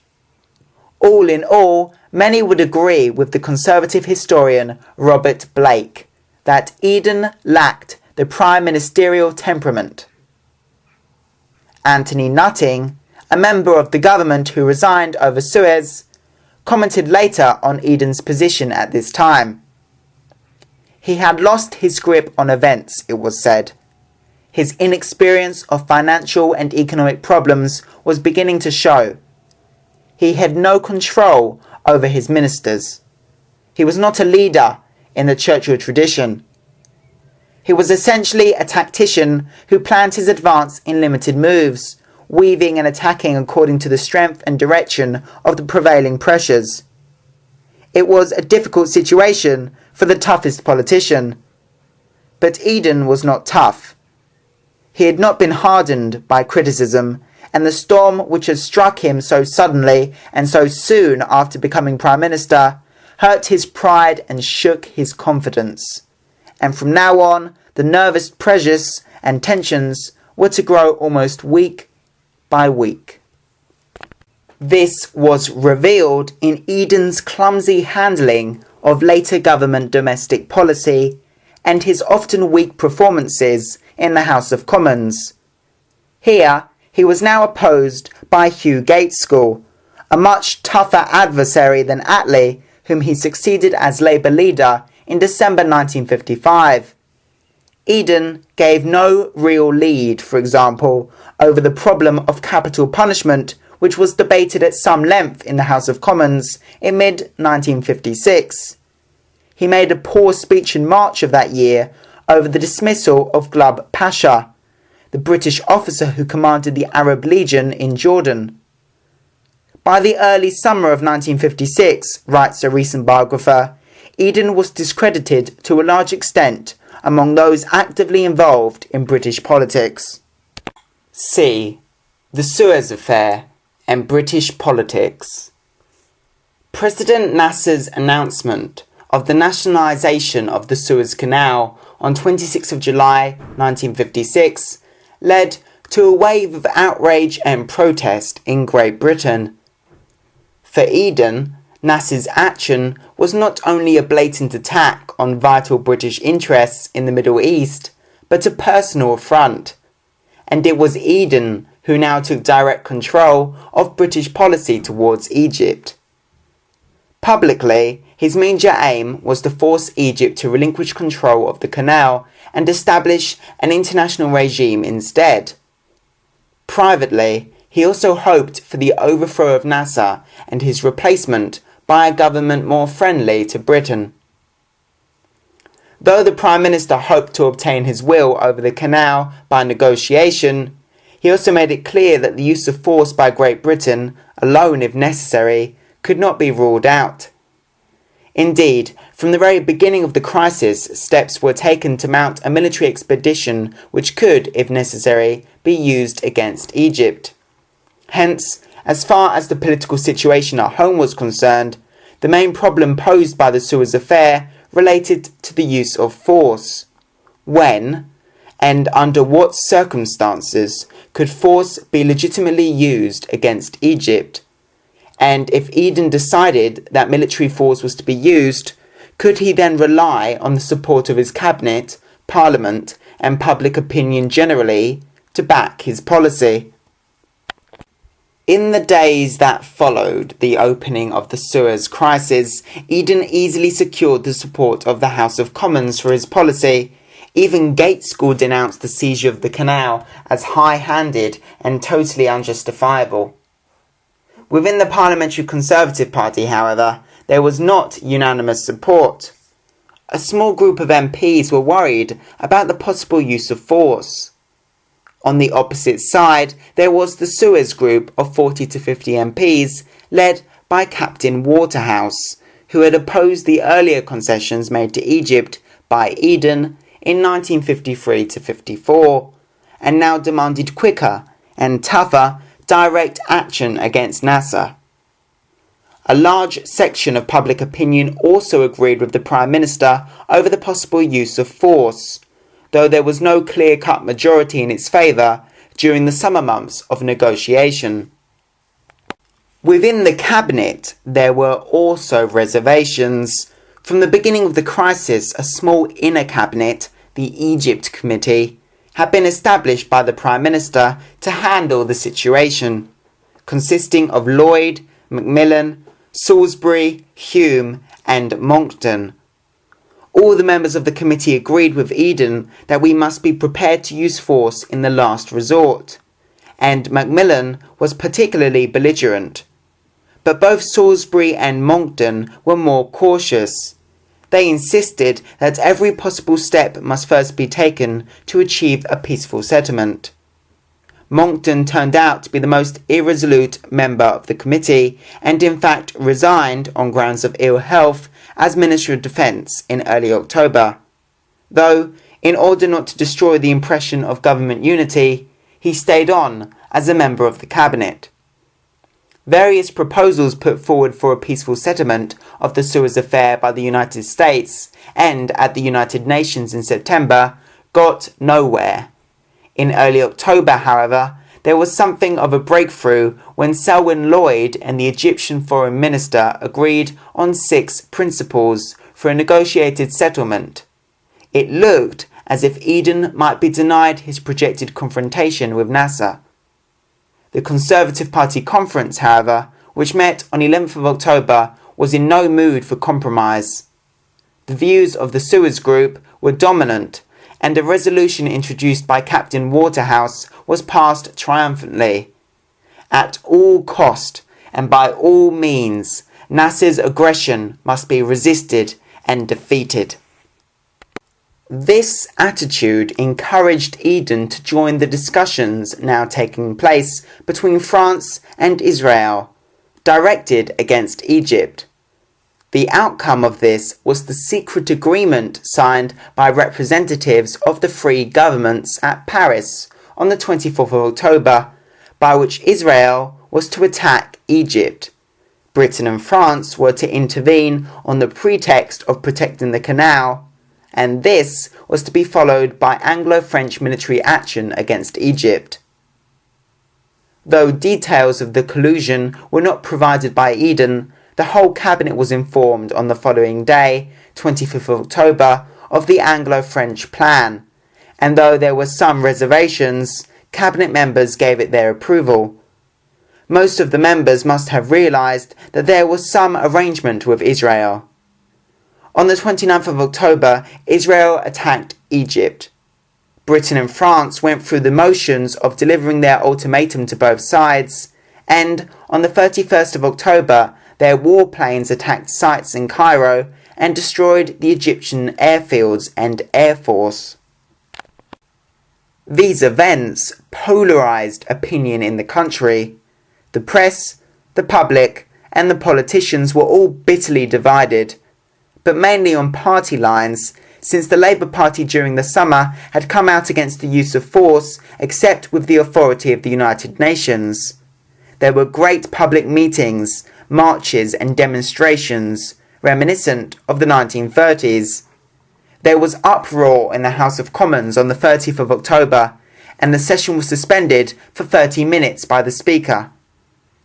Gaitskell and the Labour opposition passionately condemned the government's actions, and in a broadcast reply to the Prime Minister on the 4th of November, the Labour leader attacked Eden personally and called upon the Conservative Party to repudiate him. This was probably counterproductive. Apart from a small group of dissidents, the Tories stood by their leader. But Eden's dilemma remained. Nasser was still in power, the future of the canal remained uncertain. Should military action against Egypt be stepped up or restrained? Eden had been surprised at the strength of opposition in the country to the government's policy, but the longer military action was postponed, the more would support for the government seep away. On the other hand, the United Nations had demanded a ceasefire, and Egypt had agreed. On the 4th of November, Eden put the question to the whole cabinet. Should they go forward or retreat? A majority of 12 to 6 agreed that military action should proceed. The 6 opponents were Butler, Kilmore, Salisbury, Heathcote Amory and Buchan Hepburn. But not one of them, not even Butler, who had no real faith in the enterprise, was prepared to do anything other than record their dissent. On the 5th of November, British and French forces invaded Egypt and quickly captured Port Said and the surrounding area. The whole of the Suez Canal now lay within their grasp. On the following evening, however, Eden announced a ceasefire in the House of Commons. Why was this? The most obvious reason was the country's serious economic position. As Macmillan informed the cabinet, there was now a steady outflow of gold and dollar reserves to the tune of $300 million, and the United States had made it abundantly clear that it would not support a loan for Britain until the government accepted a ceasefire. The Chancellor of the Exchequer therefore emerged as the chief supporter of an immediate ceasefire. Hence Harold Wilson's famous quip about Macmillan, first in, first out. But there was an even more profound reason. With Israel's acceptance of the UN's demand for a ceasefire on the 5th of November, Egypt had already agreed, Eden's original high-minded excuse for British intervention to separate the warring combatants had completely collapsed. As a recent historian writes, Eden had become the prisoner of the myth that had been created to justify intervention. Members of the government now accepted that the only way to extricate themselves from the morass of contradictions in which their policy had landed them was to bring the Suez Project to an inglorious end. In the aftermath of the ceasefire, the United States tightened the economic screw on Britain unmercifully, and the government was forced to accept unconditional surrender. This meant handing over the problem of the future of the Suez Canal to the United Nations and agreeing to the rapid withdrawal of British and French forces. Israel was to be left to her fate. If the Suez Affair represents a major episode in British foreign and imperial policy, its consequences for British domestic politics were far less dramatic. As Lord Kilmuir, Lord Chancellor in Eden's government, wrote, "Suez did us no harm politically, either in the short or in the long view. Electorally, there were no violent swings against the Conservatives either during or after the Suez Affair, and the government in fact increased its majority in the general election of 1959. One reason for this was the fact that Conservative unity was on the whole maintained during the whole period of the crisis. 2 junior ministers resigned, Sir Edward Boyle and Anthony Nutting, who denounced what he called a deliberate conspiracy. But no outstanding Conservative politician was prepared to lead a revolt either of the left or the right against Eden's leadership. Out of the 25 to 40 anti-Suez Tory MPs in the House of Commons, only 8 abstained in the confidence debate on the 8th of November, and the government obtained its normal majority. Members of the Suez Group were the main critics of the government in the debate in December on the withdrawal of British troops, which they denounced as a total defeat. 15 abstained, and a few later resigned the Conservative whip. But by 1959, virtually all of them had returned to the fold. This was partly due to the energy and good sense of the chief whip, Edward Heath. But the main factor was simply that the pull of party loyalty and the danger of helping the Labour opposition was too strong for the Tory critics of the Eden government. For Eden himself, the Suez Affair was a personal as well as a political tragedy. His health broke down as a result, and on the 24th of November he retired to Jamaica to recuperate. The government at home was carried on by a small group of ministers led by Butler, and it was they, really behind the Prime Minister's back, who carried out the demands of the United Nations and began the task of restoring good relations with the United States. Eden was now regarded as more or less a political liability by his party. On his return to this country on the 14th of December, he was cold-shouldered by many members. His political credibility was not improved by his vehement defence of his Suez policy in a speech to the Commons on the 20th of December, and his denial, about which many MPs were already sceptical, of collusion with Israel. On the 9th of January 1957, he resigned as Prime Minister on grounds of ill health. As the senior members of the Cabinet who were in the House of Lords, Lord Kilmuir and Lord Bobbety Salisbury, took it upon themselves to ascertain the views of the Cabinet on who should succeed Eden, and to pass on the information to the Queen. In effect, the choice lay between Rab Butler and Harold Macmillan. Lord Kilmuir, in his memoirs, described what happened. Thereafter, Bobbety and I asked our colleagues to see us one by one. There were 2 light reliefs. Practically each one began by saying, "This is like coming to the headmaster's study." To each, Bobbety said, Well, which is it, Wab or Harold? As well as seeing the remainder of the ex-cabinet, we interviewed the chief whip and the chairman of the party. An overwhelming majority of cabinet ministers was in favour of Macmillan, and backbench opinion, as reported to us, strongly endorsed this view. Party feeling in the House of Commons was running very strongly against Butler at this time. For this sharp decline in his personal fortunes, Rab had no one to blame but himself. As the world knows, Harold Macmillan was summoned to the palace and invited to form an administration. Chapter 6. Labour in Opposition, 1951 to 64. 1. The Bevanites. The electoral defeat of 1951 was followed by a long and difficult period of opposition for the Labour Party until Harold Wilson's victory at the general election of 1964. It was a period marked by internal feuding between rival groups, the clash of personalities, and bitter disputes over policy and principles. Even before the 1951 election, disillusionment with the timid and uninspiring policies of the official Labour leadership had been growing among left-wing MPs in the House of Commons, and on a wider scale among activists in the constituencies.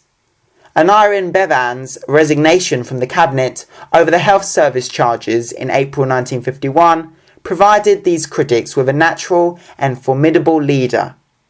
The development of the Bevanite movement, as the rebellion against the right-wing Labour leadership came to be called, depended in an extraordinary way upon the political behaviour of one man, Nye Bevan. Some contemporaries have indeed seen the disputes within the Labour Party after 1951 as essentially a personal contest between Bevan and Gaitskell for the leadership succession to Clement Attlee.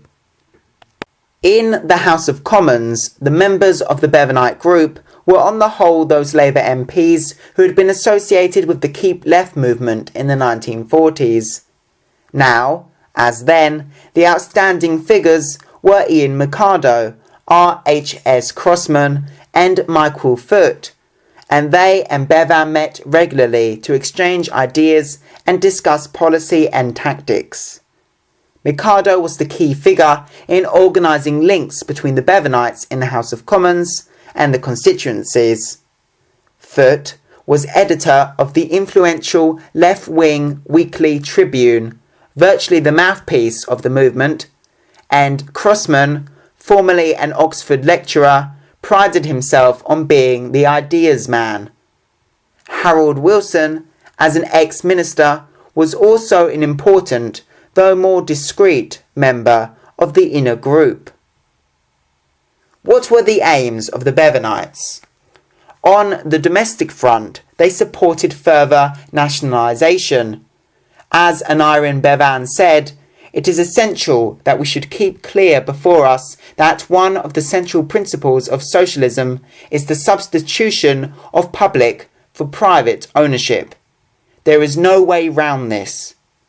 But as far as the detailed organisation of such industries was concerned, they had little to say. In fact, the Bevanites were really more interested in foreign and defence policy in the 1950s. They were against German rearmament.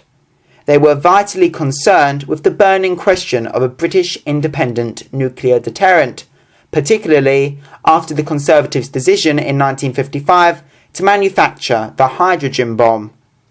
Above all, they were against Britain being identified too closely with American aims in foreign affairs. But party policy could only be changed if the Bevanites could capture the major decision-making organisations of the Labour Party. This task was extraordinarily difficult. As Bevan argued vehemently and with much truth, the policies of the leadership were only maintained so easily as a result of their support at the annual conference by the block votes of the major trade unions, especially the largest of all, the transport workers, led by the belligerent right-winger Arthur Deakin, a true heir of Ernie Bevin. But the trade union bosses, Nye believed, did not represent the views of the Labour rank and file, nor did the complacent members of the PLP. Hence, much of Bevanite propaganda was directed deliberately at grassroots opinion over the heads of the party hierarchy. They had some success. At the acrimonious Moricon Party Conference in 1952, the Bevanites for the first time captured a majority of seats in the constituency section of the National Executive, and the old guard of Morrison, Shinwell and Dalton were routed. On the other hand, their behaviour in the House of Commons led to discord and hostility rather than agreement. In March 1952, 57 Bevanites had voted against the Conservative government's rearmament programme, even though it had been agreed that the party would abstain. This was followed by a tightening up of party discipline in the Commons. That same year, Bevan stood against Herbert Morrison for the deputy leadership. I knew that my defeat was practically certain, but the party will never regain its health until the stranglehold of bureaucracy is broken. His first forecast proved to be correct.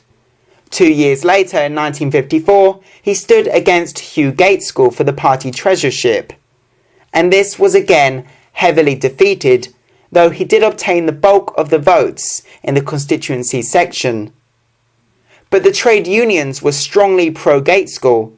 Even Bevan's own union, the miners, voted 2-1 in favour of Gaitskell.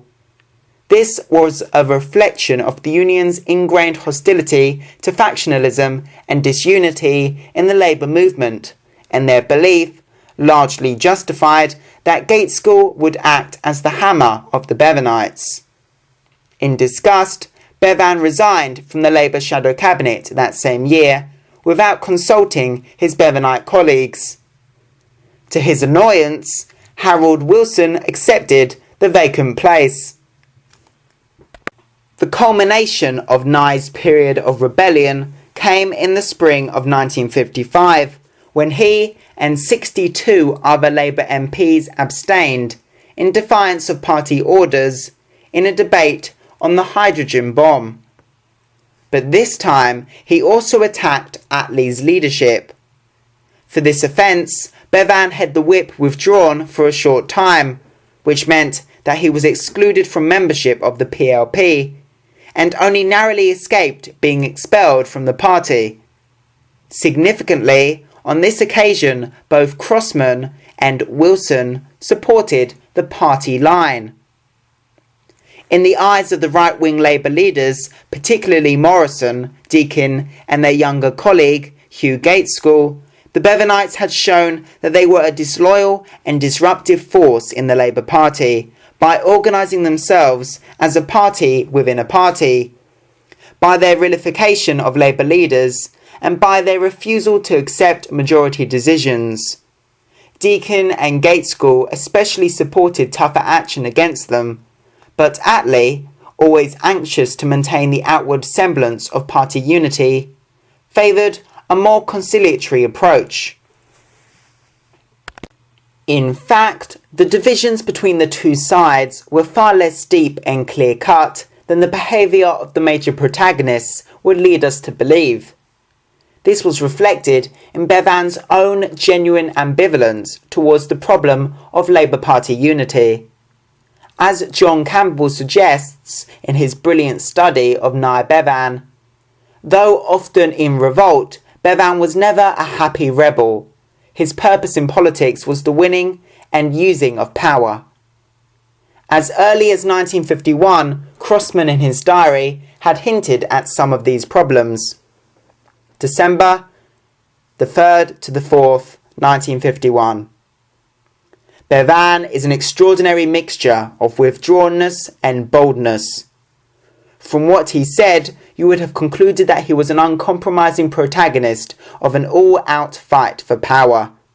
Yet, When it comes to the point, he jibs at each fighting action when you propose it. The fact is that Bevan and the Bevanites seem much more important and well organised to the rest of the Labour Party than they do to us who are in the group and who know that we are not organised, that an iron can never be persuaded to have any consistent or coherent strategy. What we have is a group of MPs who meet regularly and who have come to represent real socialism. This produces an extraordinary bitterness among those who support the Gates School line. By 1954 to 55, it was fairly clear that the growing disunity of the Bevanite group and their unpopularity with both the major trade unions and the PLP meant that their challenge to the power of the Labour leadership was almost bound to fail. The turning point came with Eden's electoral victory in May 1955 and Attlee's subsequent retirement as Labour leader in December. In the leadership contest that followed in the PLP, Gates School won an overwhelming victory against Morrison and Bevan. The figures were Gates School 157, Bevan 70, Morrison 40.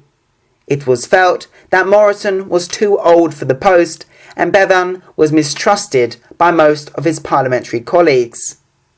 As Attlee commented to Crossman, "Nye wants to be two things simultaneously, a rebel and an official leader, and you can't be both."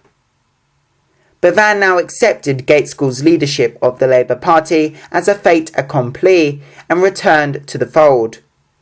He had been preceded in this by Crossman and Wilson, the latter becoming Shadow Chancellor of the Exchequer. Nye accepted the post of Shadow Colonial Secretary and was shortly afterwards elected party treasurer. What Crossman calls in his diary the Bevan-Gates School Axis was now being forged, and this lasted, successfully, until Nye's death from cancer in July 1960. It marked, in effect, the end of the Bevanite movement. 2. Gates School as party leader, 1955 to 9. As party leader, Hugh Gates School displayed all those characteristics which had helped him to rise so swiftly within the Labour Party hierarchy. He was a resolute and hard-headed politician, generally unyielding on issues of principle, though in the interests of party unity he was prepared on occasion to be more conciliatory. He had no sympathy with what he regarded as the utopianism of the left. His own political outlook was essentially intellectual and rational, and he expected the Labour rank and file, and indeed the electorate, to follow suit. This meant that though he was not, personally, the desiccated calculating machine which Bevan was supposed to have called him, he certainly had little reverence for the symbols and traditions of political life, so dear to the Labour movement, or much sensitivity for the nuances of political feeling within the Labour Party. Though respected, he lacked the flair and magic which surrounded politicians such as Churchill and Bevan. Gates School was essentially a man of government, with little relish or talent for the tasks of parliamentary opposition. A trained economist, he had spent the war years as a temporary civil servant, and after 1945 he remained only a short time on the backbenches before joining Attlee's government. Hence, as party leader, his primary aim was to get the Labour Party re-elected, and this could only be done, he believed, by proving to the electorate that it was a unified, responsible party with sensible policies. He had some success in achieving these aims before the general election of 1959. At the moment, however, the party was still divided over nationalisation, about which Gates School was prepared to be flexible, and even more so over the problem of the British independent nuclear deterrent, which he strongly supported. Gates School's position was ultimately weakened, however, when the left-winger Frank Cousins became Secretary of the Transport Workers in 1956 in succession to Deakin. The bloc votes of the largest of trade unions could therefore no longer be definitely relied upon to support the leadership. On the other hand, Gates School had increasingly the public support of Aneurin Bevan. The Suez affair brought them closer together and led to Bevan's becoming Shadow Foreign Secretary. Even more important was the fact that his once bitter rival now came to identify himself with the Labour leader's stance on the British nuclear deterrent. In a famous speech at the Brighton Party Conference in 1957, Bevan denounced a unilateralist motion in favour of Britain abandoning her nuclear weapons as an emotional spasm which, if acted upon, would send a future Labour Foreign Secretary naked into the conference chamber. The motion was massively defeated by 5 million votes. The Labour left, particularly in the constituencies, was outraged by Bevan's betrayal of their cause, and much of their zeal now went into the CND, the Campaign for Nuclear Disarmament, which emerged early in 1958. This brought together a wider and more single-minded spectrum of leftish opinion than the old Bevanite movement. R.H.S. Crossman, who now supported the Gates School Bevan line, commented in his diary, Friday, October the 4th, 1957. Conference is now over and has been a monumental success. In the first place, the Bevan Gates School axis is now securely and publicly established, and Nye has burnt so many boats and bridges that he will feel it very difficult to get back to Bevanism and the Tribune. In the second place, on two really critical issues, nationalisation and the H-bomb, the two big leaders have strengthened their position with the electorate at large by curbing the party extremists and asserting their authority over them in defiance of their dogma. On nationalisation, the party document Industry and Society 1957 reaffirmed the renationalisation of iron and steel and road haulage, but was uncommitted on future nationalisation. On nuclear weapons, though unilateralism had been rejected, most of the other related issues, such as nuclear testing, remained unsettled. So I am afraid, as Gates School wrote to a friend, we just have to go on with compromises. The policies of compromise and conciliation helped to make the years between 1955 and 1959, in the words of one historian, the most peaceful of Labour's 13 years in opposition. But ultimately Gates School's leadership would be tested by the verdict of the electorate. Here there was no breakthrough.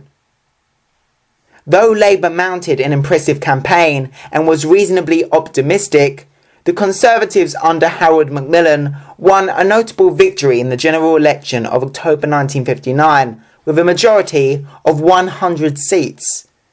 This electoral defeat, the third in a row, produced a new internal crisis for the Labour Party. The 1959 general election is dealt with in detail in the following chapter. 3. The 1959 general election and its consequences. The general election of 1959 was followed by a period of doubt, pessimism and self-examination for the Labour Party. Why had it proved to be unelectable in the 1950s? For a number of observers, both inside and outside the party, it was the cloth cap image of the Labour Party that was at fault, and made it appear both unattractive and out of date. In an age of rising affluence and rapid social change, Labour still appeared to be identified with the manual working class and industrial trade unionism, with a restrictionist rather than a libertarian outlook, and committed only to further nationalisation. Understandably, it was the young voters of all classes who were particularly disillusioned with Labour. Patrick Gordon Walker, a right-wing Labour MP, commented in his diary on the aftermath of the election, "The first flurry of the general election is now passing. The result came as a shock. I have no doubt that the things that hurt us were nationalisation, the trade unions and local labour councils. We were too closely tied to a working class that no longer exists. I am sure that to win the next election we must drop nationalisation in the sense of a commitment or a threat. But it will be hard to do. Perhaps we must change the party constitution first. This would also help us to change the image of our association with the trade unions.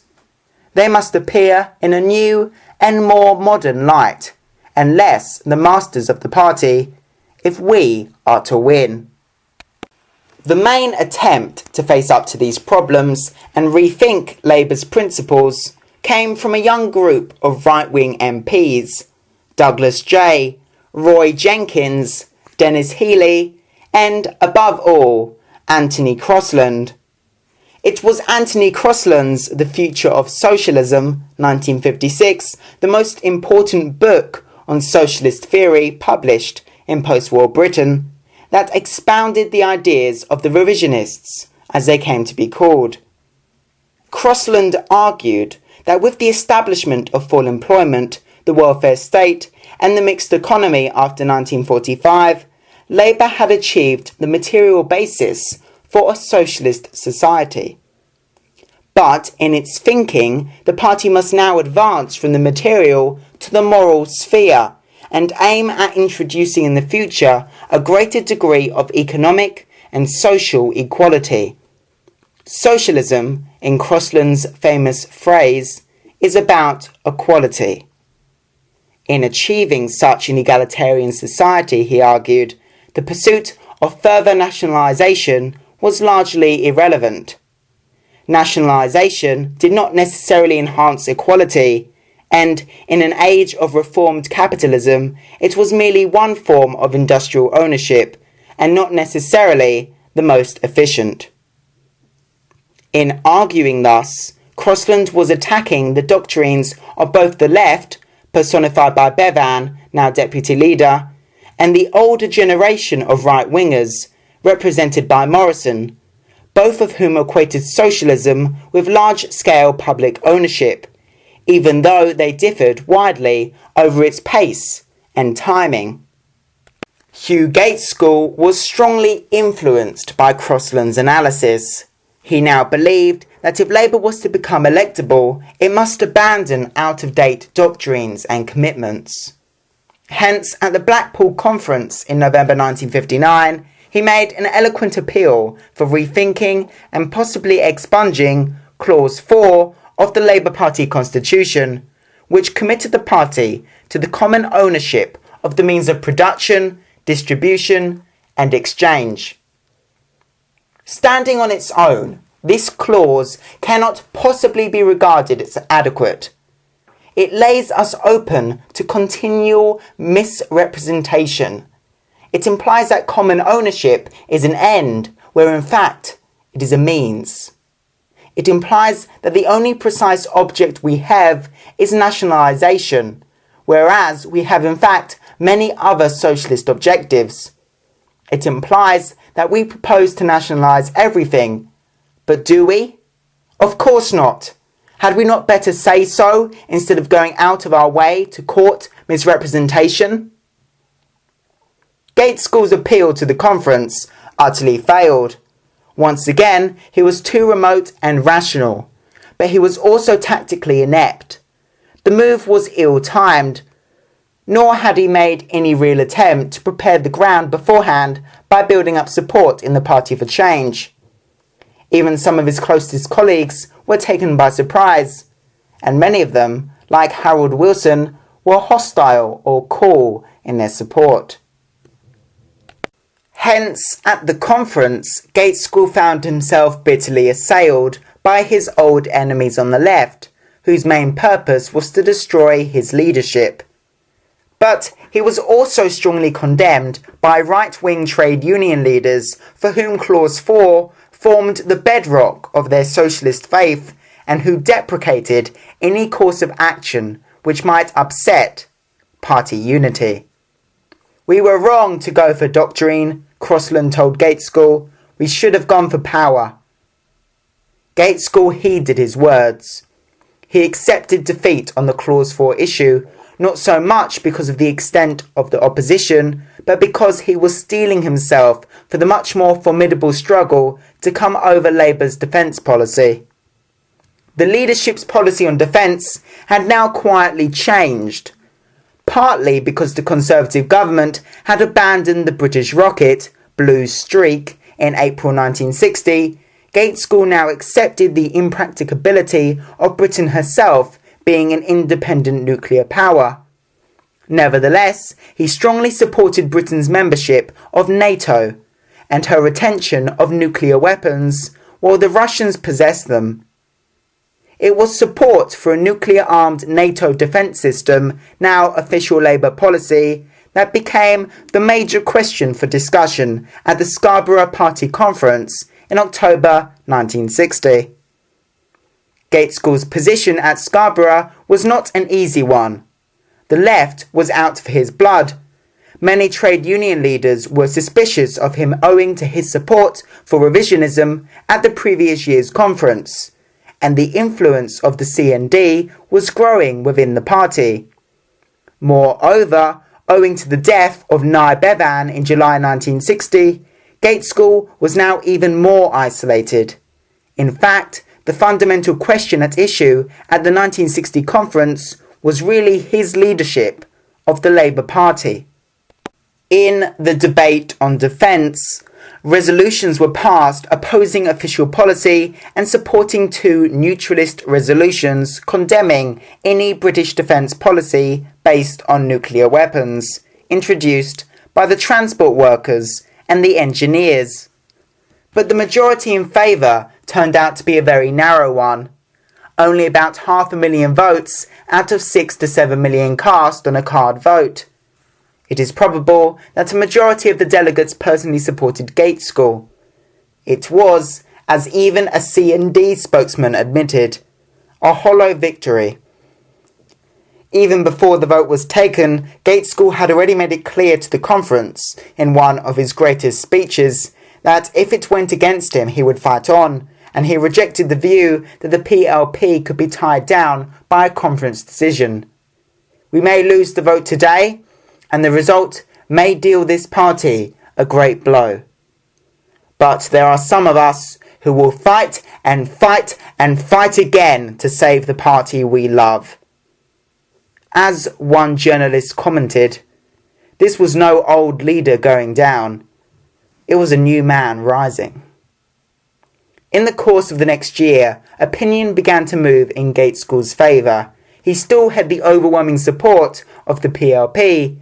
Harold Wilson, who stood against him in the leadership election as a unity candidate, was heavily defeated. The Gaitskellites also set up the Campaign for Democratic Socialism, which helped to whip up support for the leader among trade unionists and in the constituencies.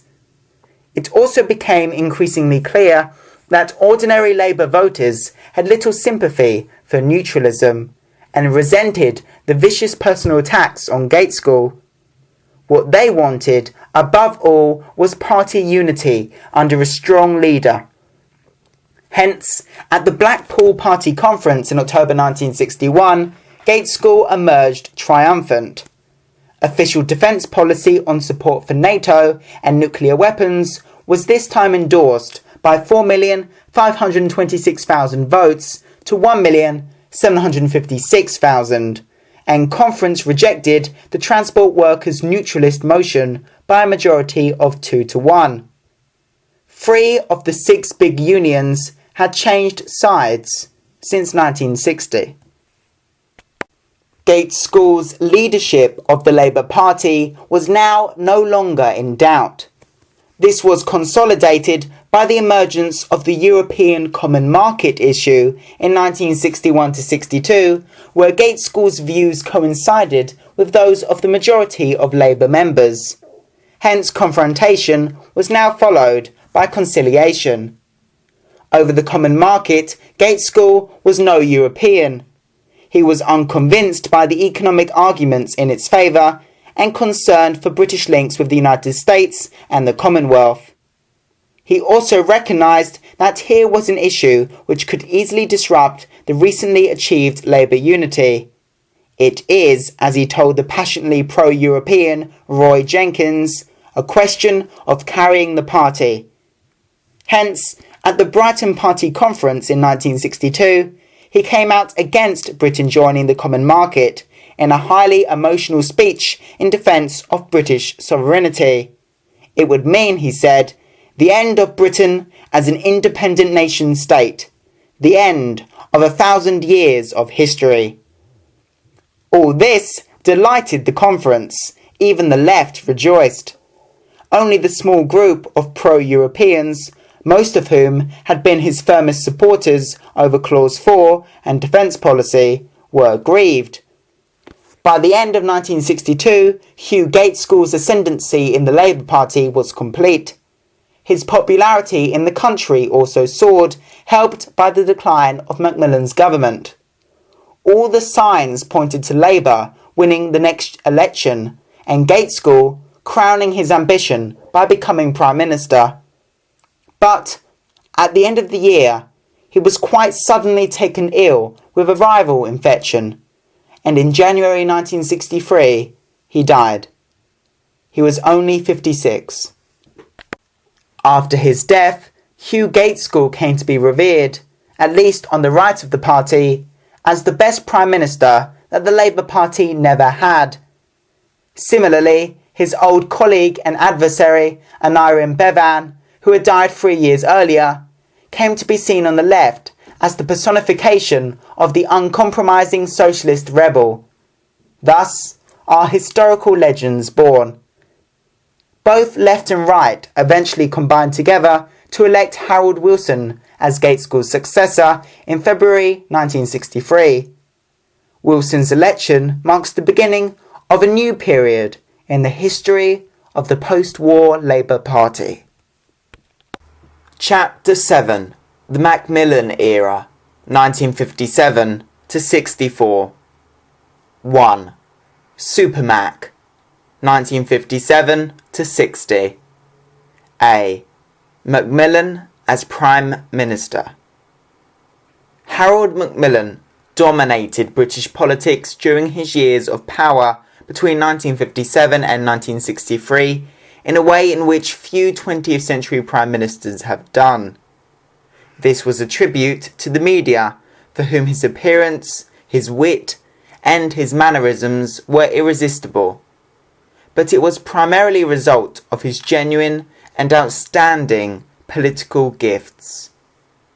Like his political hero, Disraeli, Macmillan was something of a showman and poser. Outwardly, he seemed to represent the nonchalant Edwardian gentleman of leisure, but beneath the facade there was, in Robert Blake's phrase, the strength of steel. Macmillan was in fact an intensely ambitious, purposeful and professional politician. Like Disraeli too, he was both a thinker and a doer. His book, The Middle Way, 1938, with its plea for a more interventionist role by the state, had a considerable influence on the ideas of the Tory reformers after the war. As its title indicates, Macmillan was essentially a moderate and pragmatist in politics. His ability to combine old and new values was one of his greatest strengths as Prime Minister, and helped him to appeal successfully to different sections of the community. Unlike his close associates, Eden M. Butler, Harold Macmillan came into office comparatively late in life, partly because he had been a rather unorthodox conservative in the 1930s. It was not until he was in his 40s that he was given an important political post when, in 1942, Churchill appointed him Minister Resident in North Africa. The taste for power acquired there remained with him. It was his outstanding success as Minister of Housing in Churchill's second administration that first brought him into public prominence and set him on the path to the premiership.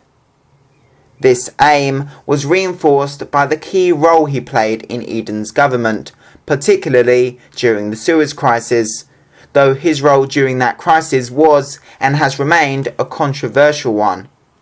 Ability, experience, self-confidence, political dexterity, and the errors of Butler combined to make him Prime Minister on the resignation of Anthony Eden in January 1957. He was then aged 63. As Prime Minister, Macmillan was determined to be Master of the Cabinet. A number of Eden's ministers were replaced. Peter Thornycroft became Chancellor of the Exchequer. Butler was made Home Secretary in addition to his role as Leader of the House of Commons. This was an astute move.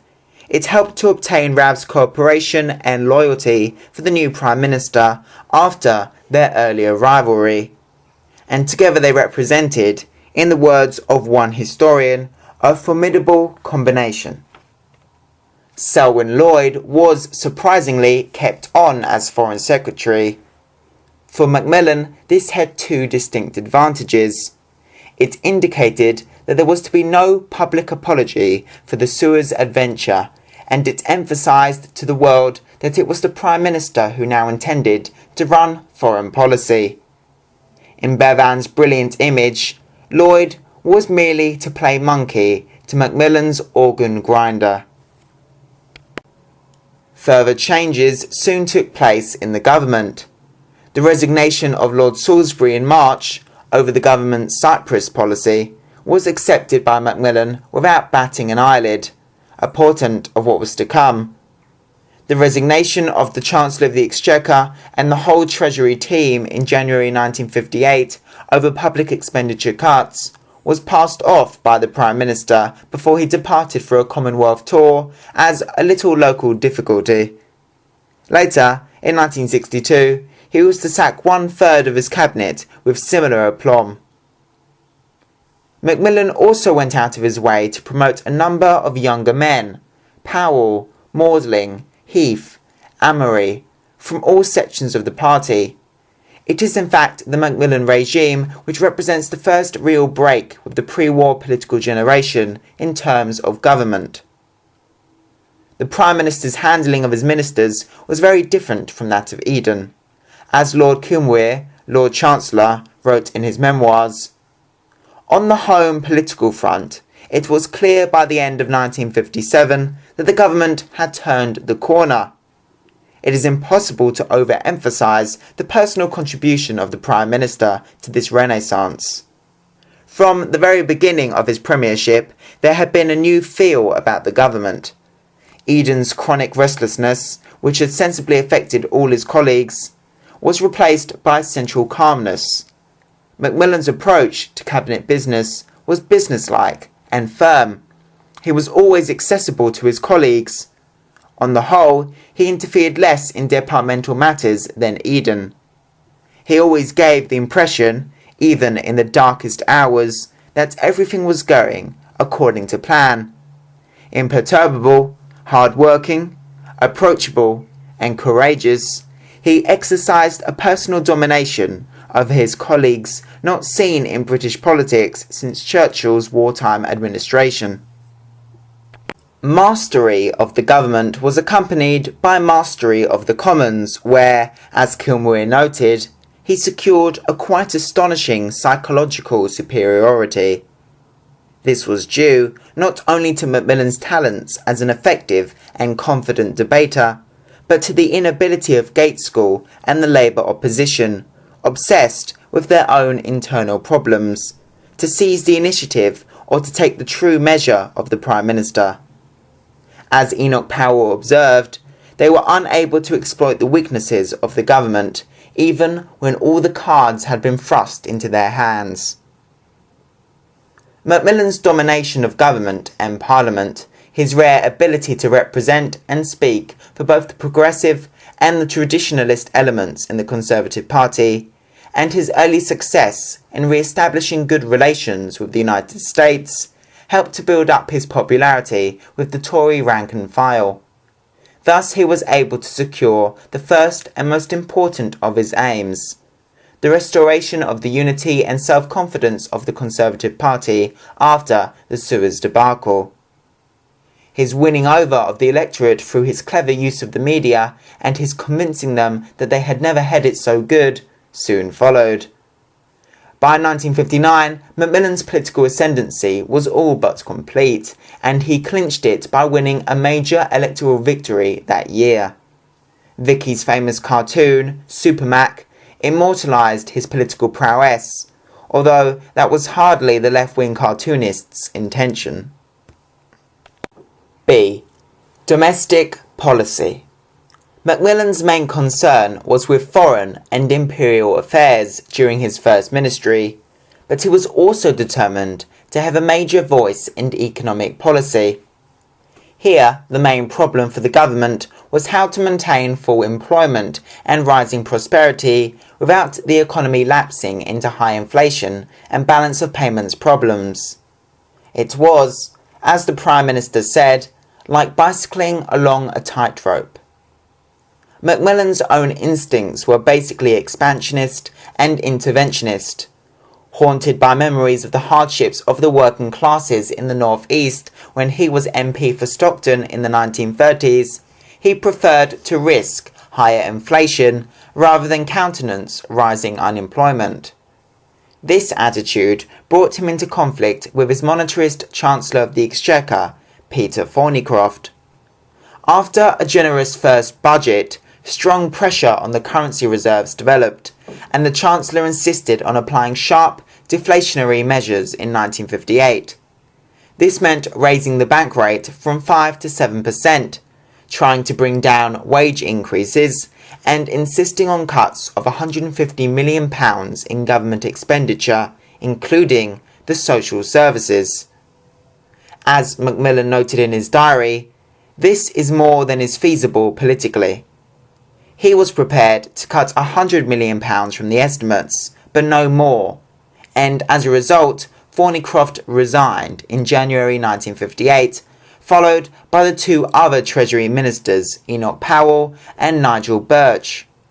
Both Thornycroft and Powell later returned to the government, but Birch remained a bitter enemy of the Prime Minister as a backbencher. Unperturbed, Macmillan appointed Heathcote Amory Chancellor of the Exchequer. Amory was happy to pursue a more expansionist policy under the Prime Minister's tutelage, especially as the financial crisis was receding and Conservative discontent was revealed in the sudden upsurge in Liberal support at by-elections. In his giveaway budget in the spring of 1959, Amory cut taxes to the tune of £370 million, including 9p 4p off income tax. This helped to precipitate an economic boom, very conveniently for the government, since 1959 proved to be an election year. Apart from the economy, Macmillan left most other aspects of domestic policy to the ministers concerned. It cannot be said that the years 1957 to 9 proved to be a notable period of reform. Only one major piece of legislation was passed, the Housing Act of 1959. In an attempt to raise rents and thus increase the stock of rented accommodation and encourage landlords to carry out repairs on their properties, rent control was relaxed or abolished. The Act was inevitably denounced as a landlord's charter by the Labour Party, but in fact the overall results of the legislation seem to have been very limited. At the Home Office, Butler gave strong support to penal reform, but his efforts as a reformer in this field only seemed to justify his reputation as a wishy-washy liberal with the Tory rank and file. He was also later responsible for the Immigration Act of 1962, the only major piece of legislation of Macmillan's second ministry. This limited immigration of coloured immigrants from former colonial territories which had grown rapidly in recent years. The act was denounced as racialist by the Labour opposition, but most people, even Labour voters, believed it was necessary in order to avoid an increase in social, economic and racial tensions in the inner city areas. C. The general election of 1959. With the economic signs improving, Macmillan decided to call a general election for October 1959. With three new party leaders, Macmillan, Gaitskell and Grimmond, opposing one another, it was a much more exciting affair than the contest in 1955. The turnout, at 78.8%, was also slightly higher. This time the result seemed much less predictable. Labour had gained 3 seats from the Conservatives in 1957-8, and the Liberals had won a famous victory at Torrington in 1958. But, faced with a general election, Tory voters were now returning to the fold, and the Conservatives began with a 7% lead, although this was considerably reduced as the campaign proceeded. Nevertheless, there were sound reasons for expecting the Conservatives to do well in the election. They conducted a vigorous campaign under the direction of the rumbustious Lord Hailsham, who was now party chairman. They stressed the theme of continuing prosperity. Life is better under the Conservatives, and promised to double the British standard of living within a generation. They also highlighted the image of the Prime Minister as an outstanding British leader and a world statesman. To reinforce the latter claim, the party managers actually brought President Eisenhower, who was visiting Britain that summer, and Macmillan together in a highly successful TV discussion. Indeed, although the Labour Party was now a much more united and confident party owing to the reconciliation of Bevan and Gaitskell, and mounted an impressive and innovative campaign of their own, Gaitskell was no match for Macmillan on TV. Nor did there seem any compelling reason for the electorate to move over to Labour. Conservative support began to recover in the last days of the campaign. This was helped, it is generally agreed, by Gaitskell's blunder in promising no tax increases under a future Labour government, despite the party's commitment to increased welfare expenditure. The Tories were thus able to jeer at Labour's attempt to bribe the electorate. General election, 8th of October 1959. Conservatives, 13,749,830 votes, equals 49.4% of total votes, 365 seats. Labour, 12,215,538 votes, equals 43.8% of total votes, 258 seats. Liberals, 1,638,571 votes, equals 5.95% of total votes, 6 seats. The result of the election exceeded all Conservative expectations. Their vote was up by nearly 500,000, and they continued to make gains in the London area and the Midlands particularly. The Labour vote slumped by 189,000. The Liberals fought on a much wider scale under an enthusiastic new leader, Joe Grimmond, and their share of the poll roughly doubled compared with 1955. But although they obtained 1 million more votes, the number of their seats, 6, remained exactly the same. The outcome was an overall Conservative majority of 100. This was a tremendous personal triumph for Harold Macmillan. He had come to power in 1957 at a desperately low point in Tory fortunes, and he had now presided over the party's greatest post-war electoral victory. No wonder he was hailed as Super Mac. However, Macmillan's electoral triumph was not followed by a new period of success and achievement. Rather, as one crisis followed hard upon the heels of another, the early 1960s was a period of decline for the Conservatives, culminating in Labour's victory at the general election of 1964. 2. The decline of the Macmillan government, 1960 to 63. The difficulties of the government after 1960 were compounded by changes in the public mood. As Robert Blake wrote, the early 1960s saw one of those mysterious changes in the climate of opinion. The extrovert confidence of the 1950s gave way to a mood of self-doubt and self-criticism. This was typified by the so-called satire industry seen in the immensely popular TV show That Was the Week That Was and the magazine Private Eye. Here, bright, young Oxbridge graduates mocked the political and social establishment, and no one more so than Harold Macmillan himself. The Prime Minister had his own explanation for this phenomenon. After 10 years of unparalleled prosperity, the people are bored. At a more serious level of public discussion, doubts were expressed about the position of Britain and the state of British society. It was not only that Britain was no longer a great imperial power. In terms of economic growth, she was clearly falling behind other industrial states such as West Germany, France and Japan. A whole spate of books appeared, exemplified by Michael Shanks's The Stagnant Society, 1961, which aimed to explain and provide remedies for the backwardness of British industry. The British economy was thus once again at the very heart of the government's problems. A. Economic problems. The economic boom stimulated by Amory's pre-election budget was short-lived.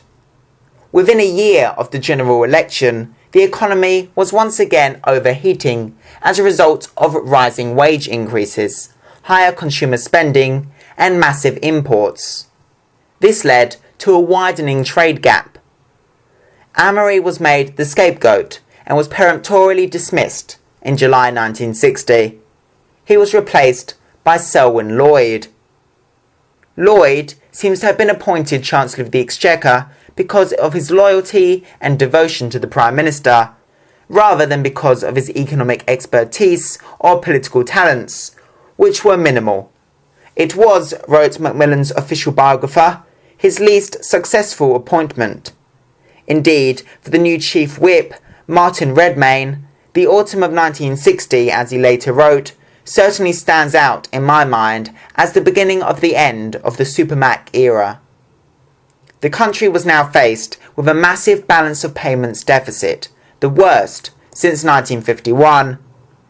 Lloyd responded by applying monetary restraints in the usual way, but he was also determined to deal with the problem of accelerating wage increases, which he regarded as one of the underlying causes of the crisis. Hence, with the strong approval of the Prime Minister, a measure of economic planning was now introduced by the establishment of the National Economic Development Council, NEDI, and National Incomes Commission, NICI. They were to include representatives of the state, employers and trade unions, and were intended to propose guidelines for production and wage levels. This policy was not very successful. Since the proposed measures were purely voluntary, NEDI became simply a talking shop, and as the TUC boycotted NICI, it was rendered ineffective right from the start. The other attempt to deal with the wages question was Selwyn Lloyd's notorious pay pause, introduced in July 1961, which abruptly froze pay increases for public sector employees. This failed on 2 counts. It was grossly inequitable, since pay increases were still available in the private sector. It was also politically inept. The public was outraged that the nurses, the most highly respected of all professional groups, were denied any rise in their miserably low pay. In any case, the pay pause was easily breached by powerful public sector employees, such as the electricians, and within a few months it had, in effect, collapsed. Moreover, although Lloyd's deflationary policies did help to halt the pressure on the currency reserves, They also pushed up the unemployment figure, which reached 800,000 at the end of 1962, worsened by a harsh winter. This was accompanied by a rash of strikes in industry and on the docks. The Chancellor's 1962 budget seemed to most observers particularly feeble. Selwyn, commented the Prime Minister in his diary, somehow fails to put it across. He has not the appearance of having fire in his belly. The time had come for a change, especially as the government's political support was ebbing away. In July 1962, Lloyd was dismissed and replaced by Reginald Maudling. The Times commented frostily, "Britain's economy has been sick for years. The malady has outstripped too many chancellors. They come, they apply their notions, they declare the patient will recover, they go. Before the public have had time to know much about their successor, the trouble starts all over again." Macmillan now resolved to return to a policy of economic expansion, and Maudling, a genial and optimistic figure, seemed just the man to carry it out. In his 1963 budget, there were tax cuts of nearly £300 million and other stimulants to economic growth. But it was a risky policy since its success depended absolutely on the extra revenue and capital now made available going into production for the export markets in order to help the balance of payments problem. In fact, there was a considerable upsurge in imports, and the government was forced to borrow more and more. By the summer of 1964, therefore, Maudling's policy of going for growth had collapsed. When the Conservatives left office in October that year, they left behind a government deficit of £750 million. B. Political repercussions. One result of the government's economic troubles was to turn disgruntled Conservative voters towards the Liberal Party. As we saw earlier, the Liberal revival had already begun in 1958-9. Now the Liberal tide was running even more strongly. In 1961-2, in 8 by-elections, the Liberals came second, compared with third place in 1959, and also did well in local elections. The climax came in March 1962 when they won the normally true blue seat of Orpington in Kent, where the Tory vote slumped by 26%. 1962 also saw the loss of 3 Conservative seats to Labour. In a startling move designed to improve the image of his government, Macmillan had responded to these results by sacking 1/3 of his cabinet in July 1962, including Selwyn Lloyd, the Chancellor of the Exchequer. They were replaced by a number of younger figures, notably, as we saw in the previous section, Reginald Maudling as Chancellor, Edward Boyle in Education, and Keith Joseph in Housing. Macmillan's Night of the Long Knives did him little good. Many party supporters resented the ruthlessness shown to loyal colleagues. In addition, to most political observers, his actions smacked of panic, rather than firmness and unflappability. As one historian of the Conservative Party wrote, it seemed to emphasise the government's lack of control, lack of unity, and lack of direction. Macmillan later admitted that he made a great error. The ministerial changes, therefore, did nothing to halt the decline in the unpopularity of the Prime Minister and his government, as revealed by the opinion polls. For, although the Liberal revival began to fade in 1963, the challenge from the Labour Party became more effective under the new leadership of Harold Wilson, who had succeeded Gaitskell after the latter's death in January. For Wilson, as he moved away from his old left-wing associations and presented himself as a pragmatic, modernising politician, was able to unite the Labour Party and raise its morale in a way which Gaitskell had never been able to achieve. This was emphasised by the fact that the new Labour leader proved himself to be a masterly political operator in the House of Commons, easily a match for the Prime Minister and his front bench team, and well able to take advantage of the blunders and embarrassments that now rained down upon their heads. 1963 was to prove a disastrous year for the Macmillan government. C. The Profumo Affair. The year began badly in January with President de Gaulle's veto of Britain's application to join the European Common Market. Though Macmillan had played down the issue, since it had no great support in his own party and the Labour Party soon came out against, he was intent on Britain joining Europe in the belief that it would invigorate the economy at home and revive British prestige abroad.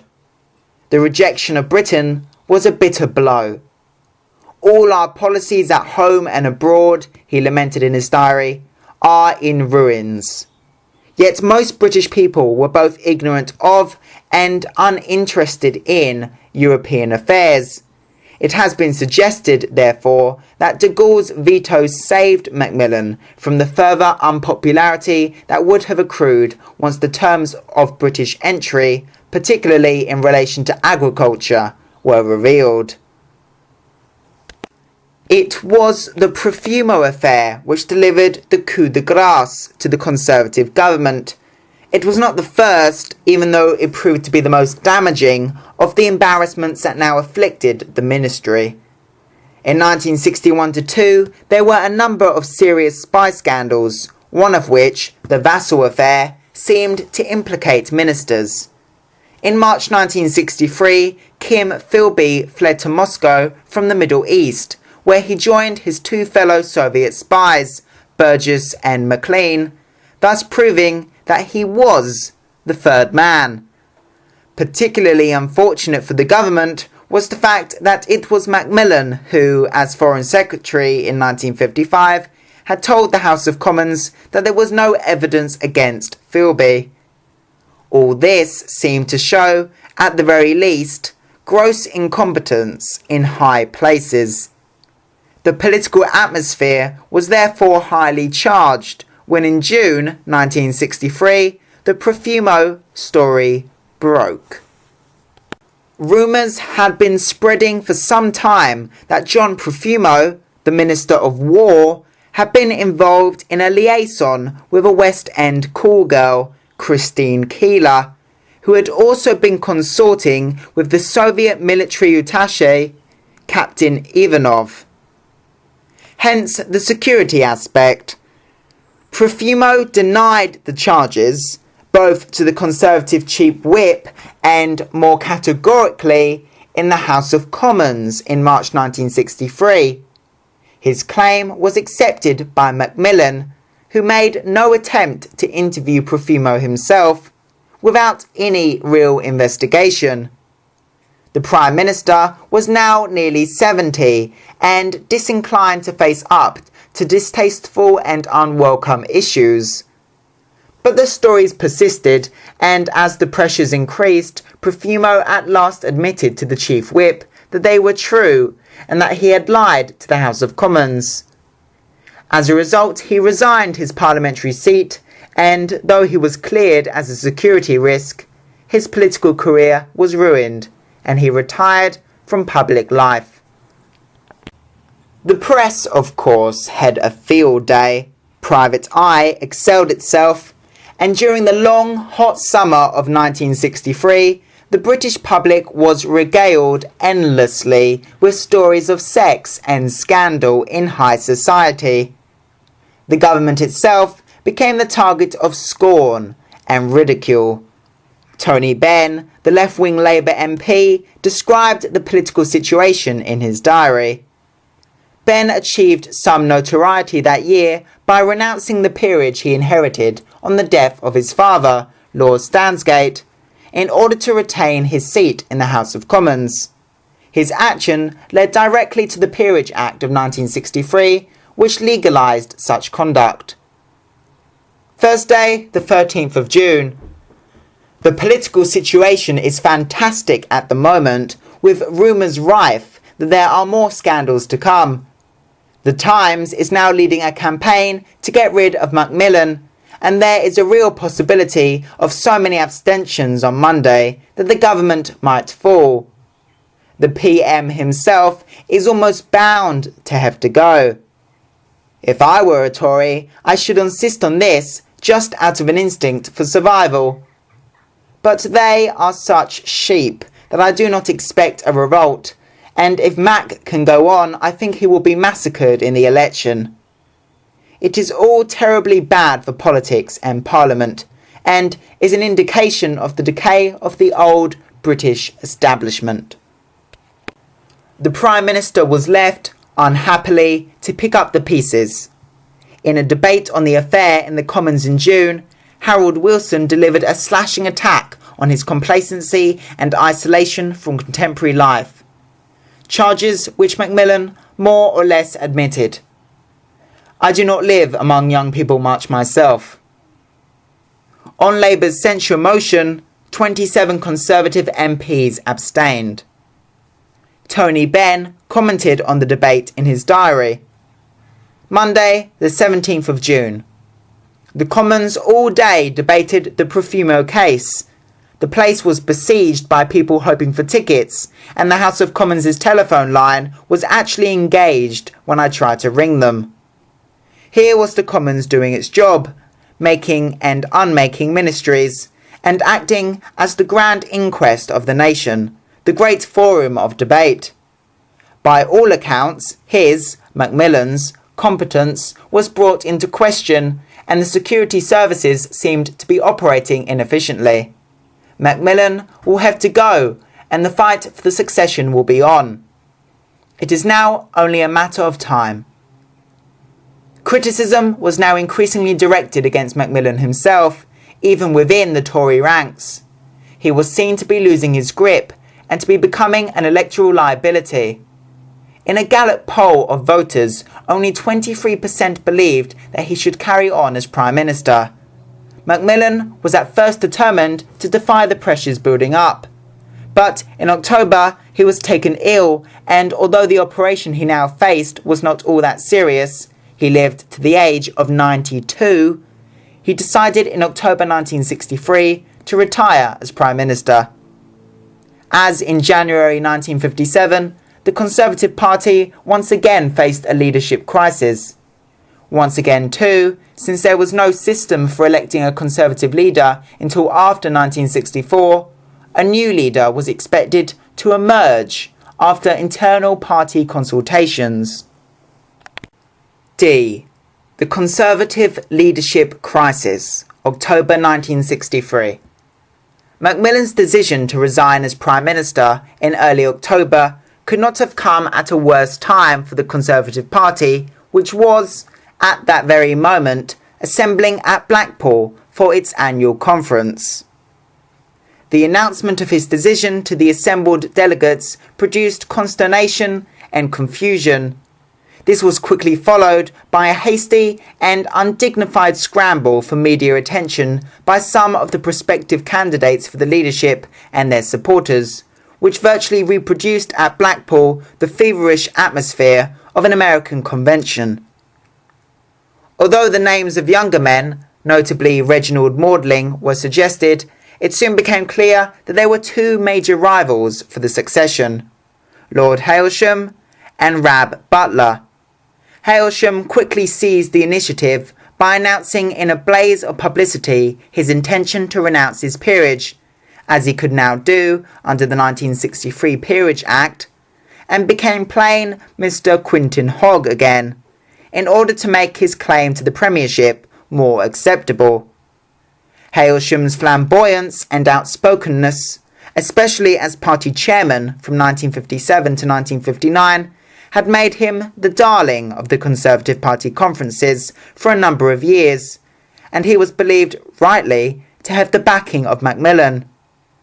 However, in terms of experience and statesmanship, Rab seemed the obvious candidate, and indeed during Macmillan's illness he acted as de facto Prime Minister.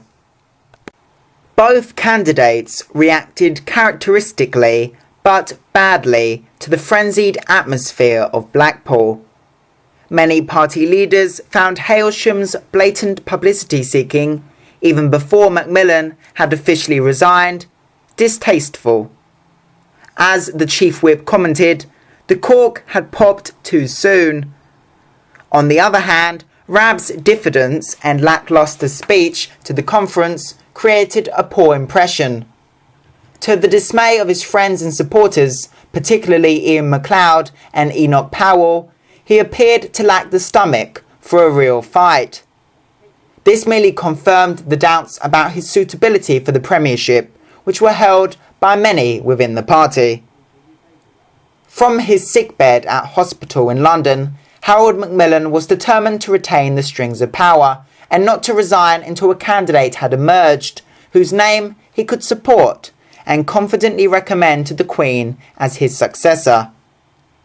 In a famous article in The Spectator some months later, Ian MacLeod argued that the mainspring of Macmillan's actions throughout the leadership crisis was his determination to keep out Butler.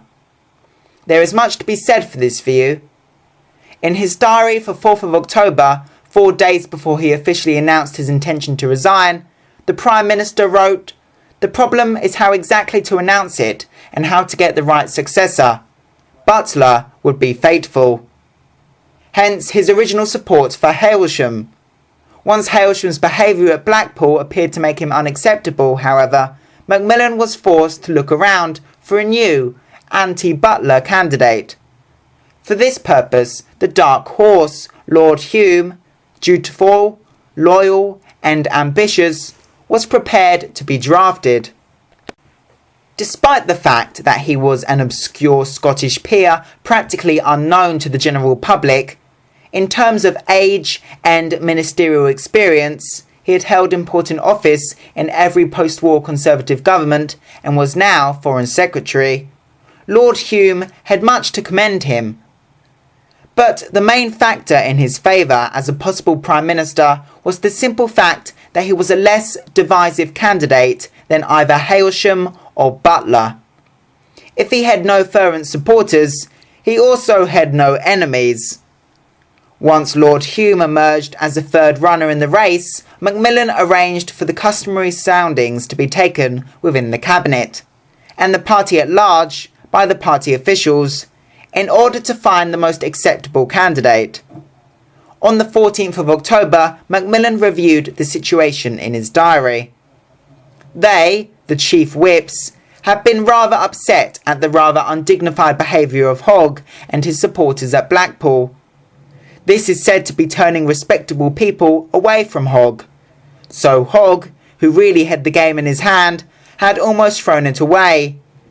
But the movement against Hogg had not gone to Butler or Maudling, but to Hume. The draft Hume movement was in reality a keep-out Butler movement. Both the chief whips are against the Butler succession on the grounds that the party in the country will find it depressing. But the basic situation was the same. The party in the country wants Hogg. The parliamentary party wants Maudling or Butler.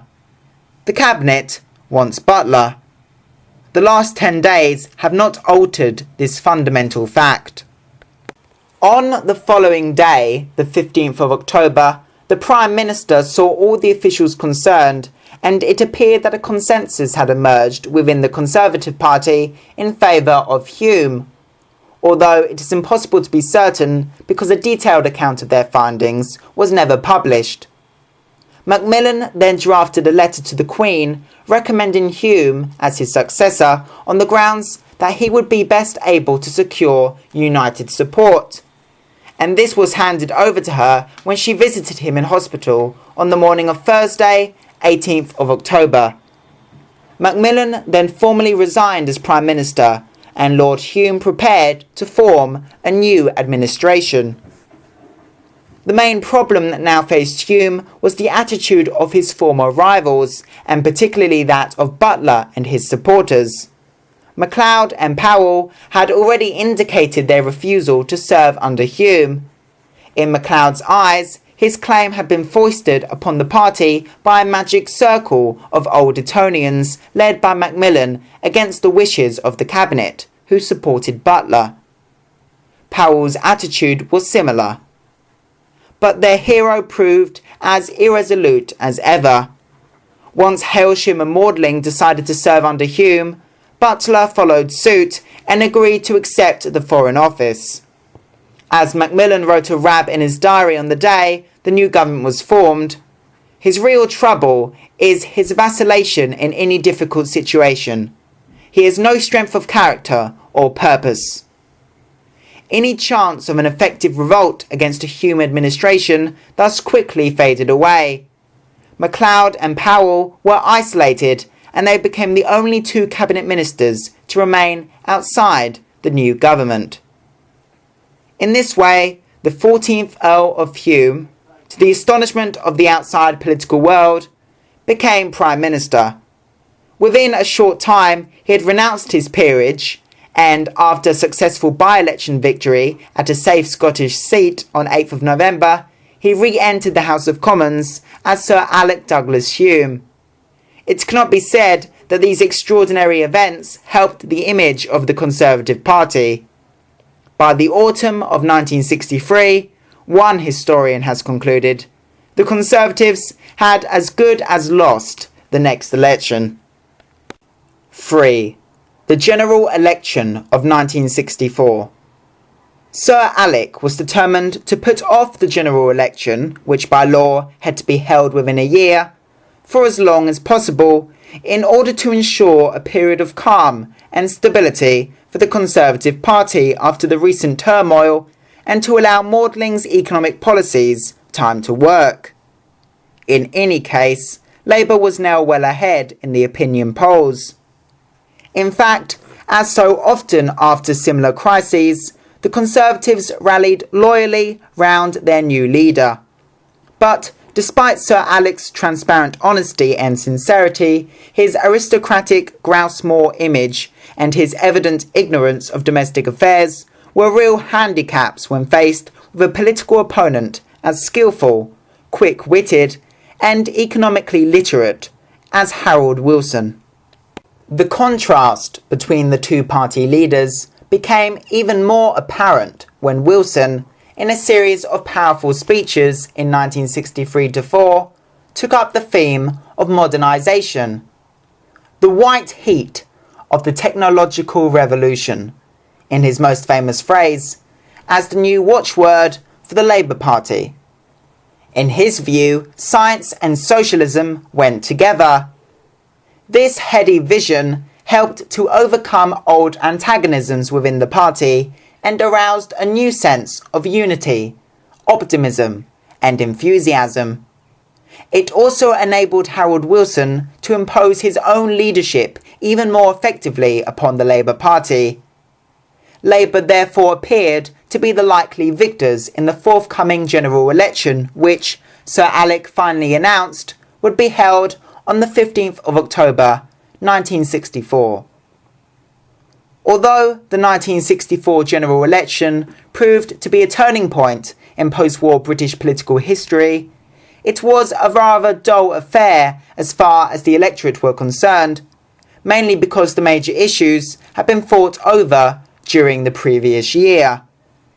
It was occasionally enlivened by some fierce heckling of Sir Alec Douglas Hume, who concentrated on touring the country and addressing public meetings, since he was such a poor performer on TV, and the rabble-rousing of Quintin Hogg for the Tories and George Brown, the deputy leader of the Labour Party. As far as policy was concerned, the Conservatives had very little that was new to say, as their manifesto, Prosperity with a Purpose, displayed only too well. Once again, the theme of conservative prosperity dominated, and nearly won the day, as the final result showed. Inevitably too, Sir Alec stressed the successes and benefits of Tory foreign and defence policies. Harold Wilson, in a vigorous campaign throughout the country and on TV, attacked the feudal image of the Conservative leader and denounced the Conservatives for the wasted opportunities of their years of power.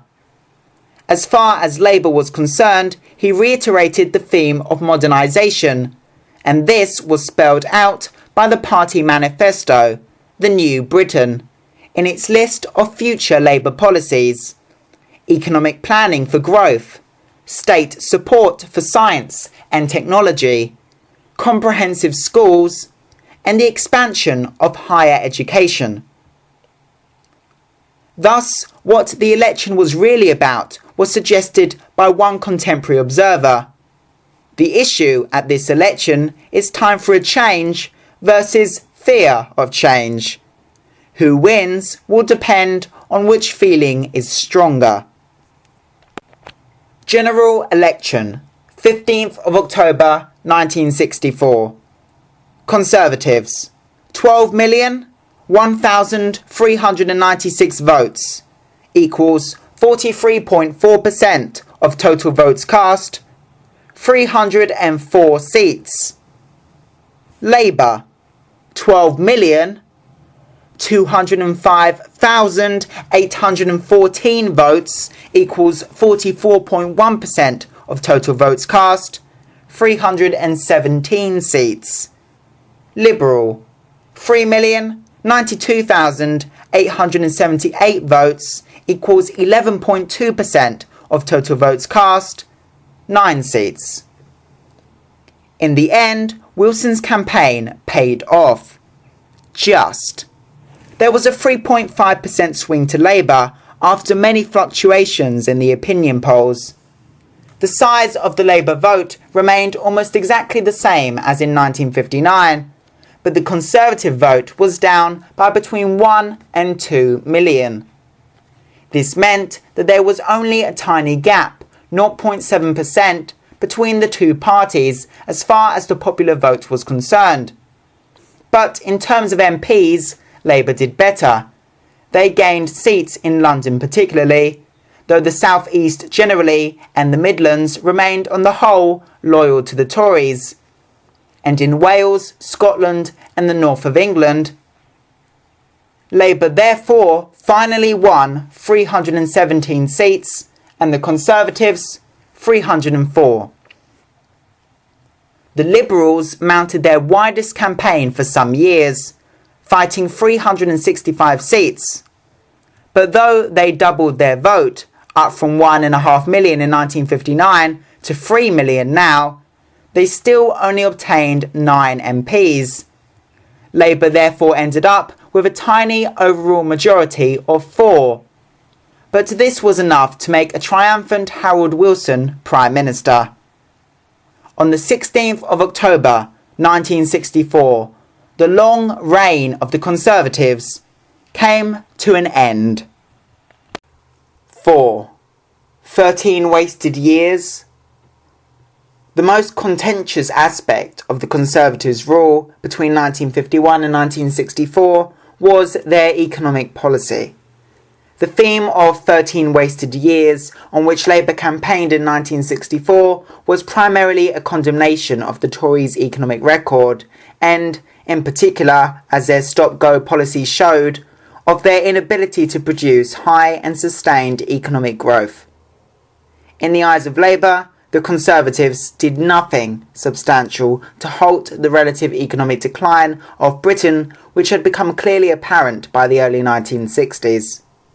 This decline, they argued, reflected not just short-term errors and misjudgments by successive Chancellors of the Exchequer, from Butler to Maudling, but, more fundamentally, the Tories' failure to grapple with the underlying weaknesses of a British economy and society which still rested so much upon outworn ideas and practices.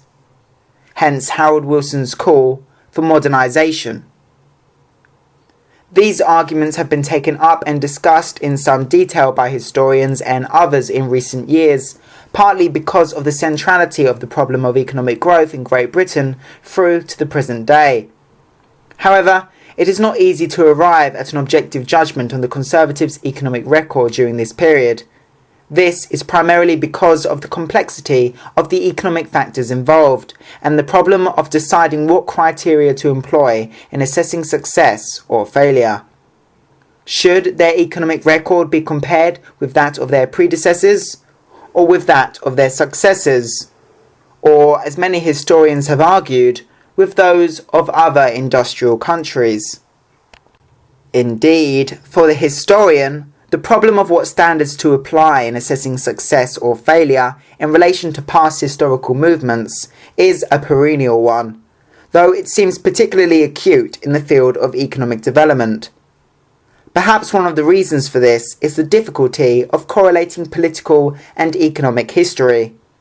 Some historians are doubtful whether in fact the work of democratic politicians, necessarily short-term and opportunistic and limited in its control over external factors, can have much effect on long-term economic trends. Indeed, as far as the last point is concerned, many historians would argue that the origins of Britain's relative economic decline lie further back than the 1950s. One historian, Corelli Barnett, whose views are discussed in greater detail in the conclusion, traces it back to the Second World War. Others see it developing during the years before the First World War with the growth of German and American economic power. As far as the immediate problem is concerned, however, it is difficult to deny that economic growth did improve during the Conservatives' years of power. The economy grew by some 2 to 3% a year between 1951 and 1964, compared with 1.3% during the pre-war period. Inflation was about 3%. Unemployment remained below 2% for most of the period. Investment in manufacture during the Macmillan years rose by 26%.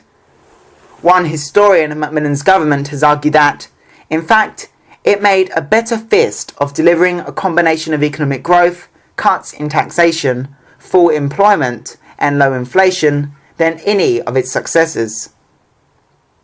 Even more impressive was the rise in general affluence during the period for the bulk of the population, which is illustrated by virtually every economic index and immortalised by Macmillan's famous comment that the British people have never had it so good.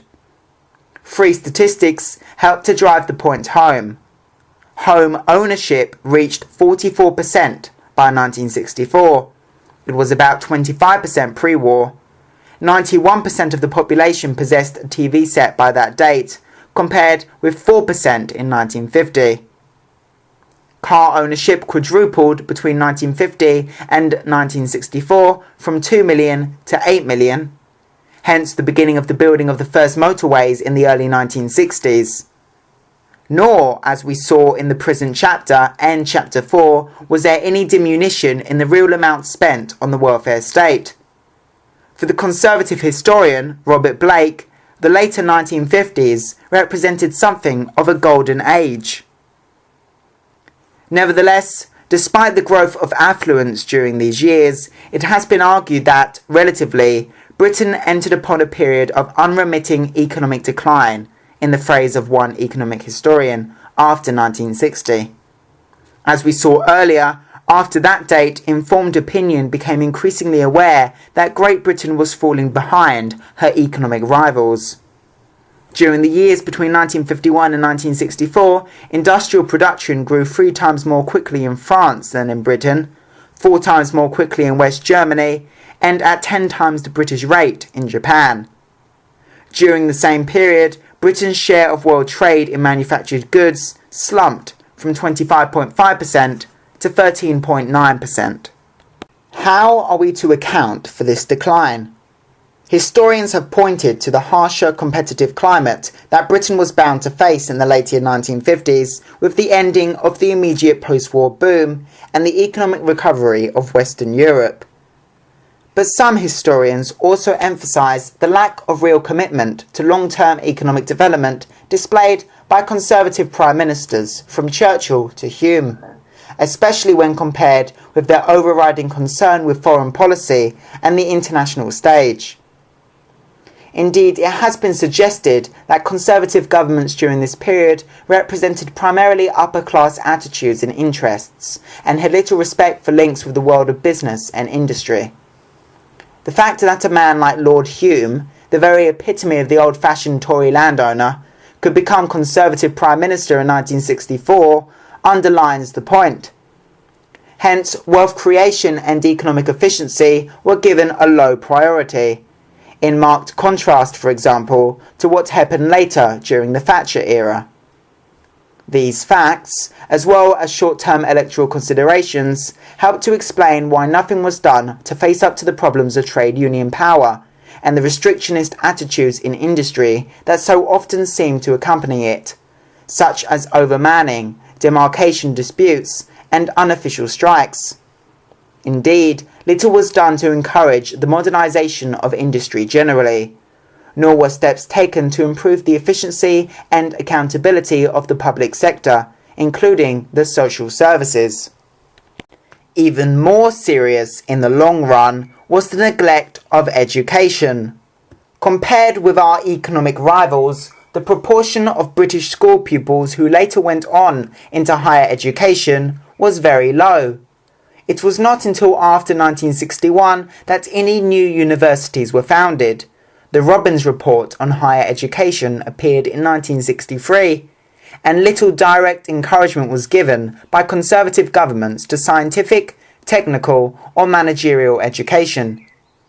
It is true that in the 1950s, the CATs, Colleges of Advanced Technology, were introduced, but significantly, they were not given university status. Their prestige was very low, and they recruited relatively few students. The school system itself was virtually ignored. The 13 years of Conservative rule was thus in many ways a period of missed opportunities, although, paradoxically, it was also, in the words of one historian, a period when living standards had risen faster than at any time since the First World War. Living standards have continued to rise overall since 1964, but it has proved much more difficult to arrest the relative economic decline of Great Britain. Chapter 8. Conclusion. British Politics and the Notion of Consensus, 1939 to 64. 1. The origins of consensus. The notion of consensus has been the most important concept suggested by historians in recent years to enable us to understand the development of party policy in the post-war period. Whether one accepts the validity of the concept or not, and it is a highly contentious one, most historians would probably agree with Anthony Seldon that it is a useful descriptive tool for comprehending the direction of post-war history. As we saw in detail in Chapter 2, the notion of consensus really originated with Paul Addison, who argued that, as a result of the wartime experience and unity of the Churchill coalition, the leaders of both the Labour and Conservative parties came to adopt roughly similar attitudes towards post-war reform, embracing the mixed economy, full employment, and the welfare state. These policies were based on the economic ideas of J.M. Keynes and the welfare principles embodied in Sir William Beveridge's 1942 report on the social services.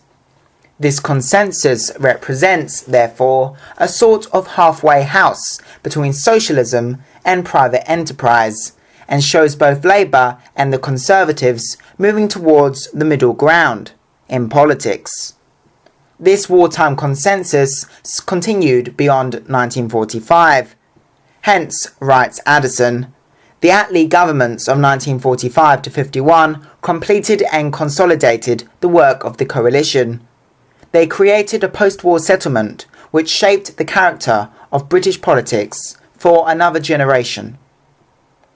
Though Addison's arguments in favour of a wartime consensus have been criticised in detail by some later historians, the concept of a post-war consensus has been enormously influential and has been accepted by many historians and political observers.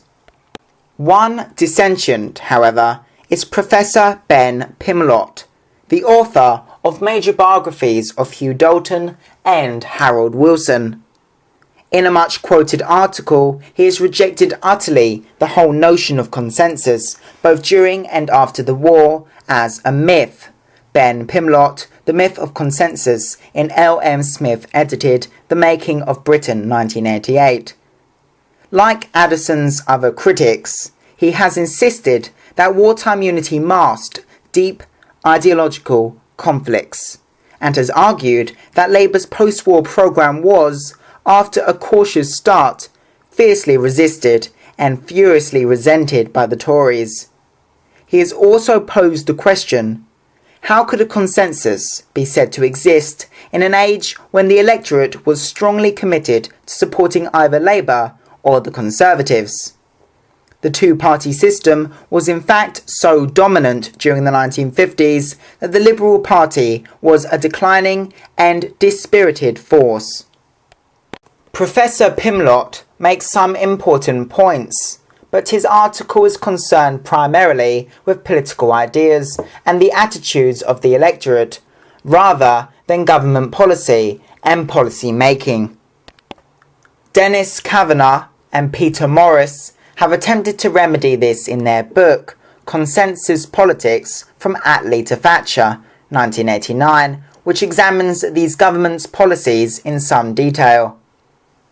David Dutton, in the Historical Association study, British Politics since 1945, The Rise and Fall of Consensus, 1991, has provided a briefer account. 2. The Development of Consensus, 1945 to 64.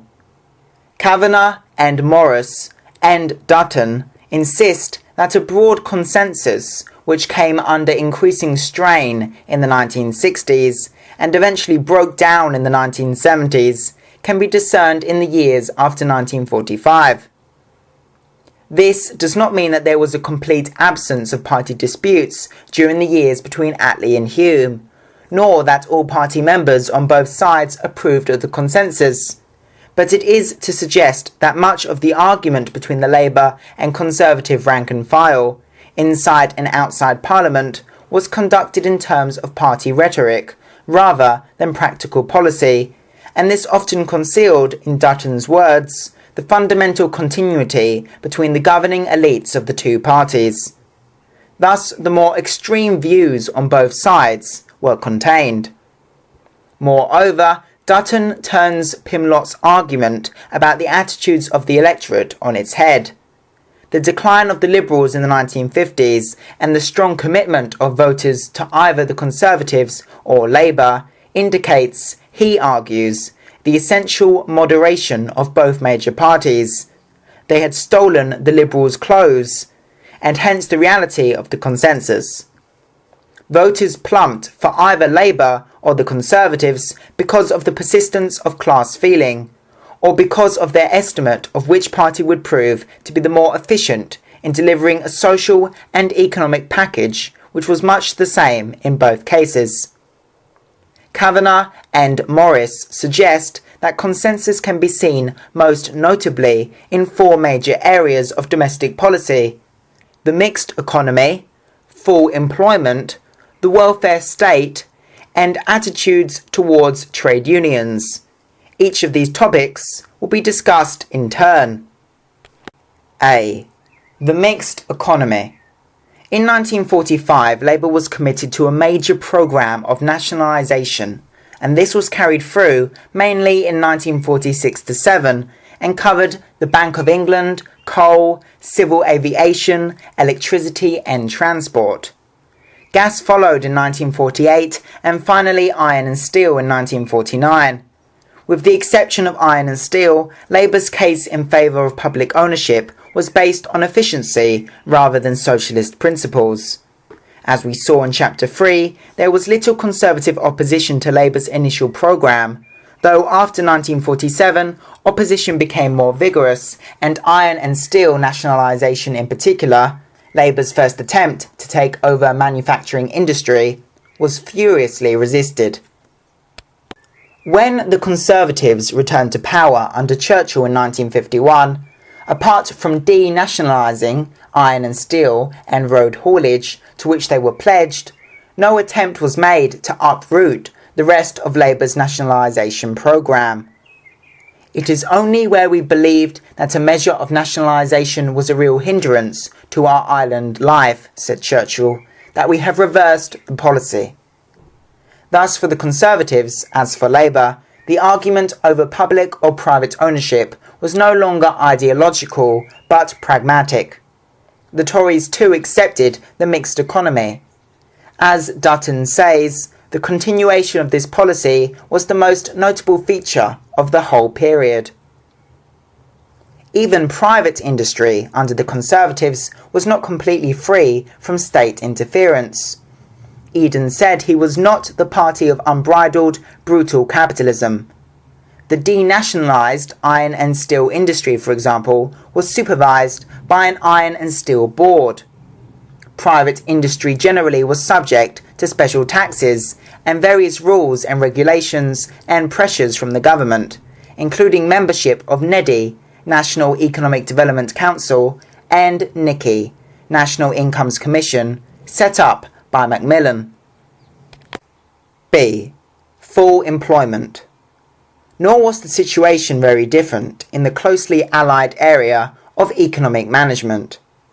Both parties were committed to maintaining full employment after the war by their acceptance of the 1944 White Paper on Employment Policy. For Labour, this was to be obtained by planning and controls, but even this was more or less abandoned after the financial crisis of 1947 in favour of Keynesian methods of demand management. The budget itself, said Sir Stafford Cripps, who succeeded Hugh Dalton as Chancellor of the Exchequer in November 1947, can be described as the most important control and as the most important instrument for influencing economic policy. Cripps became, in effect, the first Keynesian Chancellor of the Exchequer. His methods were broadly continued by his successor, Hugh Gaitskell. The situation was not very different after 1951, when the general tone of conservative economic policy was set by Butler and Macmillan, both influenced by Keynes' ideas. In a famous article in 1954, The Economist invented the term Bartskellism to describe the similarities between the economic policies of Butler and Gaitskell. Though the latter dismissed the term as a silly catchword, Butler was perhaps nearer the mark when he later wrote that both of us, it is true, spoke the language of Keynesianism, though he added, with different accents and with a differing emphasis. In their basic commitment to full employment, the mixed economy and Keynesian demand management, one can detect, suggests Dutton, a fundamental consensus, and one that was continued under Macmillan. If that was so, the consensus worked well. Unemployment was below 3% during the whole period 1945 to 64. C. The welfare state. Continuity was more evident perhaps in Labour and Conservative support for the welfare state than in any other area of domestic policy. Both parties had of course supported in principle the Beveridge Report of 1942 and were committed to a national health service. Neither did either party make any attempt up to 1964 to modify the provisions of the 1944 Education Act. There was no real Tory opposition to Labour's national insurance legislation, though they did oppose, rather half-heartedly, some aspects of Bevan's National Health Service. Yet in this area, as Anthony Selden wrote, the Churchill government indeed cemented the post-war consensus. Though, after 1951, the Conservatives introduced prescription charges, first mooted by the Labour government, they made no attempt to interfere with the structure of Labour's National Health Service, which was indeed reinforced by the favourable Geely Board report of 1956, or its national insurance programme. In fact, expenditure on the social services generally increased in real terms under the Conservatives. Thus, both major parties supported the welfare state in practice, even though Tory rhetoric still stressed the benefits of thrift and self-reliance, just as Labour praised the more collectivist virtues of equality and social justice. This meant that as far as the social services were concerned, Labour and the Conservatives were rival salesmen, in the phrase of one social historian, rather than ideological opponents. D. Attitudes to the trade unions. The continuity of policy towards the trade unions after 1951 is even more extraordinary given the fact that the major trade unions were an integral part of the Labour Party, dominated much of its decision-making machinery, and provided the bulk of its income. As a result, the trade union movement gained much from the Labour government after 1945. The 1946 Trade Union Act, nationalisation, the maintenance of free collective bargaining, and the appointment of many trade union representatives to committees and boards at both national and local level. The Conservative Party in opposition had denounced the closed shop and the restoration of contracting out by the 1946 Trade Union Act. But after 1951, it made no real effort to change the status quo and challenge trade union power and privileges. As we saw in Chapter 5, this was partly because of the determination of the Conservative leadership, especially Churchill, to shake off the pre-war anti-trade union image of the Tory party. But it was also due to the increased power and prestige of the trade union movement itself. This was mainly a result of the gains it had made during the Second World War in terms of membership, status, and influence, a position that was in fact fostered by the coalition government itself for the purposes of the war effort. By 1951, the trade union movement was, as one historian argues, almost a governing institution itself. Hence, no attempt was made to abolish the 1946 Trade Union Act, and the work of trade unionists on government committees and other official bodies continued. Indeed, with the moderate Sir Walter Monckton at the Ministry of Labour after 1951, pursuing a policy of conciliation and arbitration in industrial disputes, the government seemed to be almost falling over backwards to placate the trade union leaders. The most powerful of them at this time, Arthur Deakin of the Transport Workers, announced, "I believe Sir Walter Monckton has given us a square deal." Sir Walter's successor at the Ministry of Labour, Ian MacLeod, tried to pursue much the same policies. This became rather more difficult after the mid-1950s as the trade union movement moved to the left with the appointment of Frank Cousins as leader of the Transport Workers. Trade unionists became much more intransigent over pay deals and strike action. The London busmen's strike of 1958 was an example of this, and refused to accept wage restraint or to cooperate with Macmillan's National Incomes Commission, NICI.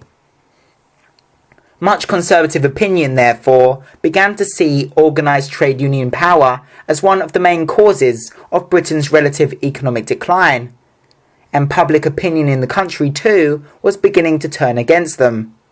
Nevertheless, no move was made against the trade unions by any of the Conservative governments up to 1964, despite Macmillan's 100-seat majority at the 1959 general election.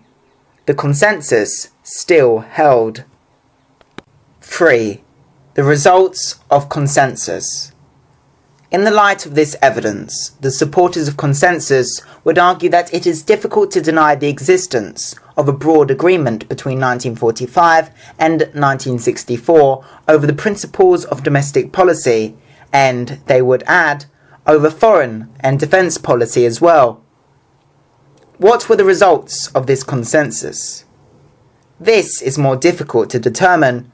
For some historians and politicians, the consensus is to be commended because it bolstered British political unity and stability and marginalised extremist opinion at a time when there were powerful communist parties at work in many Western European states. The consensus also represented, it has been suggested, the political outlook of the majority of the British people. On the negative side, others have perceived a link between consensus and British economic decline. One historian, Corelli Barnett, in a provocative and influential book, The Audit of War, 1986, has seen the origins of post-war British economic decline in the years of consensus during the Second World War.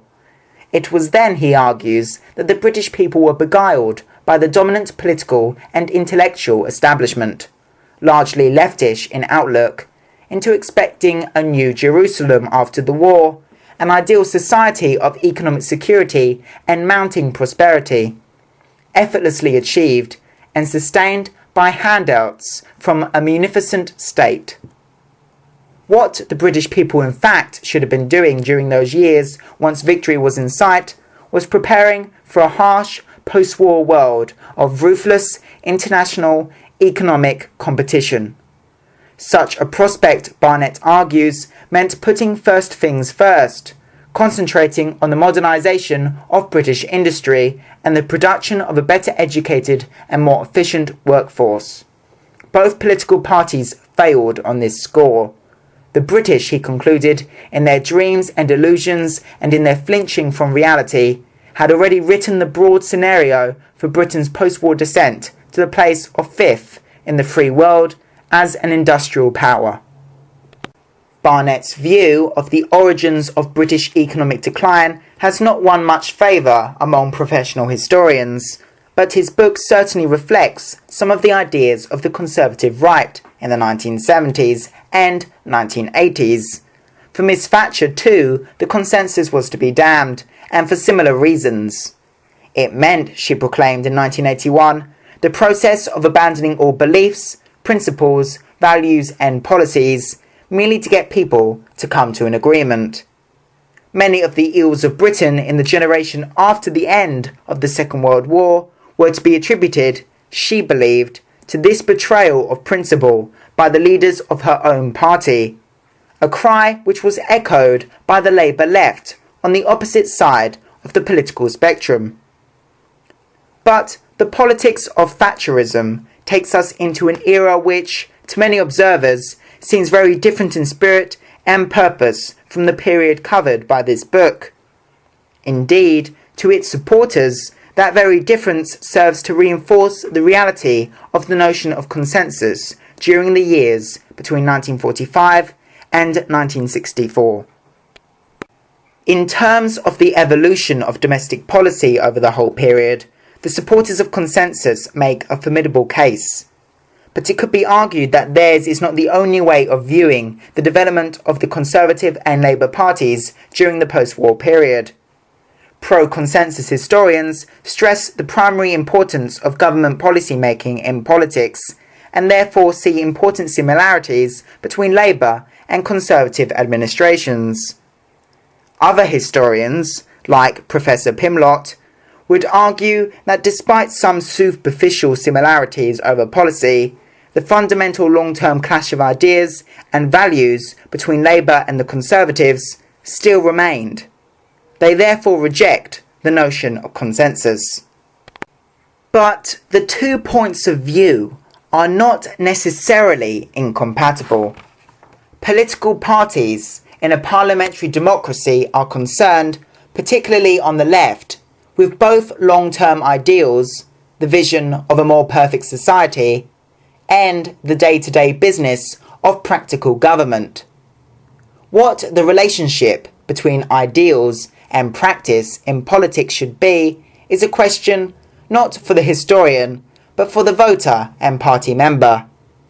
For the historian, the test of a concept like consensus is its ability to illuminate our understanding of the past.